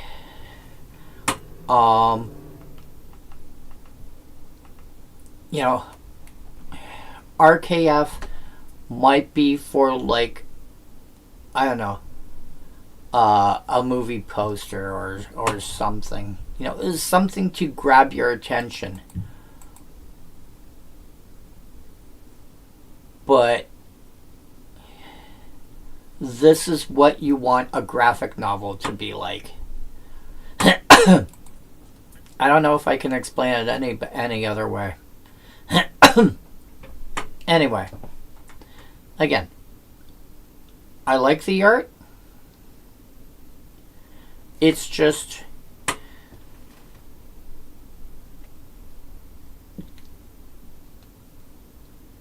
sufficiently different category style to where my brain says it belongs. And if you disagree, you disagree. I am again, art's a very subjective thing. People like what they like. People dislike what they dislike. You know what? If you want to argue about it in the comments, argue about it in the comments. Just don't be, don't be an ass about it. 1, 2. Leeching listed. Again, you should understand how lists work by now. This basically turns around and gives the enchant creature an upkeep cost of, hey, cool, you're taking damage now. You know, you want to combine that with the stinging listed, where every time it becomes tapped, they take 2. And now, by the way, you're also taking damage every upkeep. Have fun with that. You want to build that kind of deck. Leeching listed should be in your, should be on your list of stuff to play. Darkling Stalker. This is one more than Frozen Shade. One more colorless mana.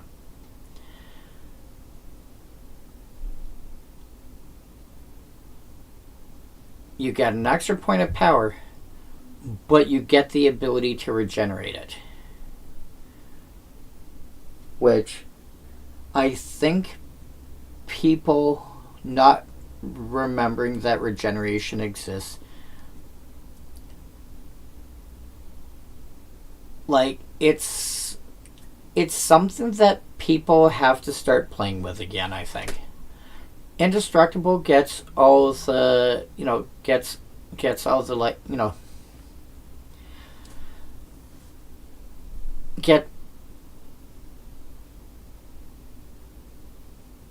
sorry, I heard noise. I was trying to figure out where it came from. I think it's sirens or something outside, but like a distance away, but just loud enough that I could hear. Anyway.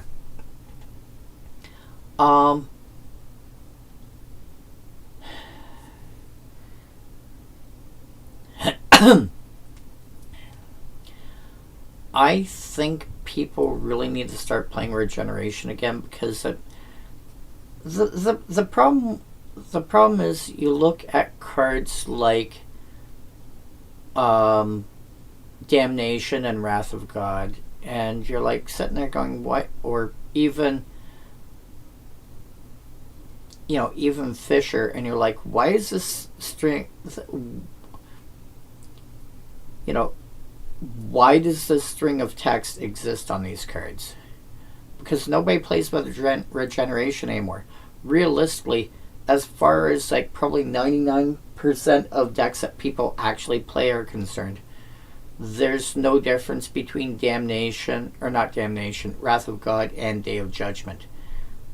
They're basically the same card.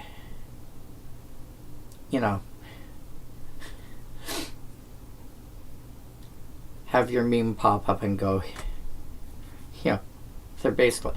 they are basically the same card, because nobody uses regeneration anymore. And realistically, I would say, apart from the very rare card like Thrun the Last Troll,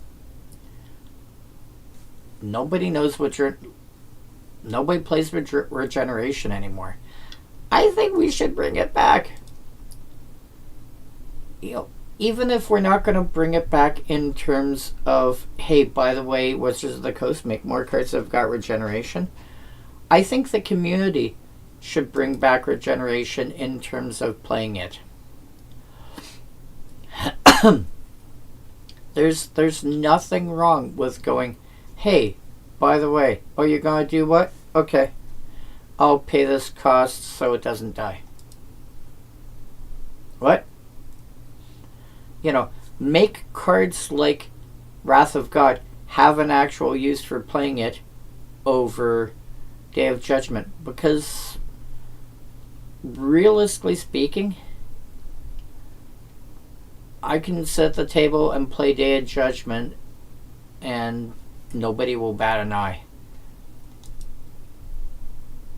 because the amount of times that it ends up being better, it ends up being worse than the Wrath of God these days, is like 1%.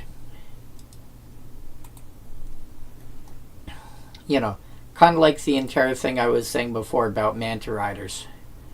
It having activated flying it having activated flying versus Day of Judgment versus Wrath of God. It probably is going to make Manta Riders having activated flying is probably going to make more difference in a typical game of Commander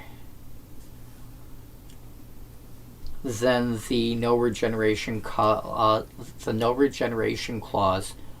on Wrath of God.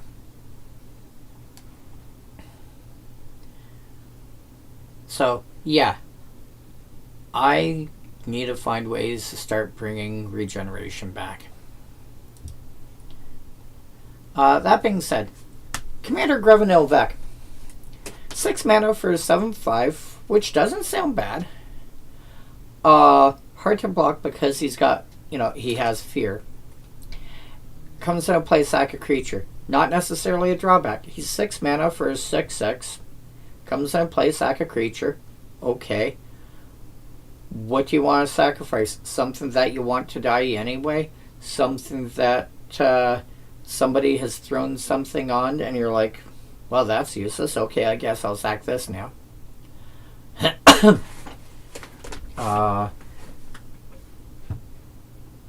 The Avenging Angel, that when it dies goes back on top of your deck.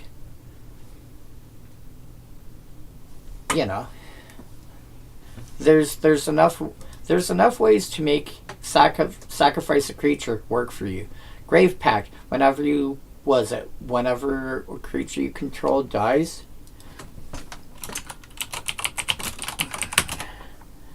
whenever a creature you control dies, each other player sacks a creature of their choice. So, yeah. Easy enough to make him work for you. Dread of Night. 1 black, enchantment, all white creatures get -1/-1. It's going to make soldiers come into play dead.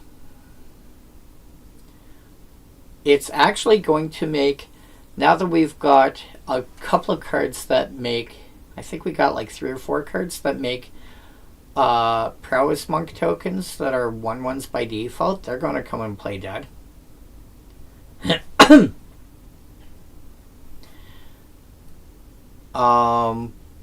The rabbits from Carrot Cake. I think there's just enough random white creatures. Basically, if somebody's playing white, which feels like a card, feels like a color that is typical to play. Like, you rarely play it on its own. It's usually combined with something else. I think probably Selesnya, maybe with other colors, maybe not. My biggest problem with Selesnya personally is that there feels like there's way too much overlap between the two of them. A lot of the time, it's like if you reflavor the card one direction or another, it can just as easily be the other color. Like Disenchant versus Naturalize.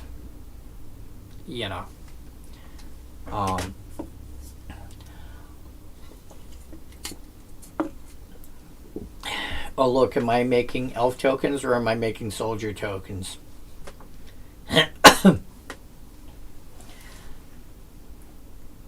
But white seems to go...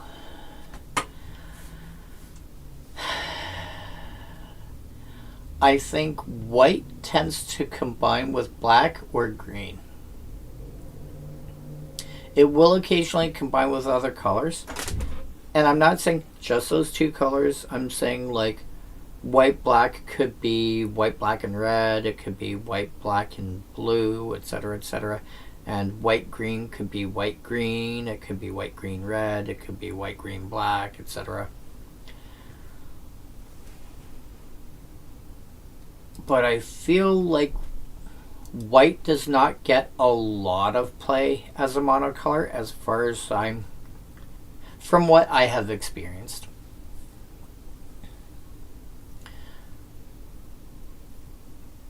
But I think it probably gets... When people do play it, you're going to end up with enough... I think you're going to end up with enough creatures, especially of different types. We're just giving them -1/-1 is going to be a lot.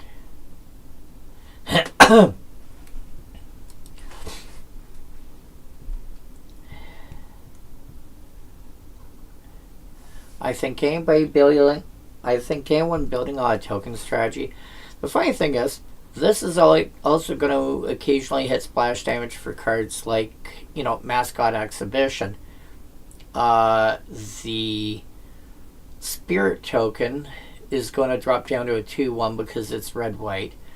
And the Inkling token is going to come and play dead because it'll be a 1/0.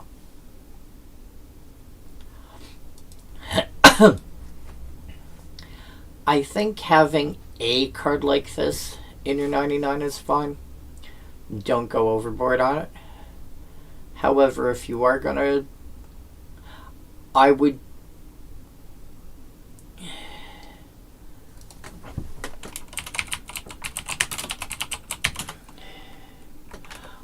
more likely play Virulent Plague, because this is more likely to... Like, first of all, -2/-2 is a lot more than -1/-1. And I think this is more likely to generically hit more.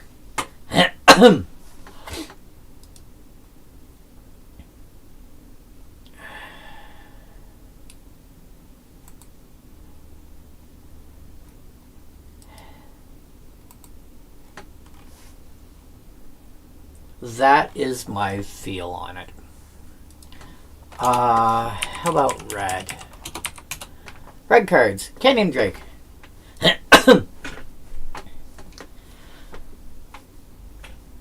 Back in the day, if red wanted to discard cards, it had to do so at random. That was a very big thing for red back then. The problem is you're looking at 4 mana for 1/2 flyer. Keep in mind, red did not have great flyers back then. They were okay, but they weren't great.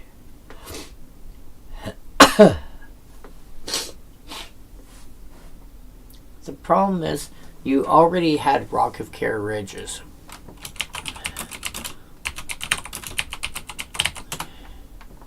Which is 1 red +3. 4/3/3 flyer that in revised was like, is like $2.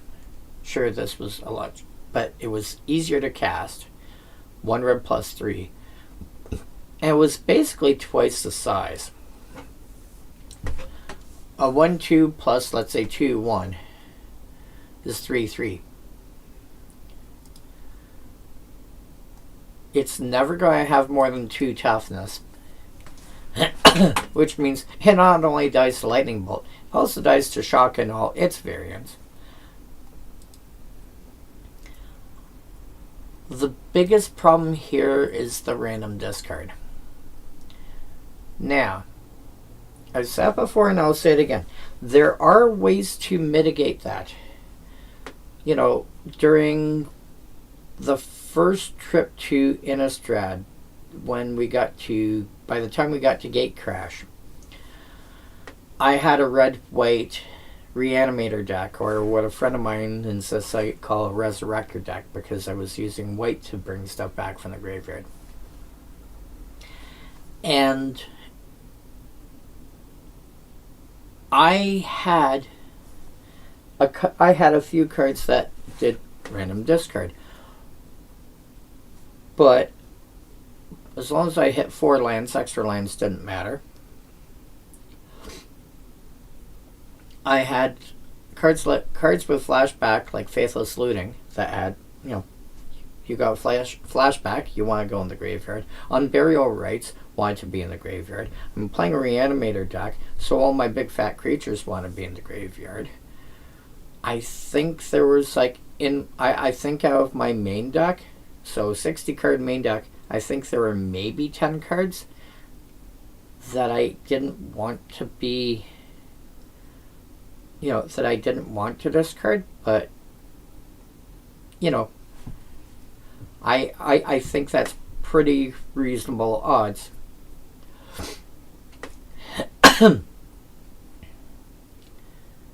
That what you're going to pitch is not going to be one of the cards that you actually care about.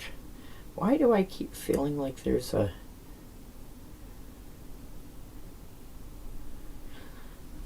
Sorry, I keep feeling like there's something on my glasses somewhere and I can't see it. Like on the...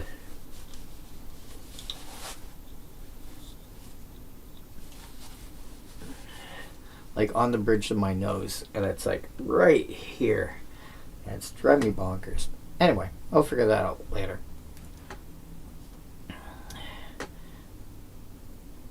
But yeah, there are ways to mitigate that. I would assume that if you're playing a deck like this, you probably have enough cards with Encore or Madness or Disturb or basically anything that either cares about being discarded or doesn't mind being in your graveyard. Or, like Phoenix Tribal, where they constantly have ways to come back. Squee, Goblin Nabob, and a handful of other cards like that have abilities that say, hey, by the way, if we're in the graveyard on your upkeep, you can do this to get us back. So you can build around this, but like I said, Canyon Drake, I would play Rocket Care Ridges before I ran this easily.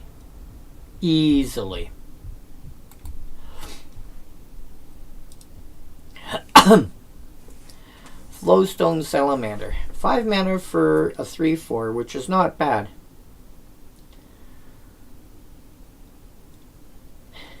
Pay red. Deals 1 damage to target creature blocking it. So first of all, give this trample. Okay. Second of all, play either Torbrand or play the red O'Hare Oxenel, I think his name is. O'Hare Oxenel. I'm probably spelling it right. Or spelling it Axonel. I got it backwards. Because if red source you control would deal in mouth non-combat damage less than O'Hare's power to an opponent. Oh, to an opponent. Okay. Then in that case, I want to run Torbrand as my general. If red source you control would deal damage to an opponent or a permanent an opponent controls, deals that much damage plus 2 instead. Which means Flowstone Salamander with Torbrand out, you pay a red, it's going to deal 3 damage. Alright, do it again. 6 damage. Cool. Now I'll trample over for the rest.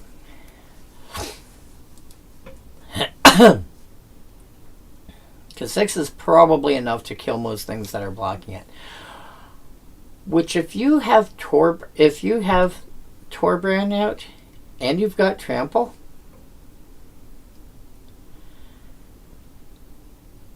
and you use it, yeah, this can just mess up so much math it's not even funny. Flowstone Giant. A lot of Flowstone creatures are going to get, a lot of Flowstone cards are going to get plus X minus X till end of turn. This looks like it's typically 2/2.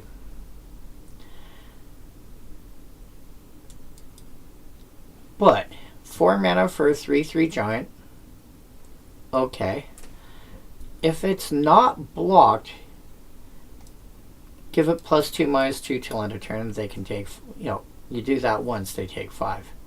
If you've got a couple things in play to actually pump its power and toughness, especially its toughness, for every 2 points that you can pump its toughness through other means, ideally permanents, you can pay an extra red mana and do an extra 2 points of damage. So again, a card I would build around. If I'm playing Giant Tribal, not the worst. I mean, it's slightly better than, I would say it's better than Hill Giant, which is also reflected in the cast that it's 4 to cast, but it's 2 red +2 instead of 1 red +3. But I think this is enough to actually push it easily over Hill Giant easily.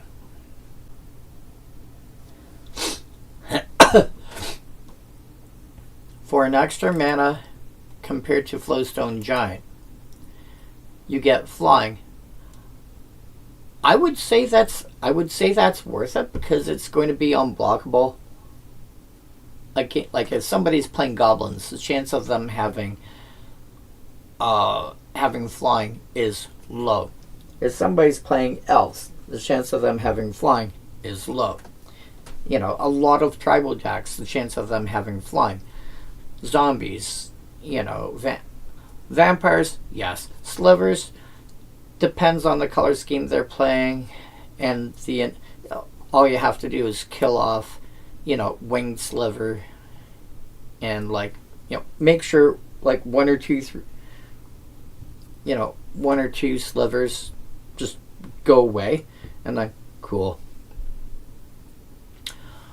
Or you play with cards that say, oh yeah, you're a flying creature, yeah, you lose flying. Wait, what? Yeah. There's cards like that. I would play this so much more before I would play Flowstone Giant in a typical deck. But yeah, Flowstone Giant, you're playing Giant Tribal. Look into it. And again, you're playing Tribal. You should be playing with Tribal shenanigans. The Wyvern, on the other hand, it's a Drake. Do you want to look in a Drake Tribal? Maybe. Shadow Storm, 1 red sorcery, 2 damage to each creature with Shadow. I have no problem with the idea of throwing this into the 99. The problem is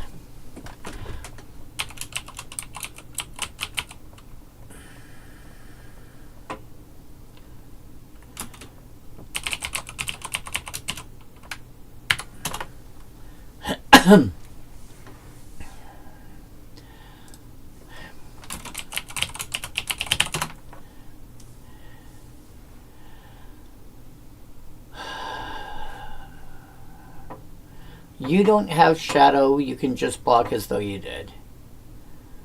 You'll survive. You'll survive even if you gain it. You'll survive. And actually, you're probably the bigger threat for that. That. Yeah, okay. Realistically, for stuff that actually has Shadow, I would say 1.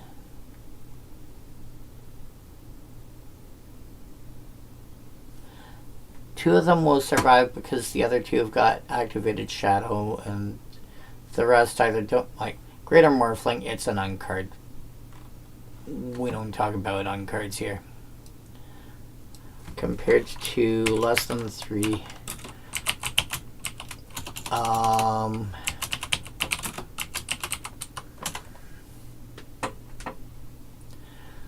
compared to 21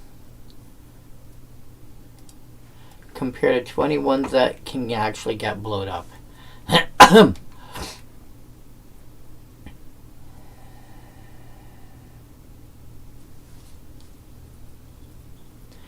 Voidwalker.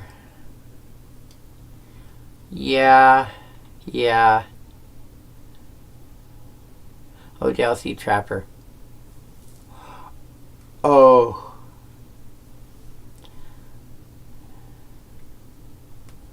Merfolk tell their young of Dandan, humans of Ragman.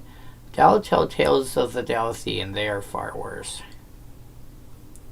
Yeah, okay. Yeah, so Shadow Storm.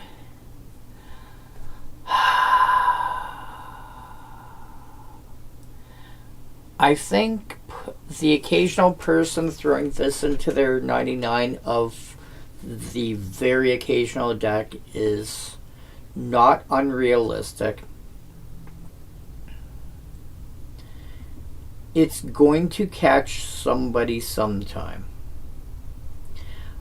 But if you're playing with Shadowstorm, you also want a way to like just randomly get it out of your hand to do a thing. Discarding it to the Pegasus enchantment that we saw at the beginning.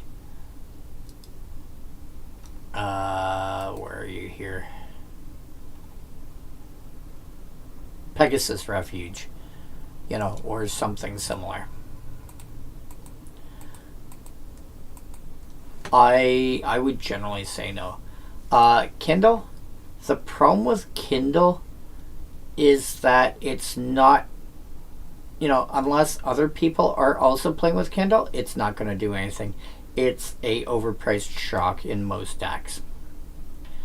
Flameburst is better because it has Partick Firecat that says that when it's in the graveyard, Partick Firecat counts as a card named Flameburst. So you can actually do 2 damage from one, and you can actually do 3 damage off it. But yeah, don't bother. Firefly. I like this guy. He's small, but one red plus 3 for a 1/1 flyer, which seems you should probably be paying, like, realistically, we're talking Magic's ancient history. I would assume like 1 red plus 1 might get you a 1/1 flyer. Wow. Maybe. Because you had Bird Maiden, which was a 1/2 flyer for 1 red plus 2. But I think you probably could have shrunk yourself down to 1 red plus 1 for a 1/1. Because 1 toughness versus 2 toughness is a big difference.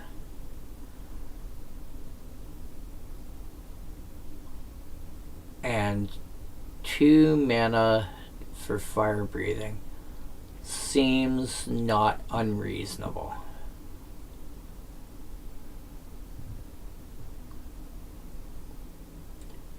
I would be, historically, I would say okay. I mean, nowadays, this should probably be 3 mana. Maybe, no. At rare, I could see it being a 2-drop. But at rare, I'd probably also want it to be like double red to cast. Which probably means 4 mana is about right. Yeah.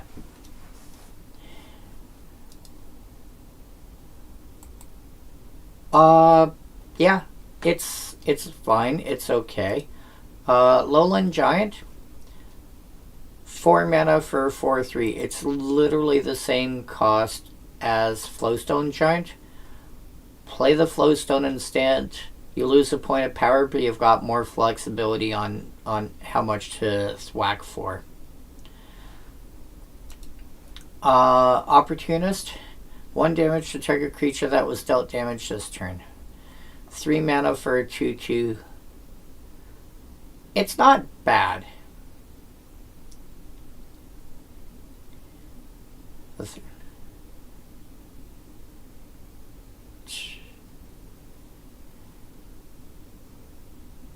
Yeah.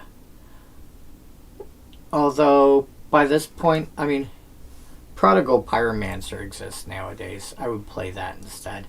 Mog Squad is going to come and play dead most of the time. As I crept to the Weatherlight's hold, the squad leader held up his hand and whispered, "Stop, goblins, what's that sound? Do-do-do-do-do-do-do-do-do." Renegade Warlord. 5 mana for a 3/3 first strike. Whenever this attacks, each other attacking creature gets +1/+0 to end a turn. I would not complain about this.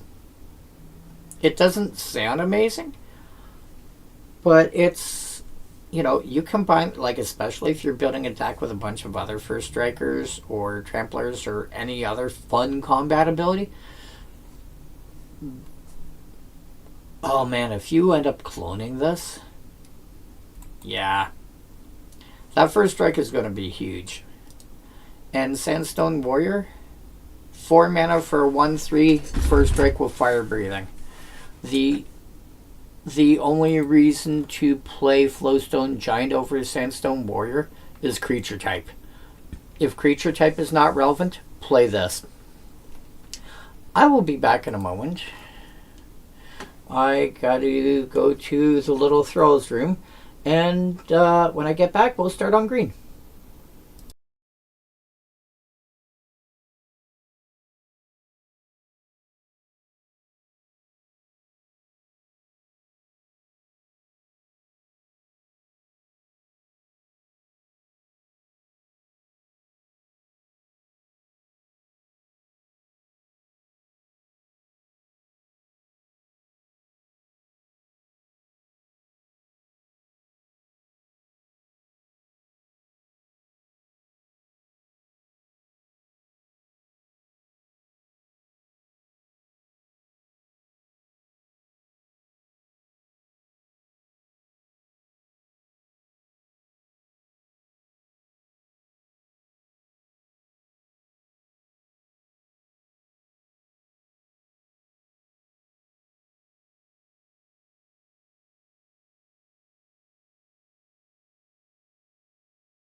Boop. Alright. Oh my god, go away. I don't care.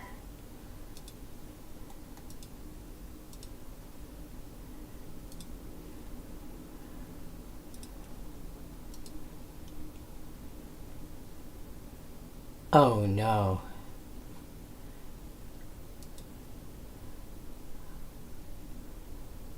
Oh no, please tell me my stream didn't crash on that.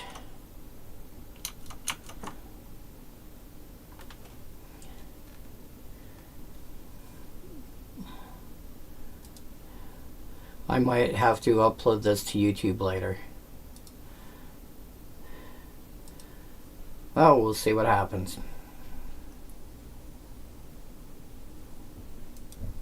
Anyway.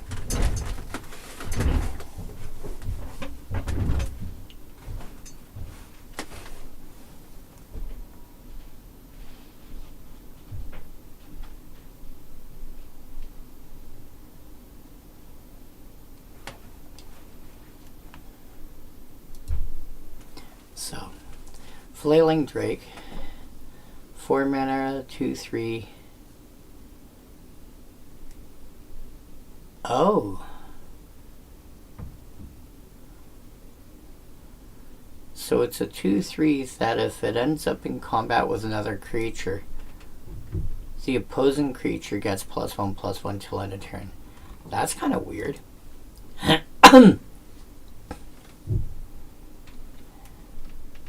Actually, let me just do a thing real quick.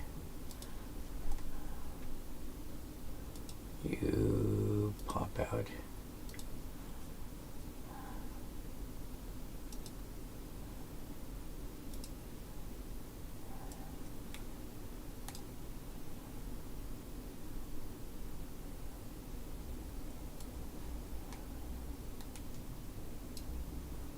Weird.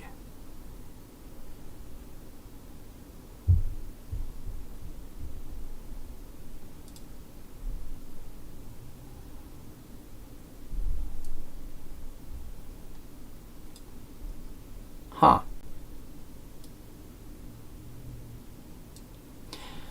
Shrug. Anywho. Yeah, Flailing Drake. So, 4 mana for a 2/3 flyer. If it ends up tangling with another creature in combat, the other creature gets bigger till end of turn. That is a really weird card. Yeah, I remember looking through green flying creatures for Dosan, and to be fair, this is like over a decade ago now. I don't remember seeing this thing, but I think this might be, I saw it and I just passed on it because I'm like, eh? If it was the Drake that got +1/+1 till end of turn, that's a different story. Verdigris, pass. Run, if you really need this, run Naturalize instead. 1 less mana, more flexible.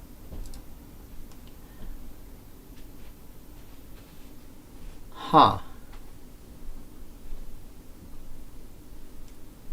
Heartwood Giant. Maybe. I'm gonna make a note of you for my mono.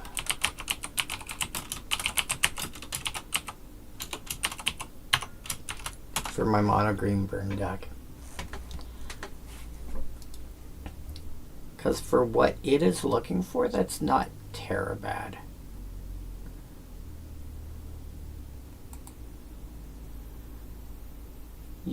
This is generally a pretty bad thing, but you know, you've got 5 mana, you've probably got plenty of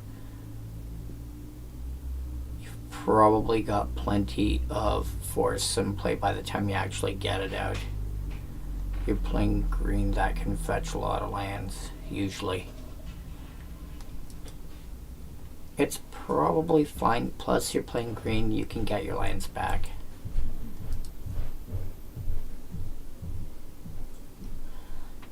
Crazed Armadon? The funny thing is about this is because it specifically says destroy.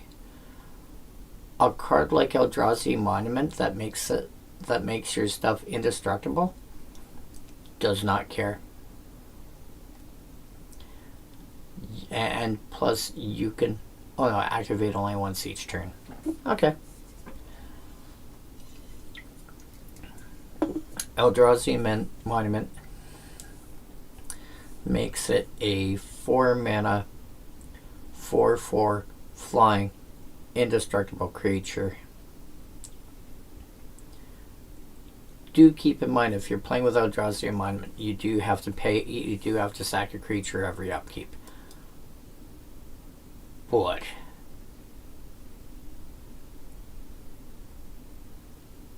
play enough creatures that you don't care, or play creature generators so you don't care. You know, stuff that goes, hey, pay this cost, make a token, like the Pegasus, what was it, Pegasus Refuge or whatever we saw earlier. Heartwood Dryad, you know, 2 mana for 2/1 that can block creatures that have shadow without having shadow itself, and because it itself doesn't have shadow, it can also block regular creatures. This is not bad. Don't be afraid to slot this into a random green deck, especially one that's got abilities to pump its creatures quite a bit. Probably better than you thought it would be. Sky Shroud Troll. I mean, play Thrun first. But, yeah. The regeneration on this feels a bit much. Like in terms of cost. I think if this was simply green regenerate, it would be fine.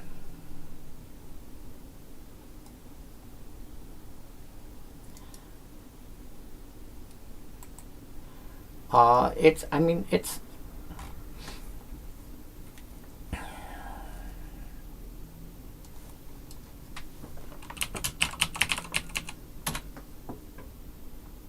there are 54 trolls.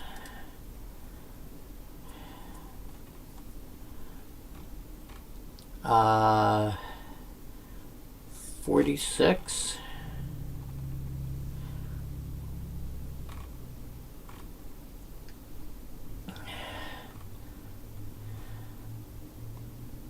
$45, $44,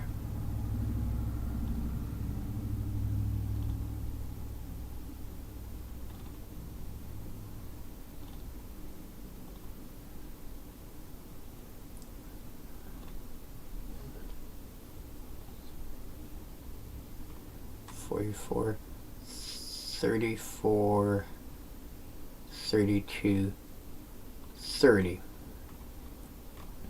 You can run 30 in a mono green troll deck.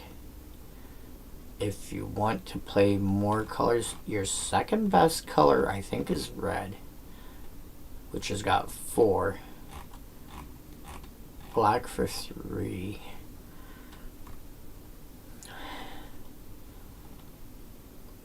You only get 1. You get 5 for adding red. No, you get 6 for adding red. 4, 8, 10, 11. You get 14 for adding black. Wow, that's huge.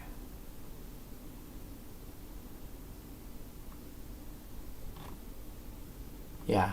4, 8, 9, 10, 11. 12, 13, 14.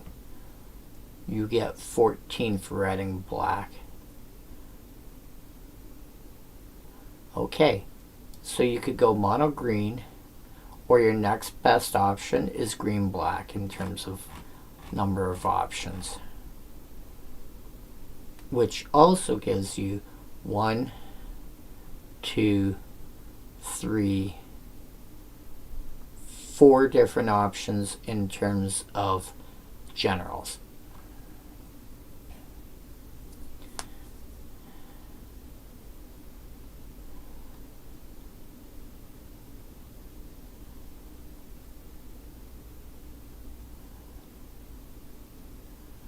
I think I would generally play Griswold, but we'll figure that out some other time. But yeah, Troll Tribal, you can probably cut that. Skragnoth, 5 mana for a 3/4 pro blue, can't be countered. It is a rare card, no pun intended, that I would like. The only reason I have any interest in this card is because it says can't be countered, and one of the various decks that I'm working on is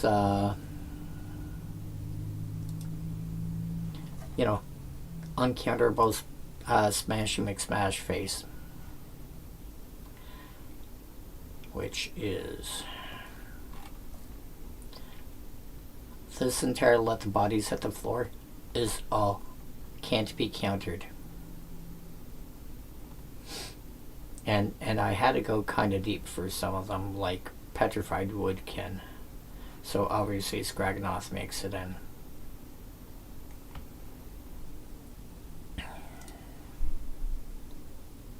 But the only reason I have an interest is I'm trying to build Gruul, can't be countered.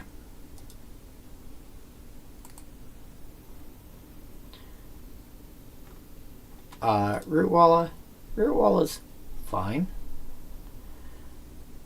The problem is now you should be able to get like a 4/4. I wonder.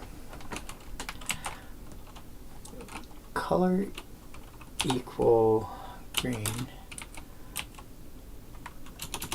Power equal 4. Toughness equal 4. Is vanilla.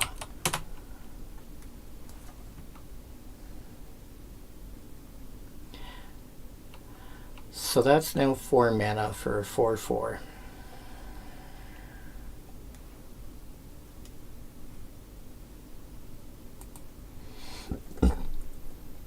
So pay an extra green, and because you can only use the ability once a turn,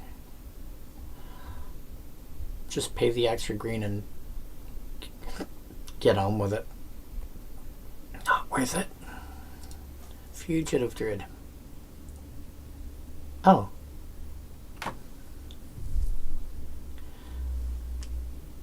If somebody casts an aura on this, you draw a card.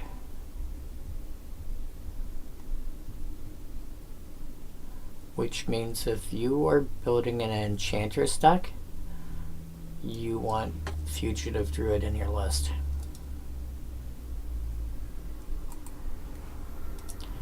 Trumpeting Armadon, 4 mana for a 3/3 with an activated targeted lure. Not bad. You know, if you're playing with elephants, sure. Force stuff to have to block it. And forcing stuff to have to block this means that you're, it's not blocking something else. Because people generally don't play with cards that say, hey, you can block more than one thing. Needle Storm, 4 damage to each flyer. I think you can do better. You know what? Give me a sec here.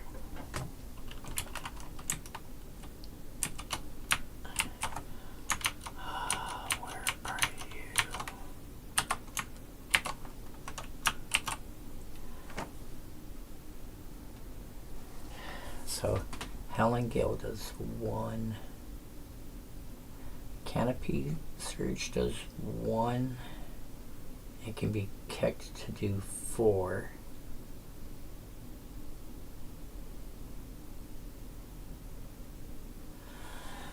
Okay.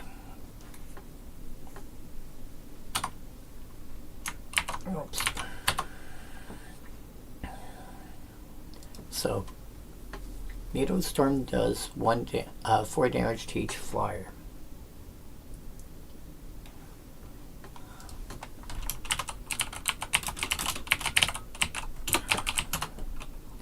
Claws of Wirewood, 1 less damage for this. 1 more mana, 1 less damage, but also hits players and has cycling. Or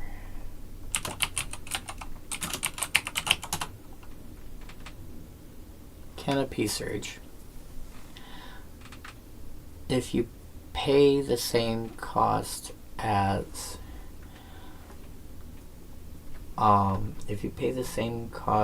Claws of Wirewood, so in other words, if you pay 1 more than Needle Storm, you also hit players.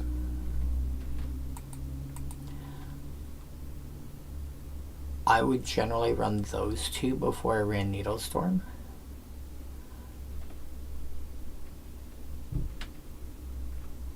I would also go with Raking Canopy, because this is also, preventive. People are going to start attacking elsewhere with their flyers.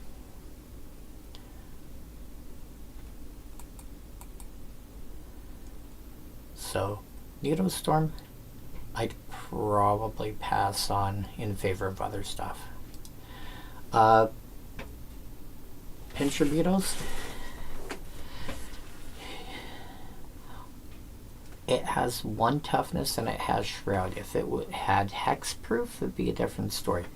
But it's got 1 toughness and Shroud, which means a 1/1 can just block it and not care. Sure, it dies, but your 1/1 is probably a token from something, and you kill the beetles.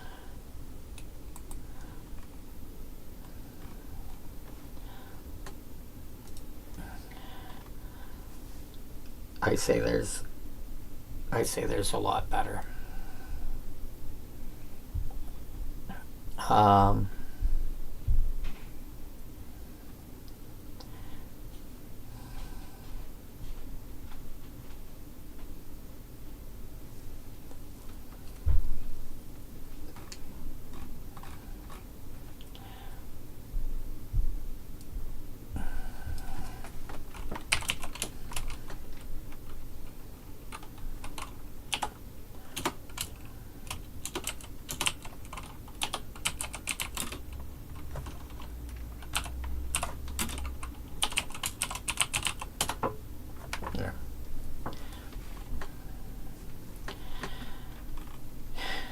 So, Sky Shroud Elf, 2 mana for 1/1, taps for green, converted mana to red or white.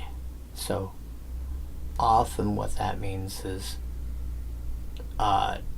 tap, take this green, put it in, and become red or white. It can also convert other mana. If you're looking at this as 1 unit, then I think Druid of the Cowl or something like that is generally better. But do keep in mind this can convert mana, for example, from Soul Ring to other colors.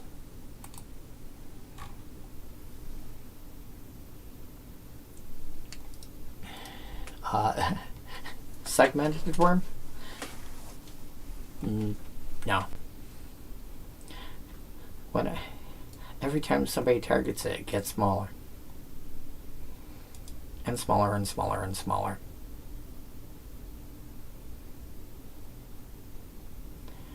You know, you could target it with a spell that deals 4 damage to target creature, and it'll kill it.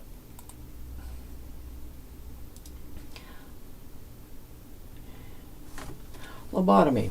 Have fun with this. This is most fun against cards that have the you can play any number of creatures.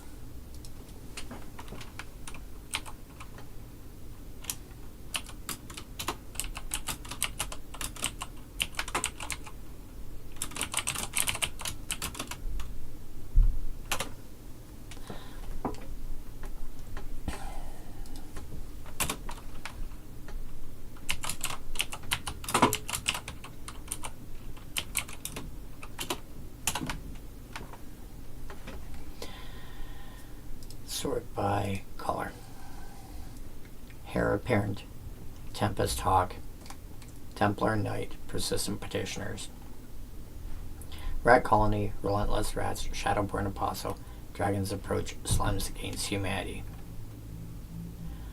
I left out Seven Dwarves and Nazgul because they're restricted to 7 or 9 copies. That might be enough to bother. But the others are like, yeah, like my Persistent Petitioner mill deck, which I think is this one. Yeah. I have 24 Persistent Petitioners.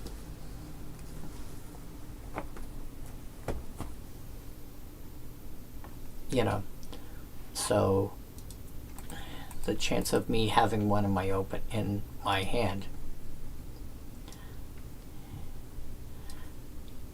and you basically get to take all of them out. That's kind of going to hurt. And then suddenly I have, well, I mean, I've got 76 more cards. A, my mana's lopsided. B, a lot of my other cards don't do anything special.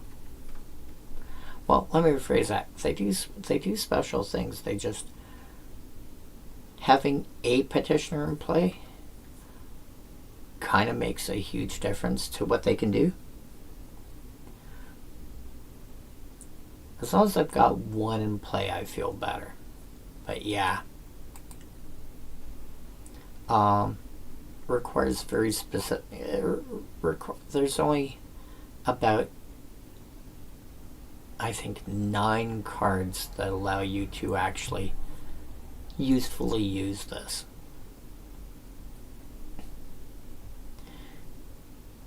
You do get to exile the card that's in their hand. So, and then you choose a card other than a basic land card. You can get Maze of Ith. You can get special lands. You just can't get basic lands. Dracoplasm or Dracoplasm, take your pick.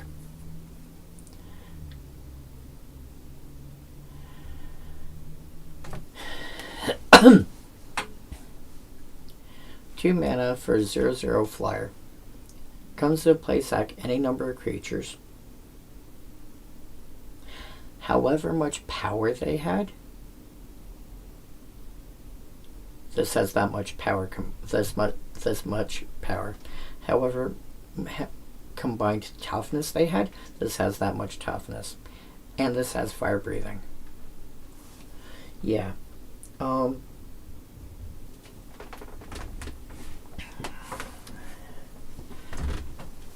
If you have any idea of playing a deck that's got like affinity, let's say, with Mirror Enforcers or Tolarian Terror or any other creature that you can get into play on like on the ultra cheap,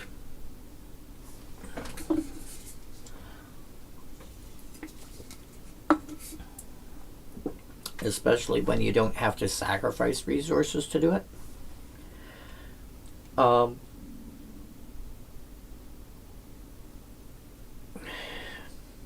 there it is. Especially when you don't have to sacrifice resources to do it. Like, you could sacrifice, say, a... Oh, it's not Tellurian Terror, it doesn't have ward. This one's got ward, okay.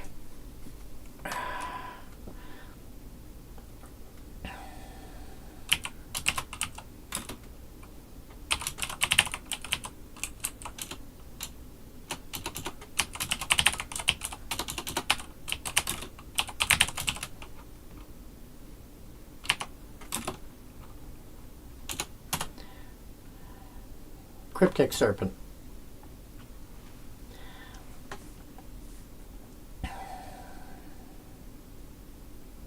You know, Cryptic Serpent, so I spend 2 blue, I get a 6/5. I then sacrifice it the following turn and get a 6/5 flyer with fire breathing. Okay, so 2 blue, so 3 blue plus red. If I've got something like, you know, what do you call it? I was going to say Mere Battlesphere. Wow.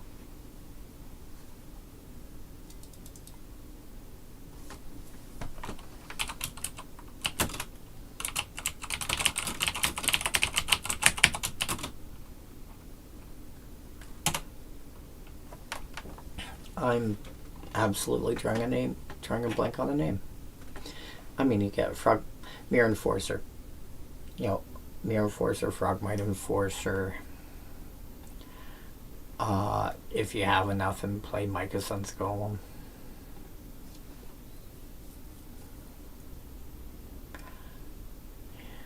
Sojourner's Companion. Thought Monitor. You could, and then you've got the guys that've got affinity for islands and affinity for mountains. So it's not impossible. This is like a 15/15 creature with flying. It's the only problem. This then turns into a, you know, a Protect the Queen situation. But yeah, it's doable. It's not completely unreasonable. You just have to build your deck around it. 2/2 flank first strike. This basically tried to take over from Thunder Spirit, I think it was.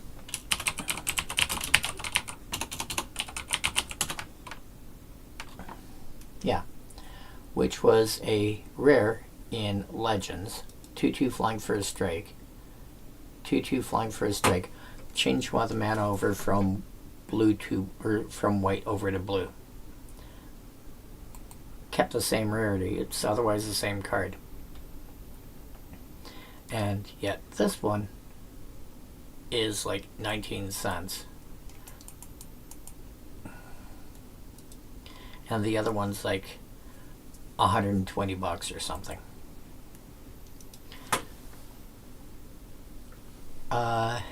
Ranger Ravec, 2/2 first strike, green to regenerate. Perfectly serviceable. 4 creature types. Actually,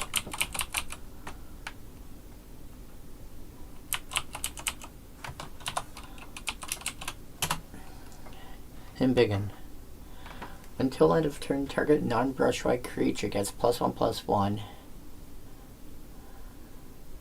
for each super type, card type, and subtype it has. Has no super types. It has 1 type and 4 subtypes. So Embiggen would give it +5/+5. Just to let you know.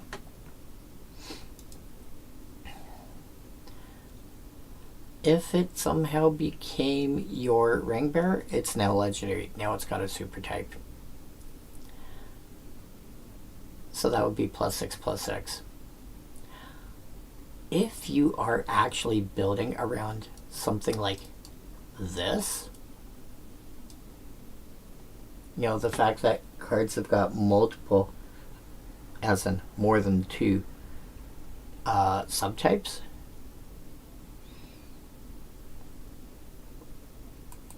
I've heard worse ideas. Spontaneous combustion.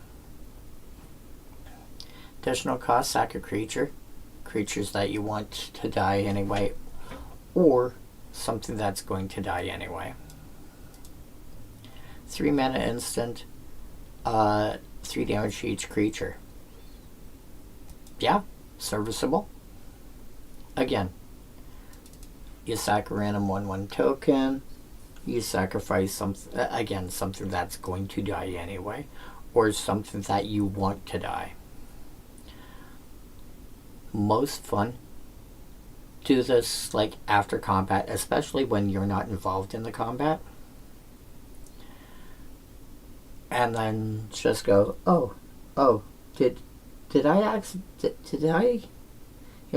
I kill your board and your board? Aww. And you lost one creature, and well, maybe some more, but yeah. Sotari Gorillas.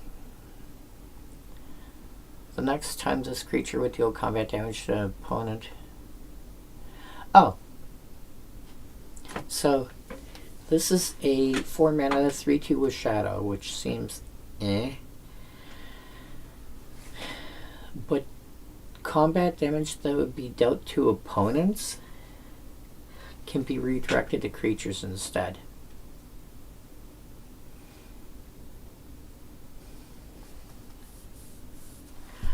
This makes me want to turn around and throw this in a deck with like Brash Taunter, Phyrexian, Vindicator, Stuffy Doll, and all that jazz.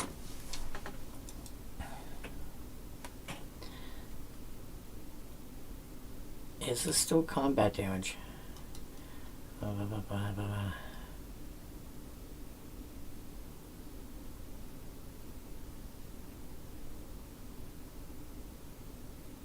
Does not say.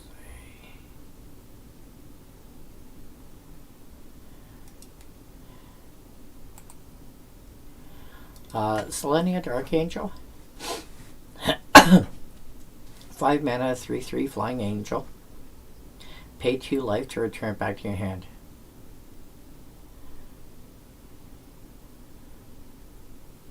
I mean, part of the interesting thing about this, if you use her as your commander, this is one way to bypass the commander tax, because instead of paying mana, additional 2 mana every turn, you just keep recasting her from hand.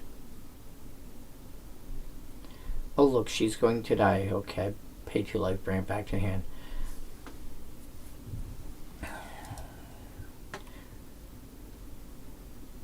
That, as far as commander is concerned, that's like the number one reason you want to play her. You want her to be your commander, so you just, she's always a 5 mana creature. Although,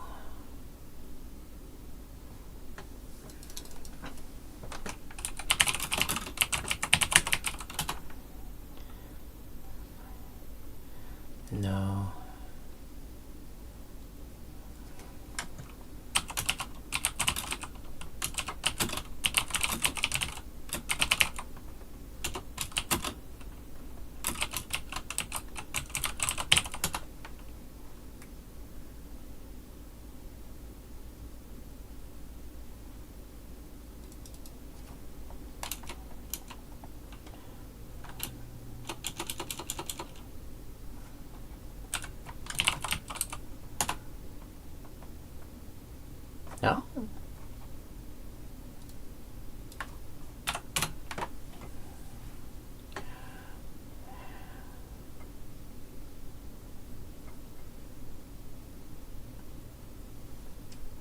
Oh, from the command zone. That's the card I was thinking of, Opal Palace.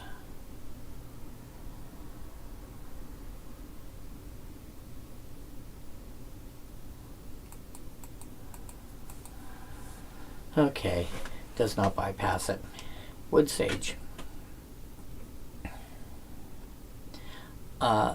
Again, hard to make this work in Commander unless you're running one of the dozen-ish creatures that you can play multiple copies of.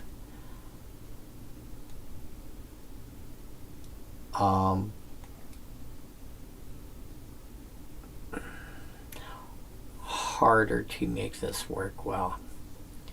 Otherwise, you're looking at a 2-mana 1/1 human druid. No. Probably would not play it unless I'm playing with like Persistent Petitioners or Tempest Hawk or one of the other cards that say I can run multiple copies, and it has to be a creature. And you have to run enough copies to make sure you can realistically hit. So I would probably run like 30 copies.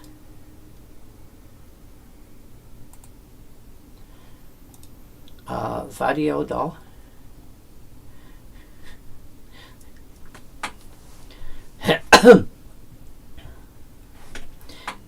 Until end of turn, target creature has base power or toughness of 1. You're playing, if you can untap this, you're playing green. That's not impossible.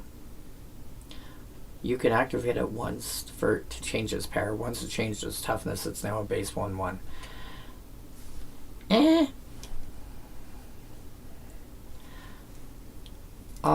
I mean, it's not bad. It does make some cards much, much worse, like, you know, the various dragons and what have you. Especially when they can die to a stiff breeze or, you know. It's fine. If you want a, here's the other thing, if you want an inexpensive commander for black-green, you know, an inexpensive generic commander for black-green, it's like $1.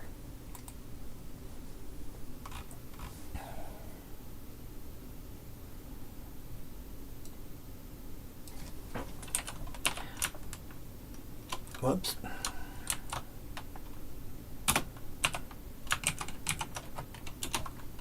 Actually, no.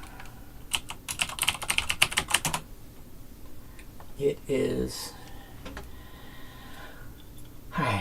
I'm only going to go through the top, or in this case the bottom, handful of artifacts. Oh, this would be great for an aggressive deck.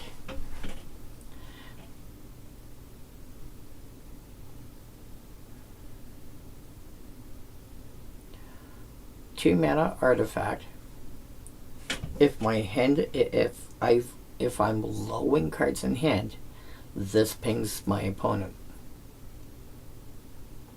Cool. If I'm playing an aggressive deck, my hand should end up empty fairly quickly, and I should not be refilling my hand regularly.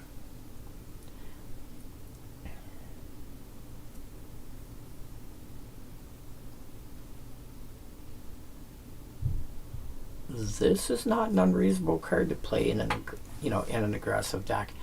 For example, where are you?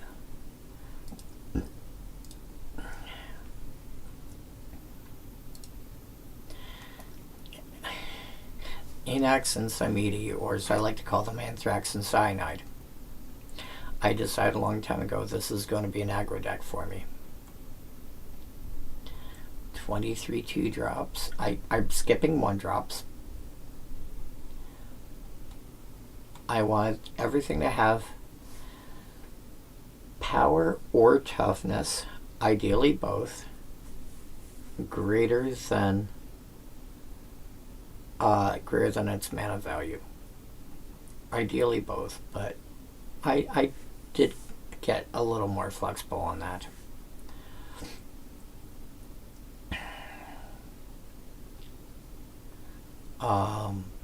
You know, this thing turning into a 3/1. What are you? Just a 3/1 first strike, which is still fine. It's a 1/1 first strike for 2. It's not terrible.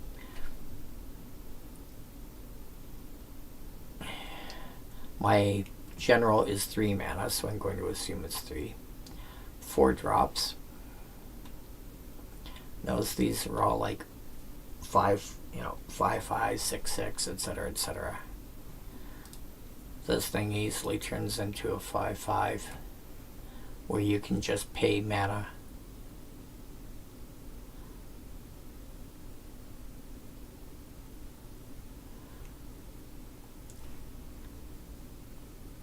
So the flip side of this is take out the tap symbol, and it's a 5/5. There's a bit more to that, but that's the relevant bit at the moment. 5 mana, largely 6/5s and 6/6s and stuff. 6 mana, and that's where my curve stopped. A couple of mana rocks, a couple of cards to fetch lands. Note that this fetches land. This, if I don't land cycle, makes a creature bigger. This makes my creatures bigger, or land cycles. This burns, or land cycles.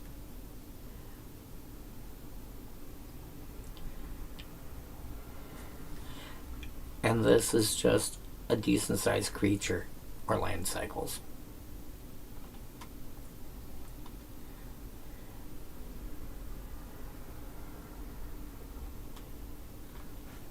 These ones are going to enter tapped. Untapped, untapped, untapped, untapped, untapped, untapped, untapped, untapped, untapped.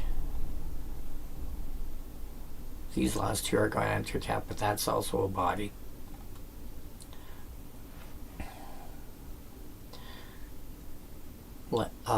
Pump spell that can be a land. Removal spell that can be a land. So yeah, a deck like that, I expect Scalding turns to be reasonable. Flowstone Sculpture, honestly, I mean, yes, it's a 6-drop, but this is a lot better than a lot of the red creatures.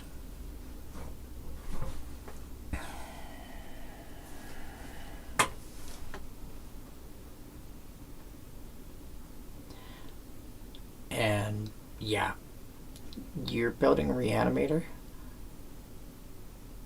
This is not, I mean, there's better options, but for something that's not a bad reanimation target in of itself, it's a 4/4 that can get other abilities. And it's a discard outlet. It's fine. Energizer.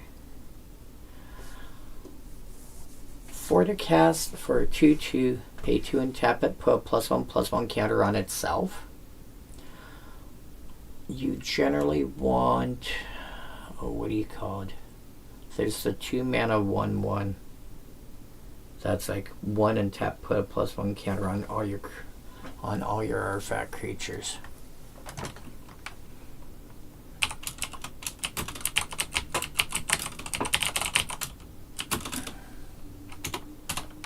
I wonder if that's enough. Color, and then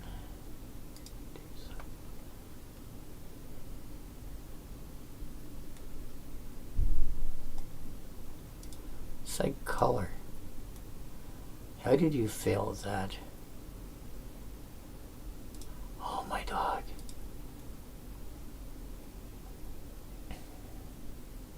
Thank you. Damn it.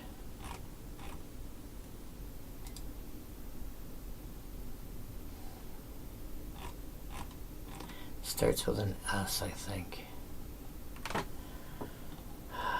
Steel Overseer. Yeah. Steel Overseer. Much better than the Energizer. Because the Energizer can only put on itself. And the Steel Overseer, and it's just tap, gets all of them.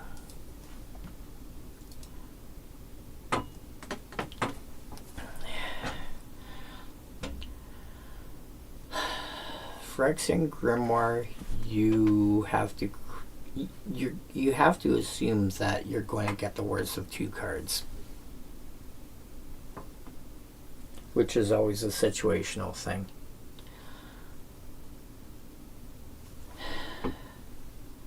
If you've got somebody that you have a current alliance with, maybe you can get this to work. But honestly, I mean, this does get 2 cards deeper into your deck. So if you're trying to shrink your deck, maybe. But other than that, yeah, there's better cards for this effect. Even previous cards that we've covered, I would run over that. Essence Bottle.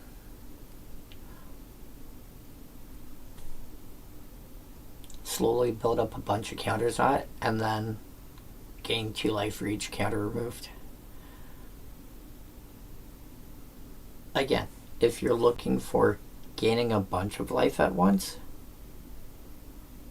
keep in mind, A, you never sack the artifact, you just remove the counters. B, 3 tap to put the first counter on it, and then you can just proliferate. So if this is a thing that, if you're looking to gain a bunch of life at once, again, a bunch of life versus, life gain, a bunch of instances of gaining life. If gaining a bunch of life at once is important to you, Essence Bottle, it'll take time, but it can do what you need it to. You also, I would want this in a deck that's got like Unwinding Clock, ideally. Coiled Tin Viper, there's worse. 2/1 first strike. Actually, you know what?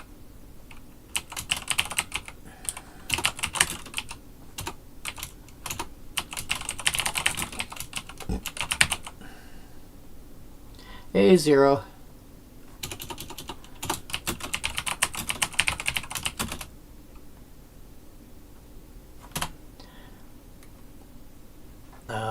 Sort by color. Oh yeah.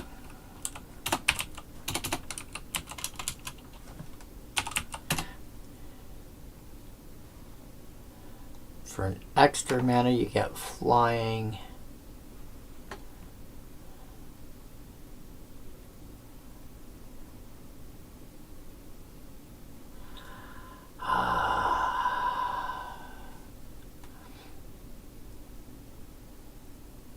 Wow. Coiled Tin Viper, just for what it is, might be the best version of that effect.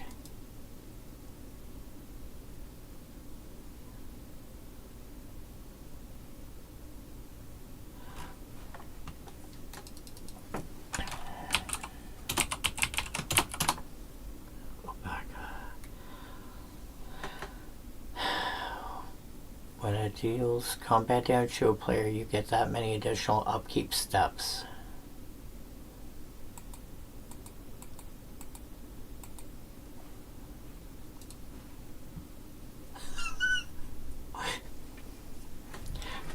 I was just mentioning this card.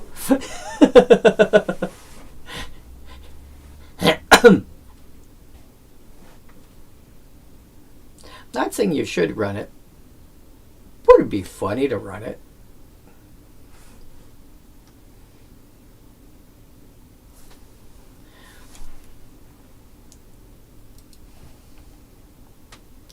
Largely depends how easy it is for you to empty your hand.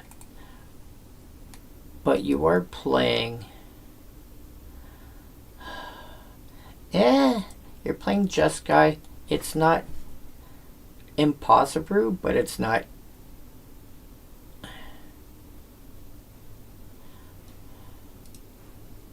It's not impossible, but it's generally less easy. Thumb screws, 5 or more cards in hand. This looks generally easier to trigger than Scalding Tongs, because people generally want to keep cards in their hand, especially if you're like, you know, a lot of the people on the Goldfish crew. You want to keep cards in hand. You like having cards in hand. You will die to the One Ring because you want cards in hand. Oh, sorry, did I say something?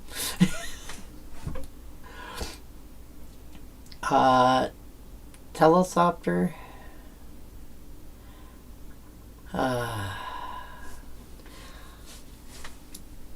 Telethopter's okay.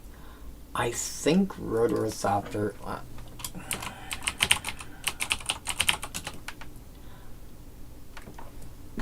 that's a 2-2... Yeah, I think I'd rather have the Rotorthopter over Telethopter. That being said, what if I am trying to build Thopter Tribal? Sort by color. Let's skip the other ones for a moment.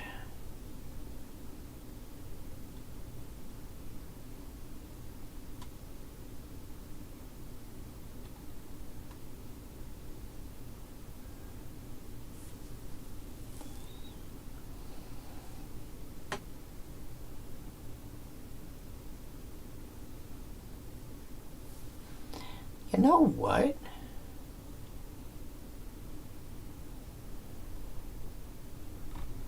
I think if you're building Thopter Tribal... Did any of these guys have?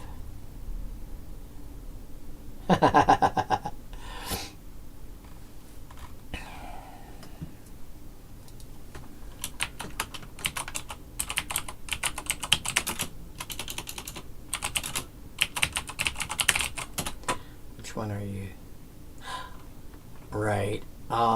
What's the one I've got? Control.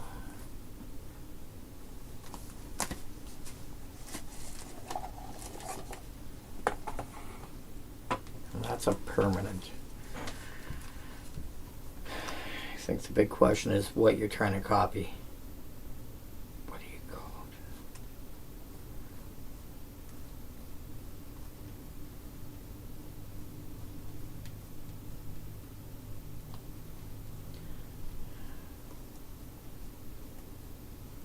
Sorry, looking through my mono blue deck because there's a similar card I have in here. And I don't remember what it's called.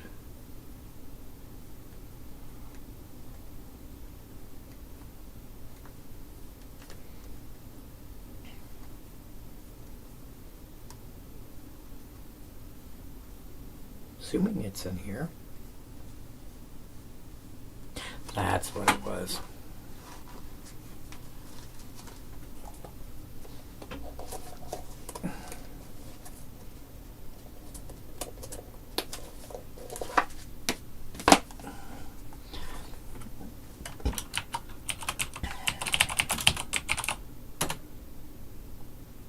That thing.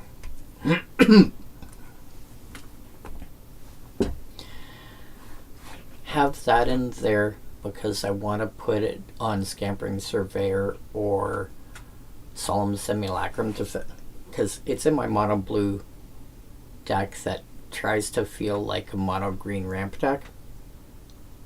So put that on Solemn Simulacrum or Scampering Surveyor to fetch extra lands out of my deck. But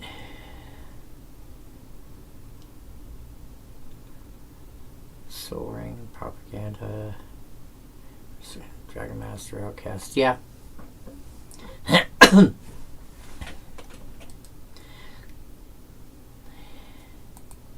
it depends on what you're trying to do with it. Telethopter, if I'm building Thopter Tribal, it's probably making its way in. Fool's Tomb? Maybe. Although, realistically, between cards like there's enough ways to just draw the extra card and not have a restriction on it.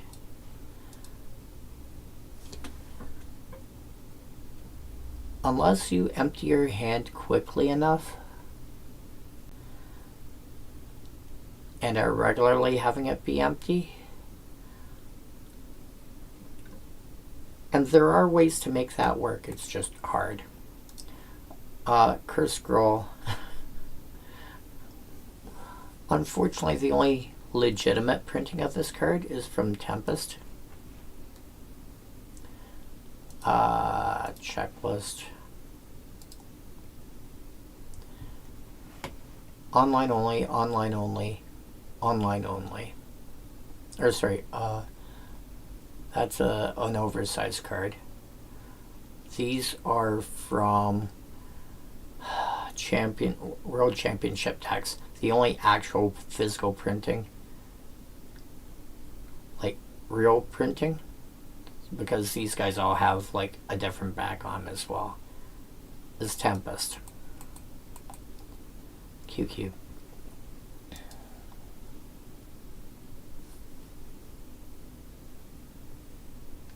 Soaring, Propaganda, Ristic Study, Dragon Outcast. You're playing Obeka. Instead of hitting, instead of Ristic Study, you could hit Ristic Buddy, whatever it's called, the 1/1, as per Sentinel. Propaganda. I'm assuming, my brain's going on the assumption of like Endless Evil. Propaganda would be Windborn Muse. Or something similar. Not saying you should run, I'm just... Soaring would be... Really? Did I misread? Oh, she is! Oh my god. Why did I think she was Jeskai? She's Grixis. Oh, Ristic Buddy's not gonna help.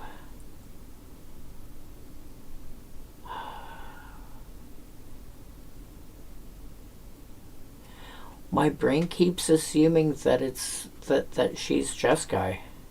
Even when I look at her, I read it as being Jeskai. I don't know why.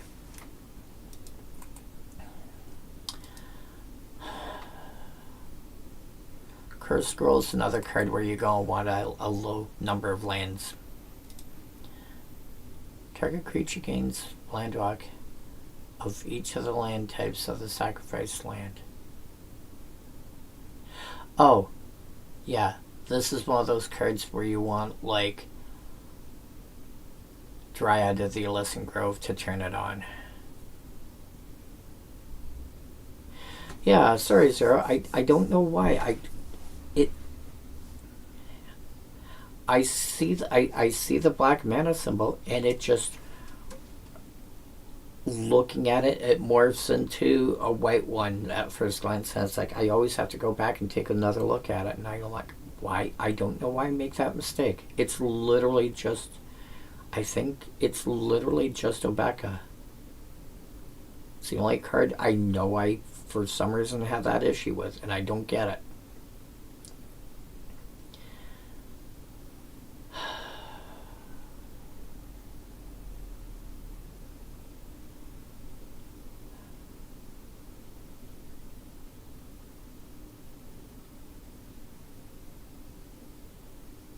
Oh.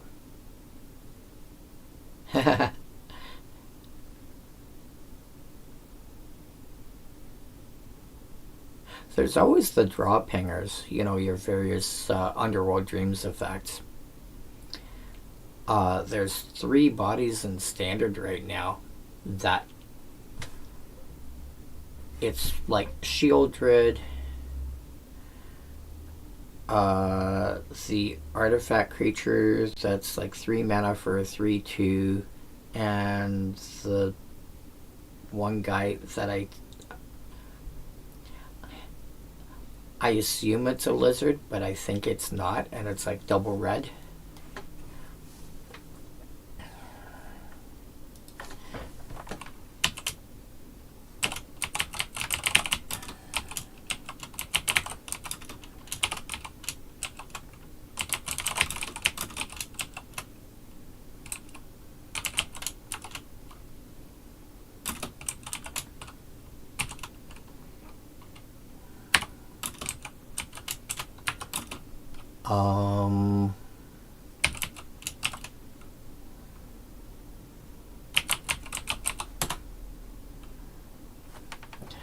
Right, these 3.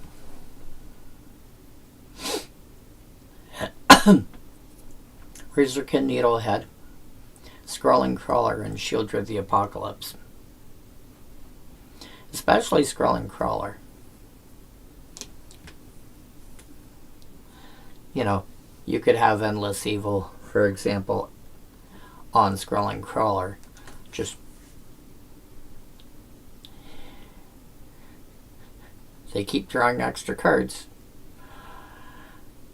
And they keep getting... Yep. So Needlehead you could get away with. Not saying you should, I'm not saying you shouldn't. I'm just saying, you know, if you were to add a second one, you could probably get away with Needlehead. Because running an additional Shieldred would be difficult. You'd have to find a way to make it non-legendary.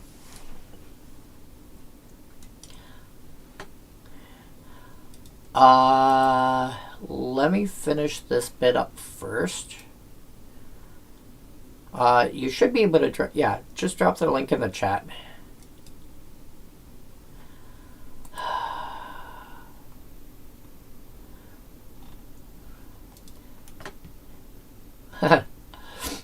Log cannon. Destroy the creature at the beginning of the next end step. Anything that says that, like a lot of really old cards have got that expression, and again, you know, convenient mental shortcut. You know, Eldrazi Monument grants indestructible. Just do that, have an Eldrazi Monument in play, and not care. Also, flavor-wise, I assume you're playing goblins.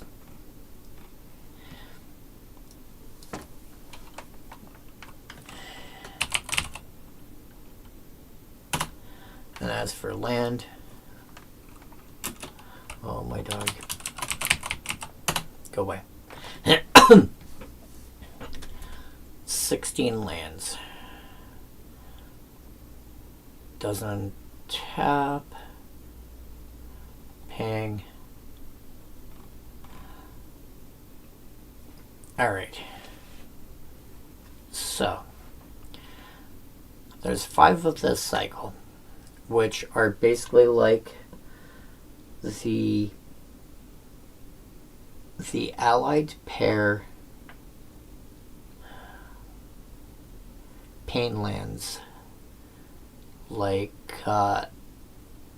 oh wow, I was going to say Yavimaya Coast. Karplusan Forest. Karplusan Forest would match this, but instead of dealing damage to you, it just doesn't untap if you tapped it for colored mana. I don't generally recommend these, but, you know, if you really need an untapped land and you're going to be using colorless a lot more than colored mana, there are worse options, although this is fairly low on the list.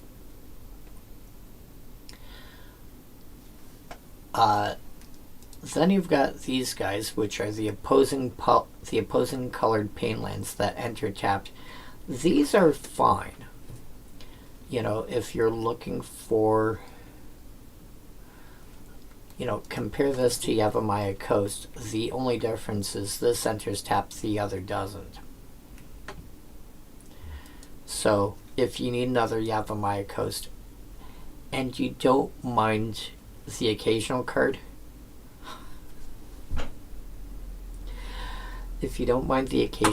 entering tapped, this is fine.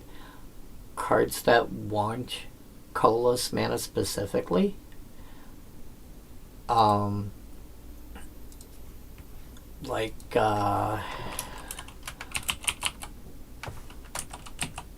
Eldrazi Displacer specifically wants colorless mana for its activate ability. This is a tri-land in that deck, not a dual land. So depending on the kind of cards you're playing, these might actually go up in value for your decks. So that's 10, so let's look over the other 6. Alright. Maze of Shadows, taps for colorless, otherwise Maze of Vith for a creature with shadow, basically. Would not bother. Would just use like a generic Maze of Vith effect. Ideally something like Mystifying Maze that taps for mana.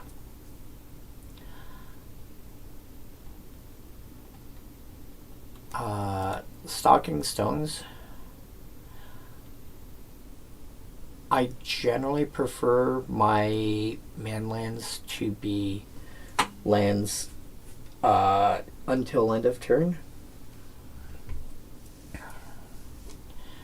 because this now means it can be hit by things that, artifact, creature, or land that people can only play at sorcery speed. This is a land that Wrath of God can kill. You generally don't want that. These 4, Ancient Tomb. Yeah, everybody plays it anywhere they can play it. There's a reason it's, 100-ish plus. Tap for 2 colorless mana, take 2 damage. Again, especially if you're playing a game like, a general like,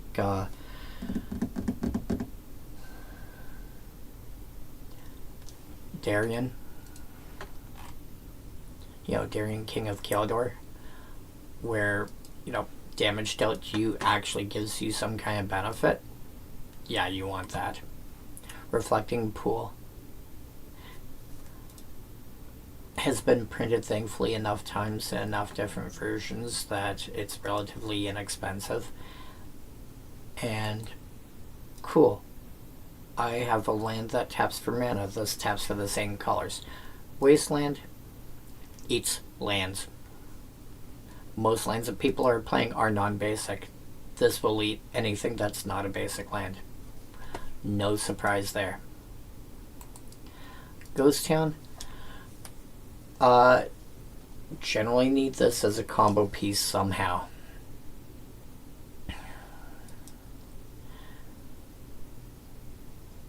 If you're not trying to use this as some kind of combo piece, it's fine. Armageddon effects usually really aren't played unless you're looking at like bracket 4, realistically.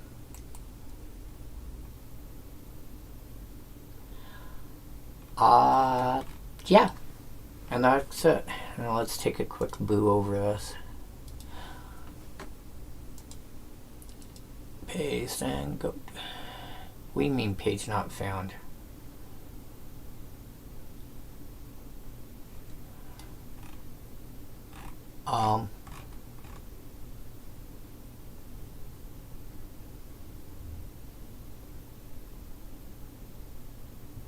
Do you have the right link, Kazero?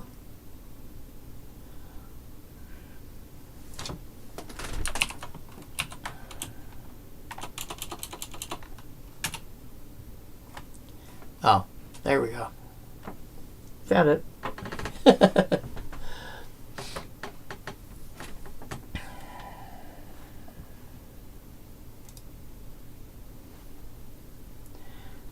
see what I can do with this, actually.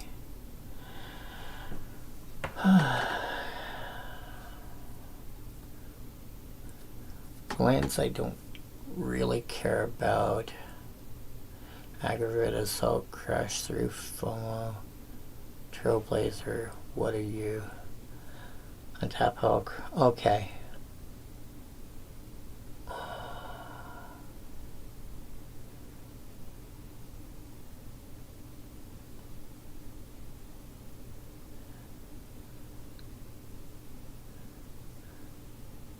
Okay, that's basically protection and unblockable. Okay.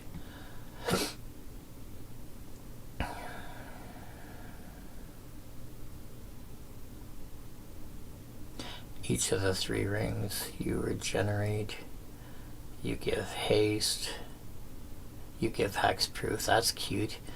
You make treasures, I think. And there's a battlefield.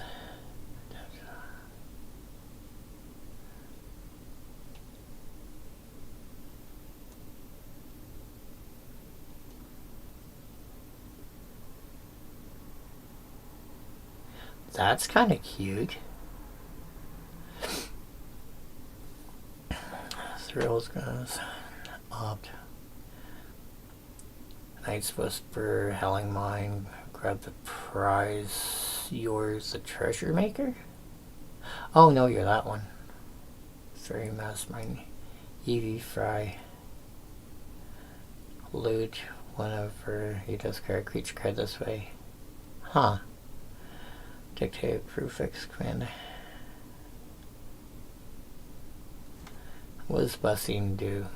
Whenever he casts a historic spell. Okay.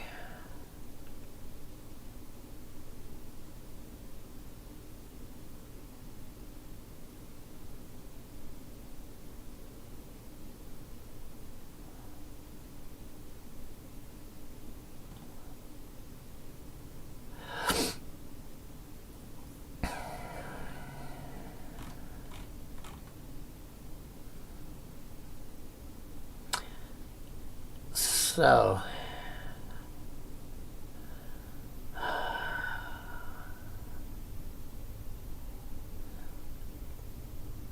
this looks like it's trying to get on the board fast and get out running fast.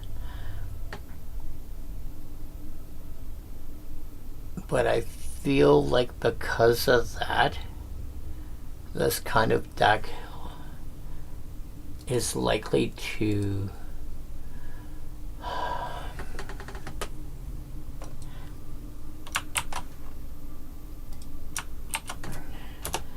this feels like this kind of deck, like it'll empty its hand and then it'll be like stuck.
Vexing Sphinx, I think.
Oh, that's fun.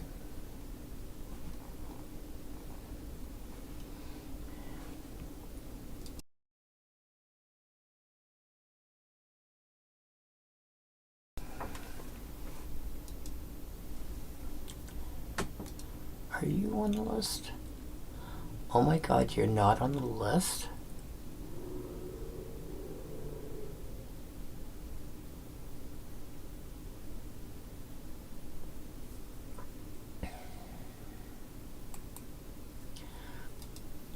Mystic or Mora would be good.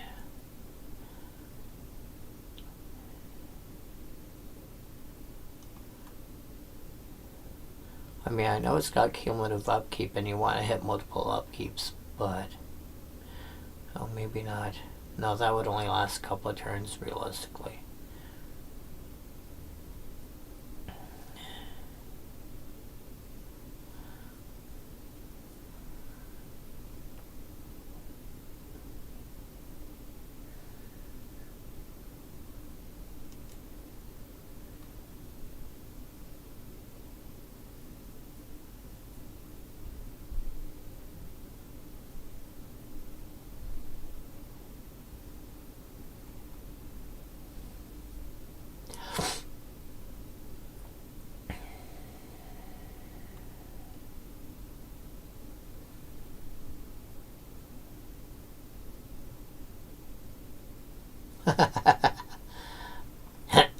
Oh, that's hilarious.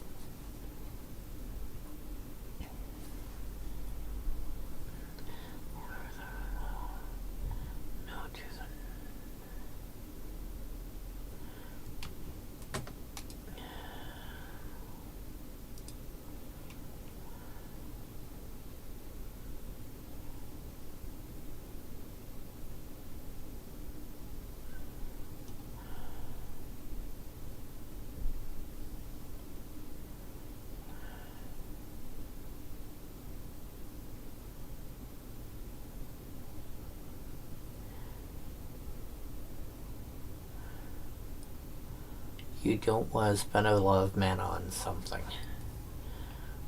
Your curve is relatively low.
Oh, Invasion of Fiora would be hilarious.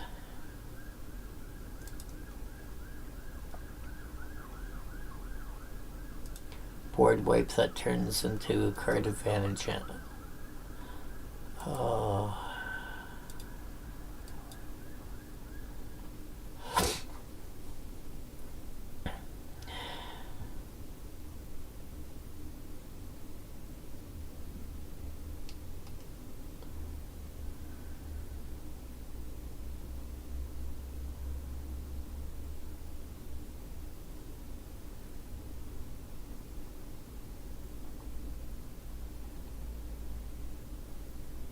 Oh, Phyrexian Arena.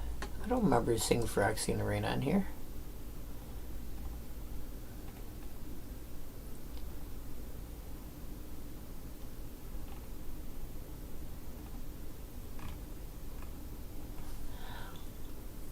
It sounds a bit weird.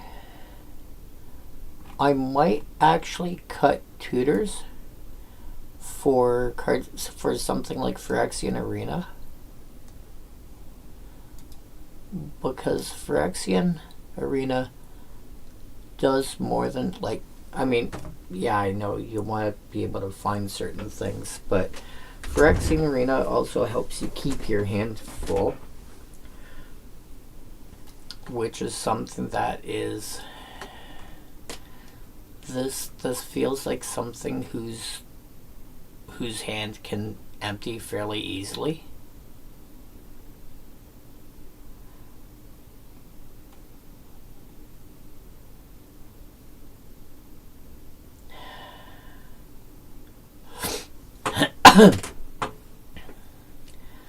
Well, the way I see it,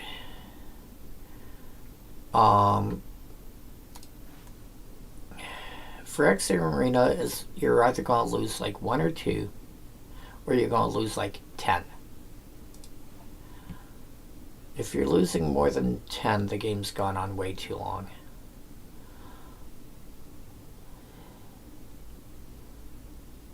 I don't see any pain lands in your mana base.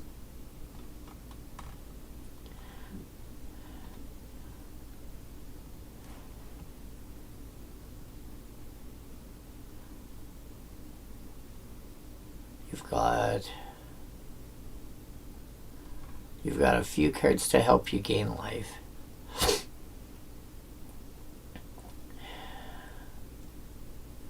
Since it's an upkeep.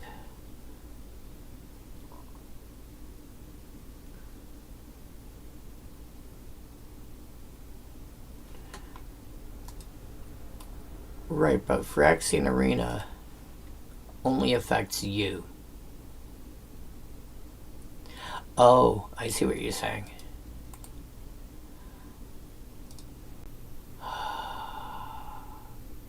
I see what you're saying. So if you've got like 3 upkeeps, that's an extra. I mean, you're drawing 3 extra cards, but you're also getting pinged for an extra 3.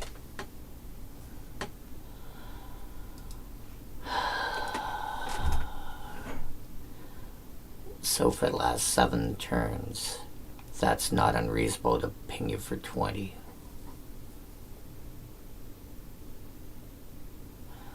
I see what you're talking about.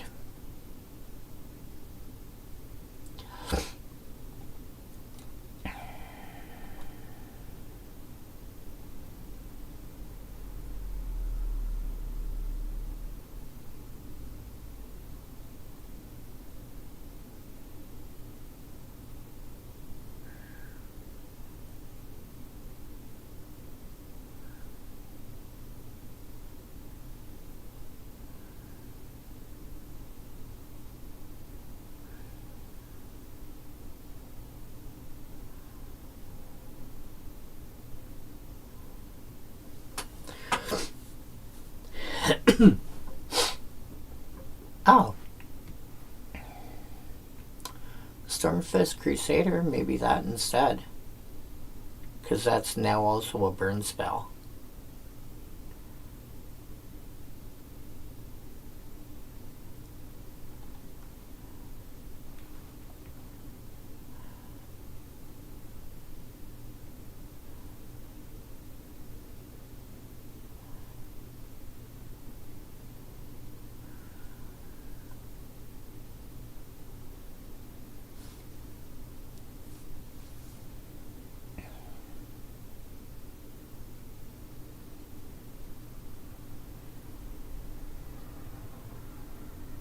Yeah.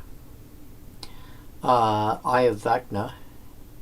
You can basically do that when you're comfortable doing it.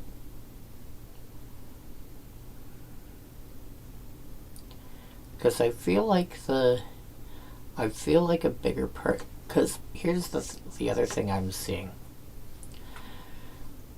Most of these cards that draw you cards don't actually get you ahead in cards. They improve your card quality, but not your quantity. Like Cathartic Reunion. You cast it, discard 2, draw 3. You're losing out on 3 cards. getting ahead 3 cards. What, you know, brainstorm, same thing. Consider, same thing. Chart a course, unless you attacked, same thing. Oh, what's it called? I know the card I'm thinking of.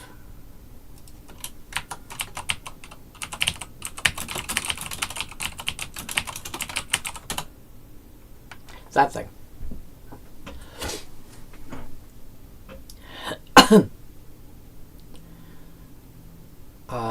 Faithless Looting, you actually technically go down in cards. Grab the Prize is your parity. Knight's Whisper is the only one. I see Knight's Whisper and arguably Dictate and Howling Mind, though Howling Mind, your opponents get to use it first. Thrill of Possibility. No. Sign in Blood, yes.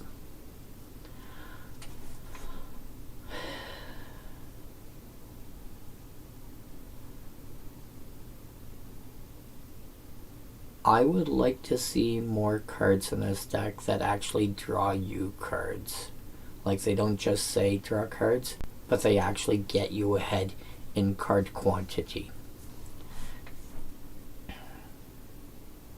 Yeah, but you don't have much repeatable draw. That's the first problem.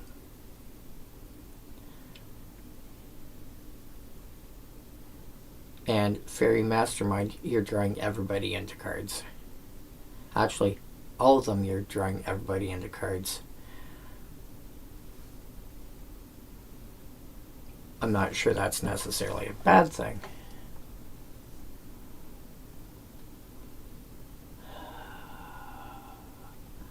Maybe, but you really want to be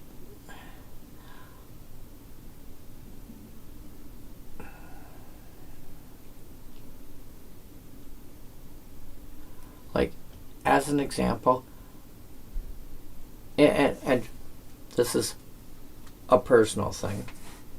Again, keep in mind, this is my perspective. Not saying it's right, not saying it's wrong. You've probably at least tested this somewhat to have an idea how it feels. A card like Chart a Course, I would rather spend the extra blue mana on Secrets of the Golden City. You also are going to have cards in your graveyard that don't do anything. Have you considered Treasure Cruise? Or what's the other one? Dig 3 Time. Yeah.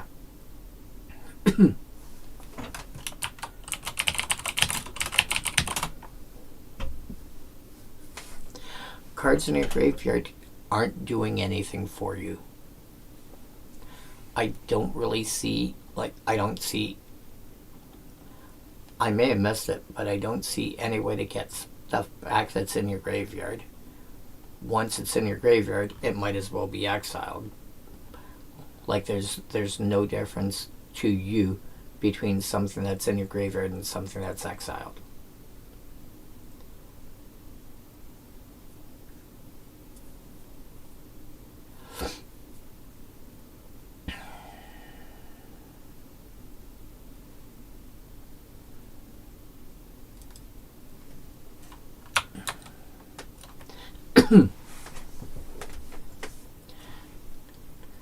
Does that sound accurate to you, or did I miss something here? Because of cards in it, like barring a card like Faithless Looting, which has got flashback, but most of these don't even have that.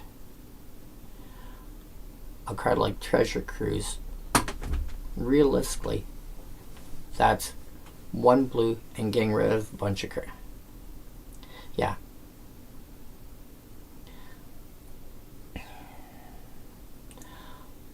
Honestly,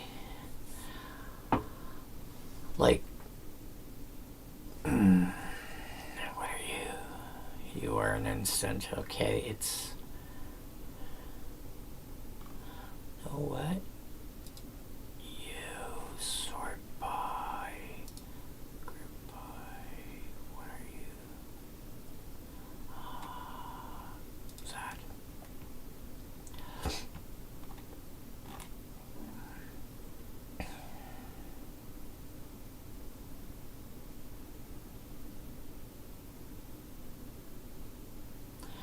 All right.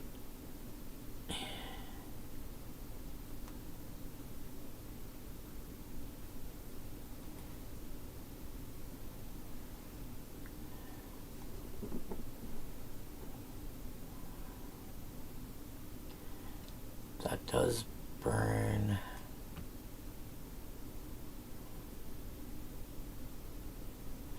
P.S. I like Feed the Swarm in here.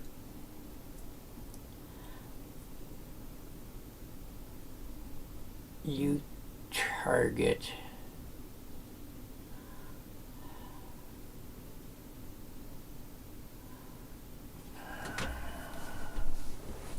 Try and figure out what I would actually cut. Instance. There's instance.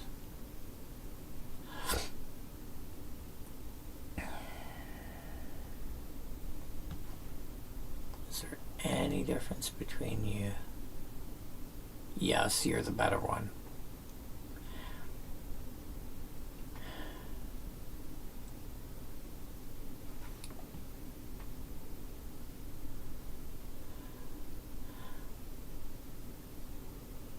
I might cut Thrill of Possibility for something like... The thing is, if you have enough consistent draw, then you need tutoring a lot less.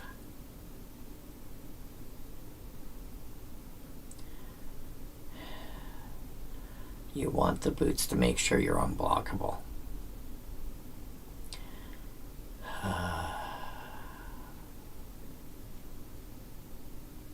Yeah.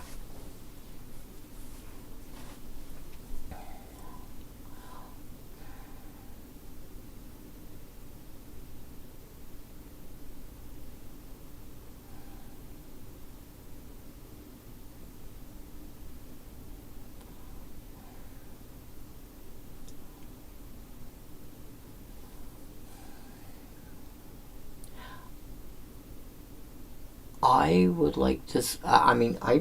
if this was my deck, and I would be looking for more cards like Secrets of the Golden City and Treasure Cruise, stuff that I can play for relatively cheap that can dig me a fair bit down. I want to be able to get more than 2 for 1.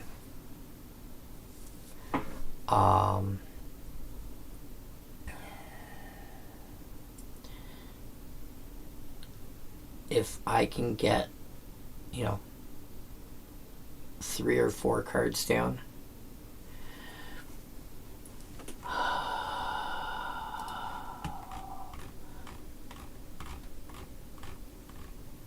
yeah, I think you're right.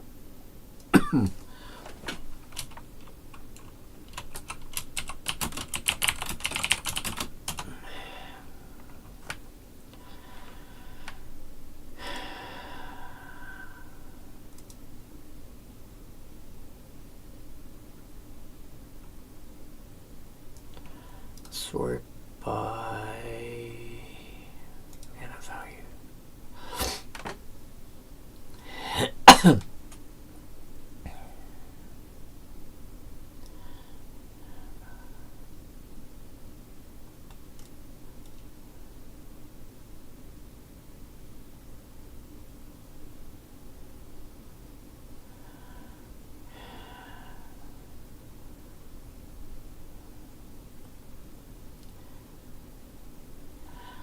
So, meditate, depending on when it does, is not actually terrible.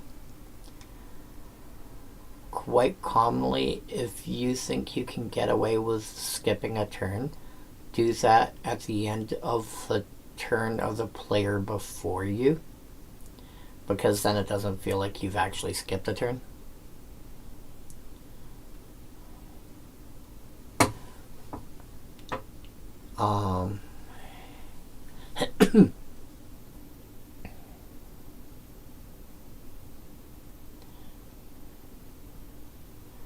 Drawing 4 is usually going to be 5 or 6 mana.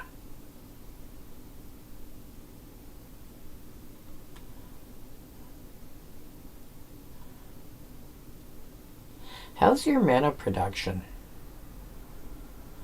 Like, does it feel like a lot?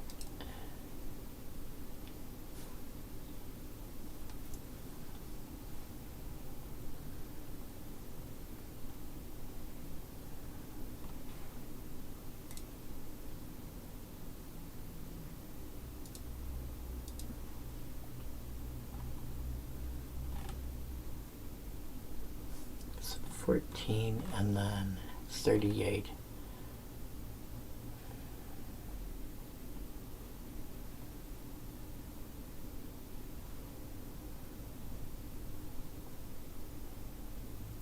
How does it feel though?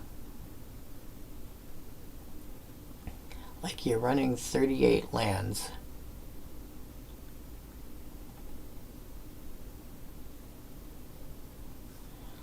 It looks like only 2 of them are fetches. And then 14 ramp.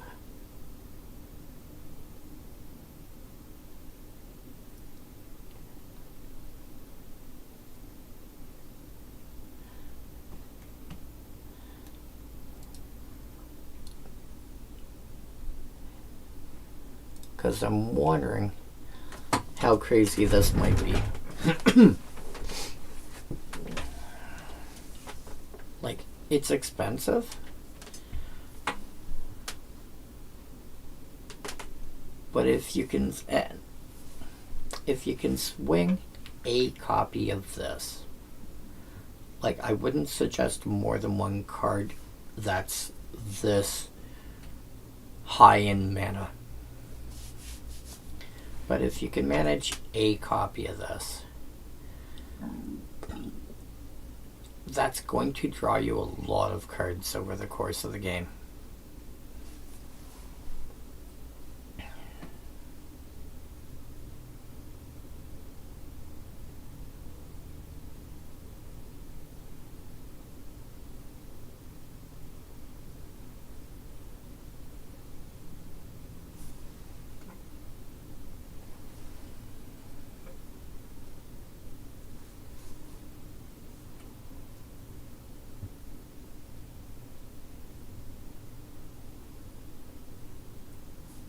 Because realistically, once you hit like 8 extra mana, let's say once,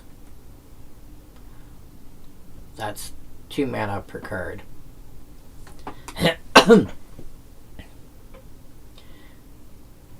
If you hit it twice, you've drawn 8 extra cards.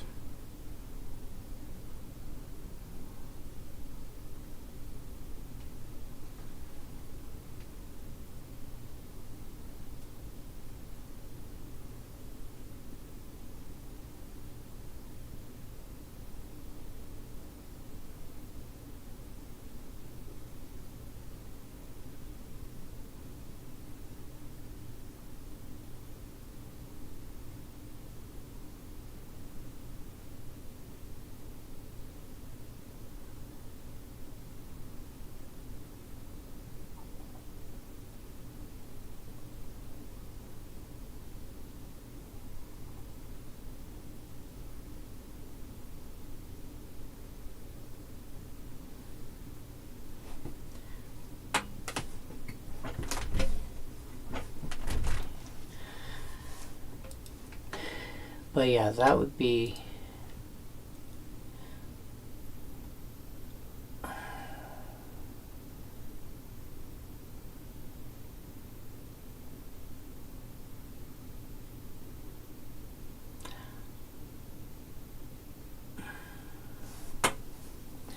I don't know what else I could... Oh.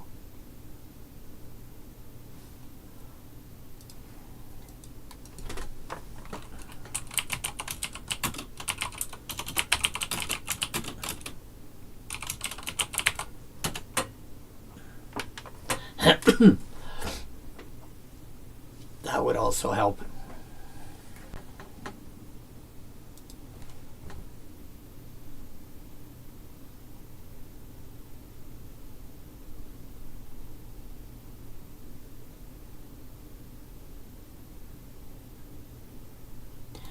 Okay.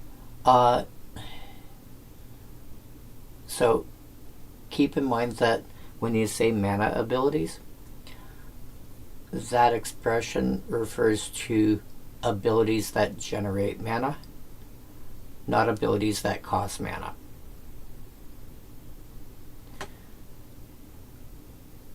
Don't know if that's a...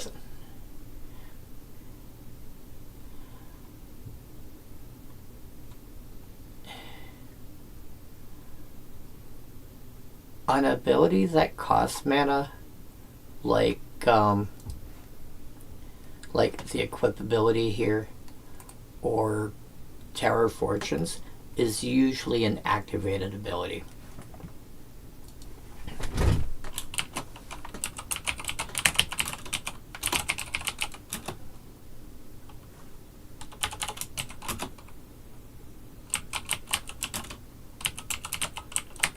And they're written this way. So basically, if you see that colon there, like the colon that's in the middle, you know, right before the word draw here, that means this is an activated ability. The part on the left is the cost. The part on the right is the effect. And then you get triggered abilities are going to use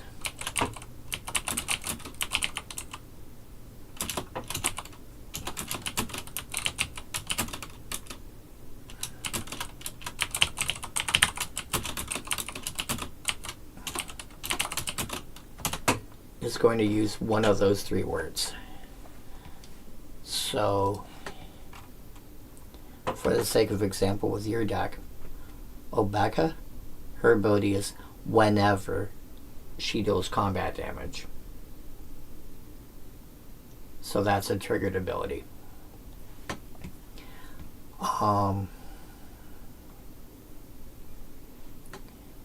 Dictate a crucifix at the beginning of each player's draw step. That's a triggered ability.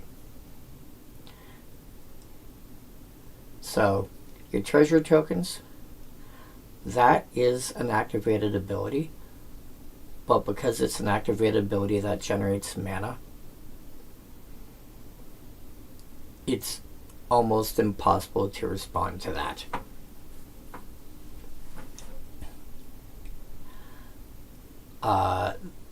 In fact, the only types of mana, the only types of abilities that generate mana that you can respond to either have to have a target, which is extremely rare, or are the effect of a planeswalker ability, which is also really rare, although a little more common than the first one. Otherwise, yeah, you're making mana. It's a thing that happens.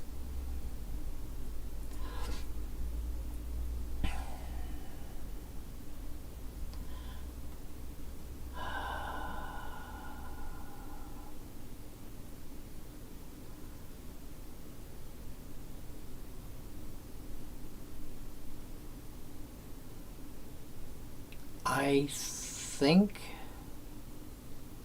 Oh.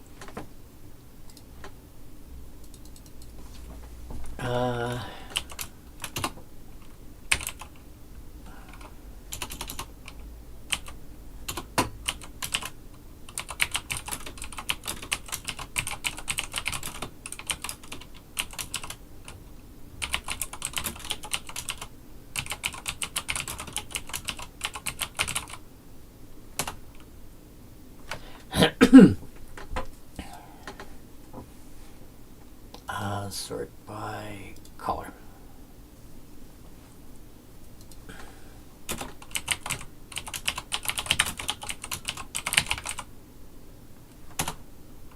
There we go. Why do you show up? HPG.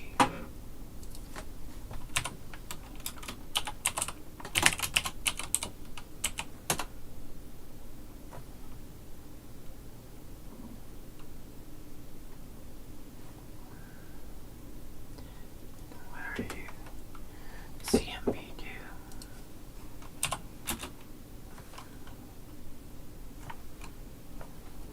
How the hell?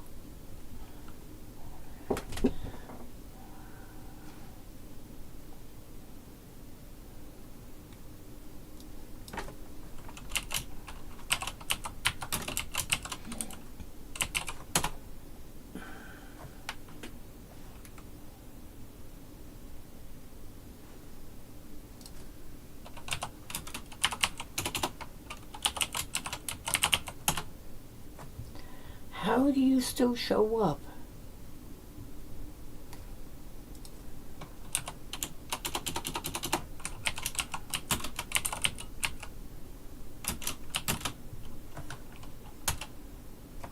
How? How the hell?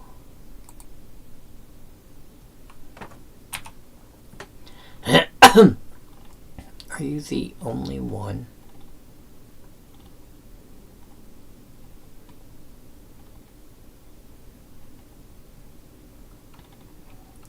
You're literally the only frickin' one, aren't you?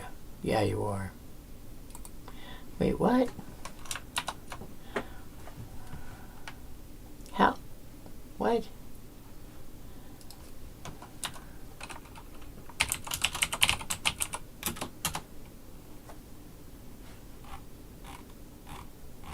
Are you gonna...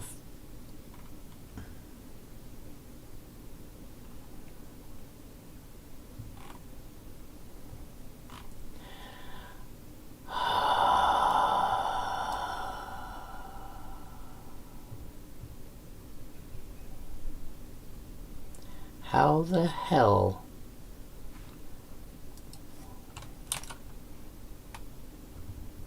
Oh my god.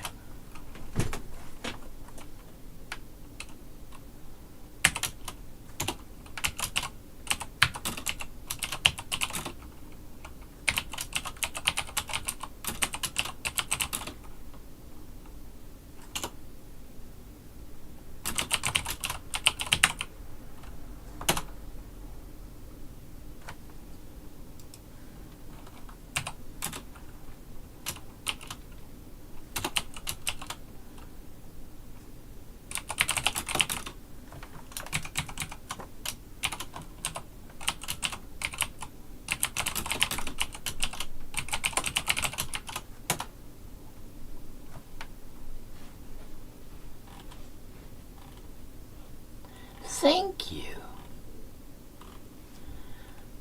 Holy shitballs, that should not have been that difficult.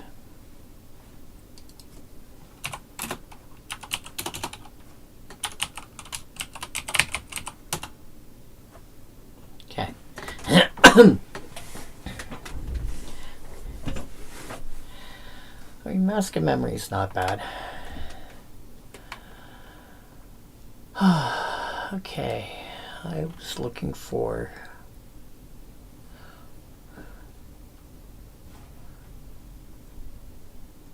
stuff that had basic land types.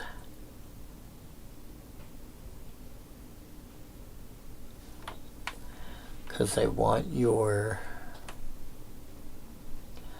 virtues turned on and your checklands to turn on faster.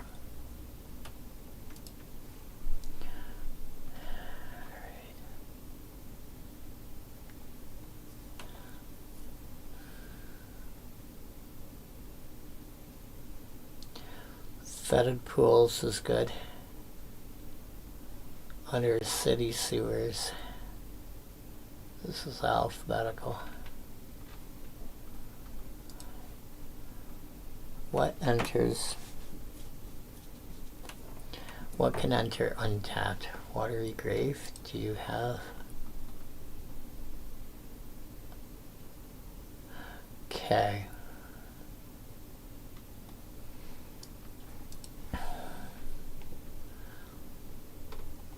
Your shocklands are good.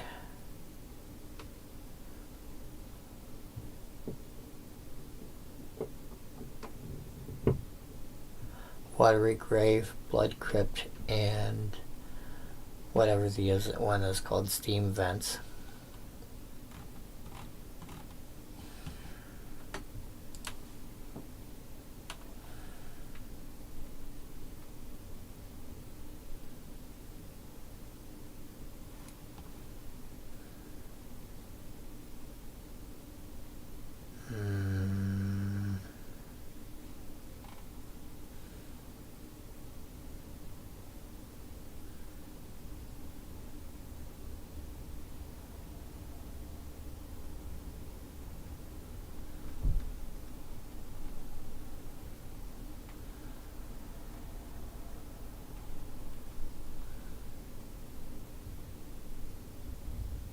A creature spell.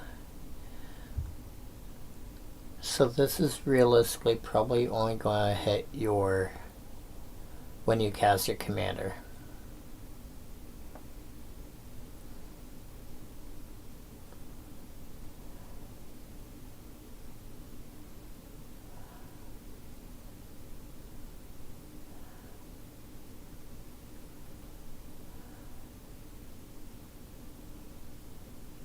Yeah, you're probably okay.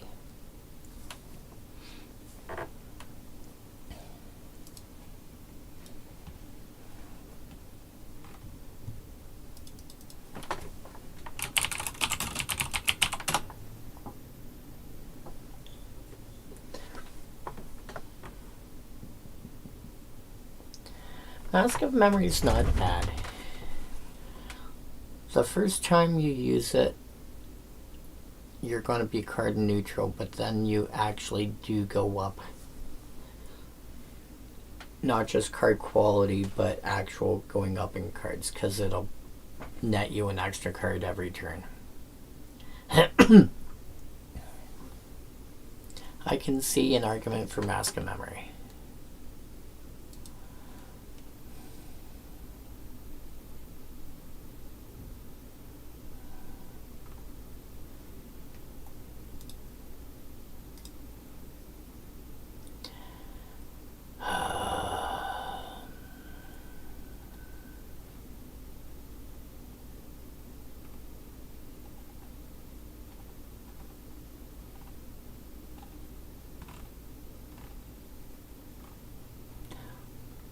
Yeah, you're basically relying on your general.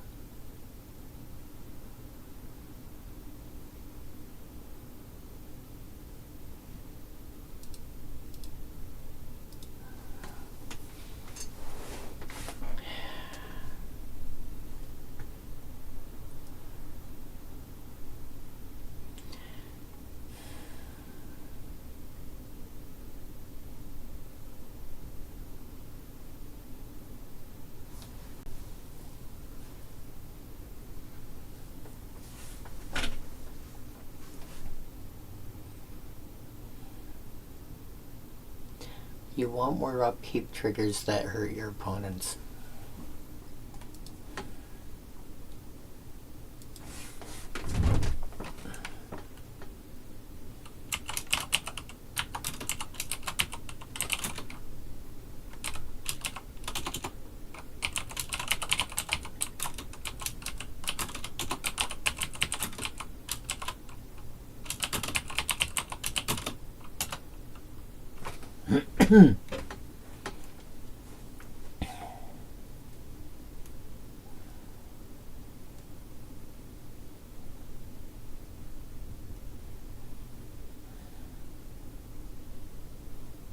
Blood Tyrant, maybe.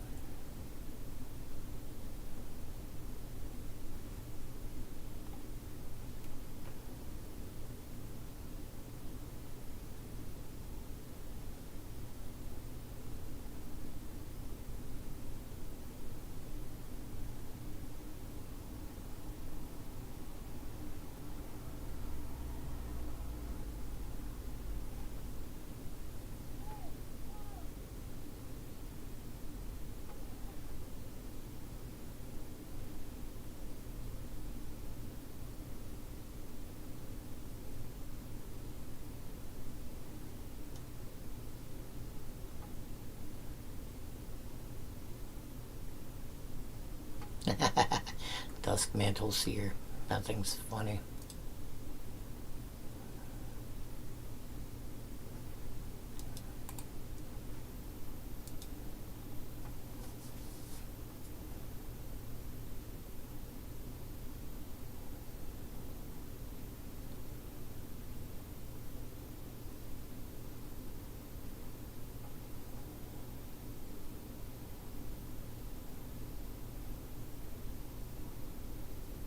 Oh, that's fun.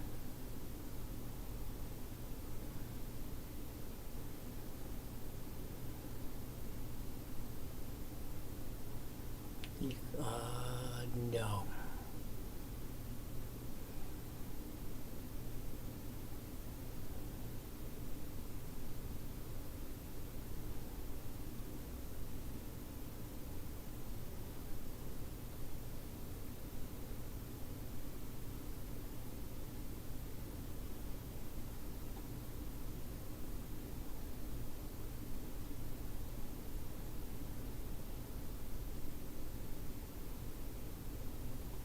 Smoldering Tar, maybe.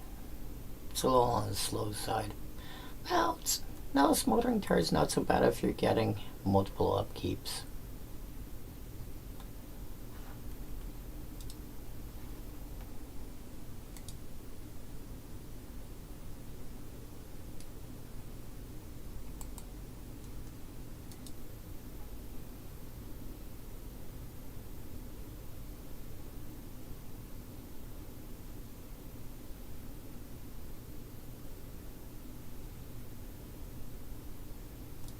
Ooh.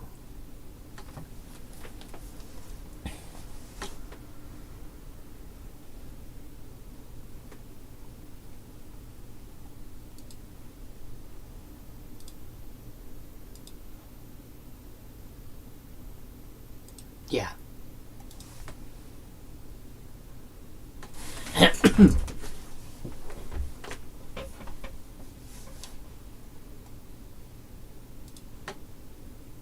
Whenever she deals combat damage. Okay. Yeah, this one looks fun.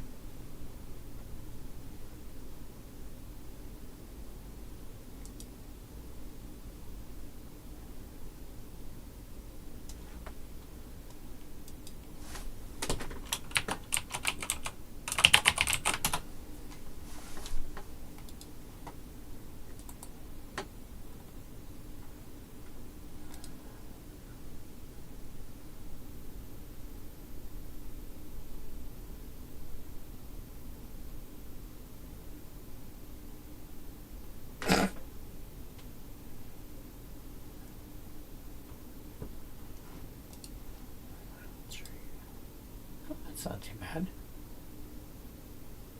$8-ish. Under 10 anyway.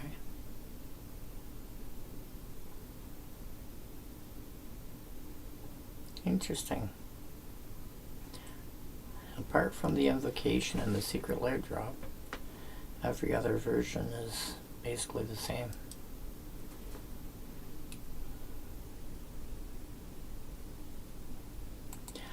Oh, wait. Each opponent loses.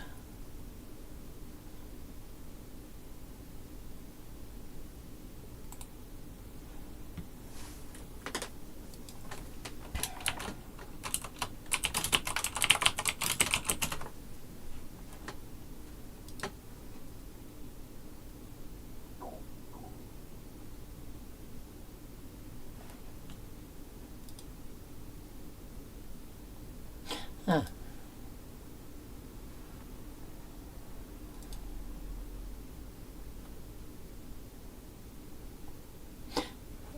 Doesn't matter. Look at its activated ability.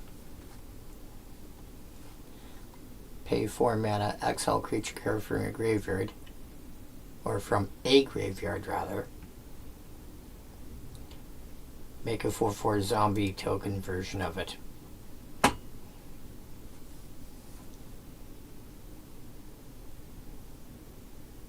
So you can start eating your opponent's graveyards. Make 4/4 zombie versions of what they have.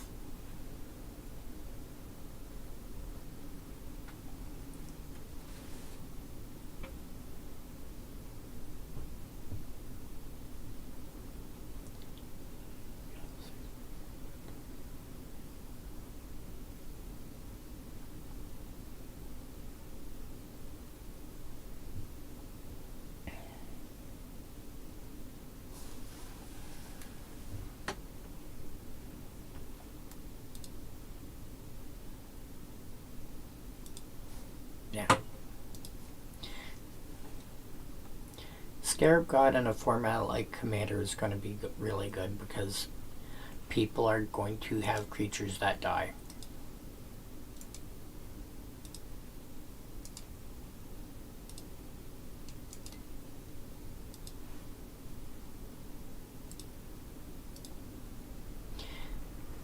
Anyway, it's almost 1 o'clock in the morning here.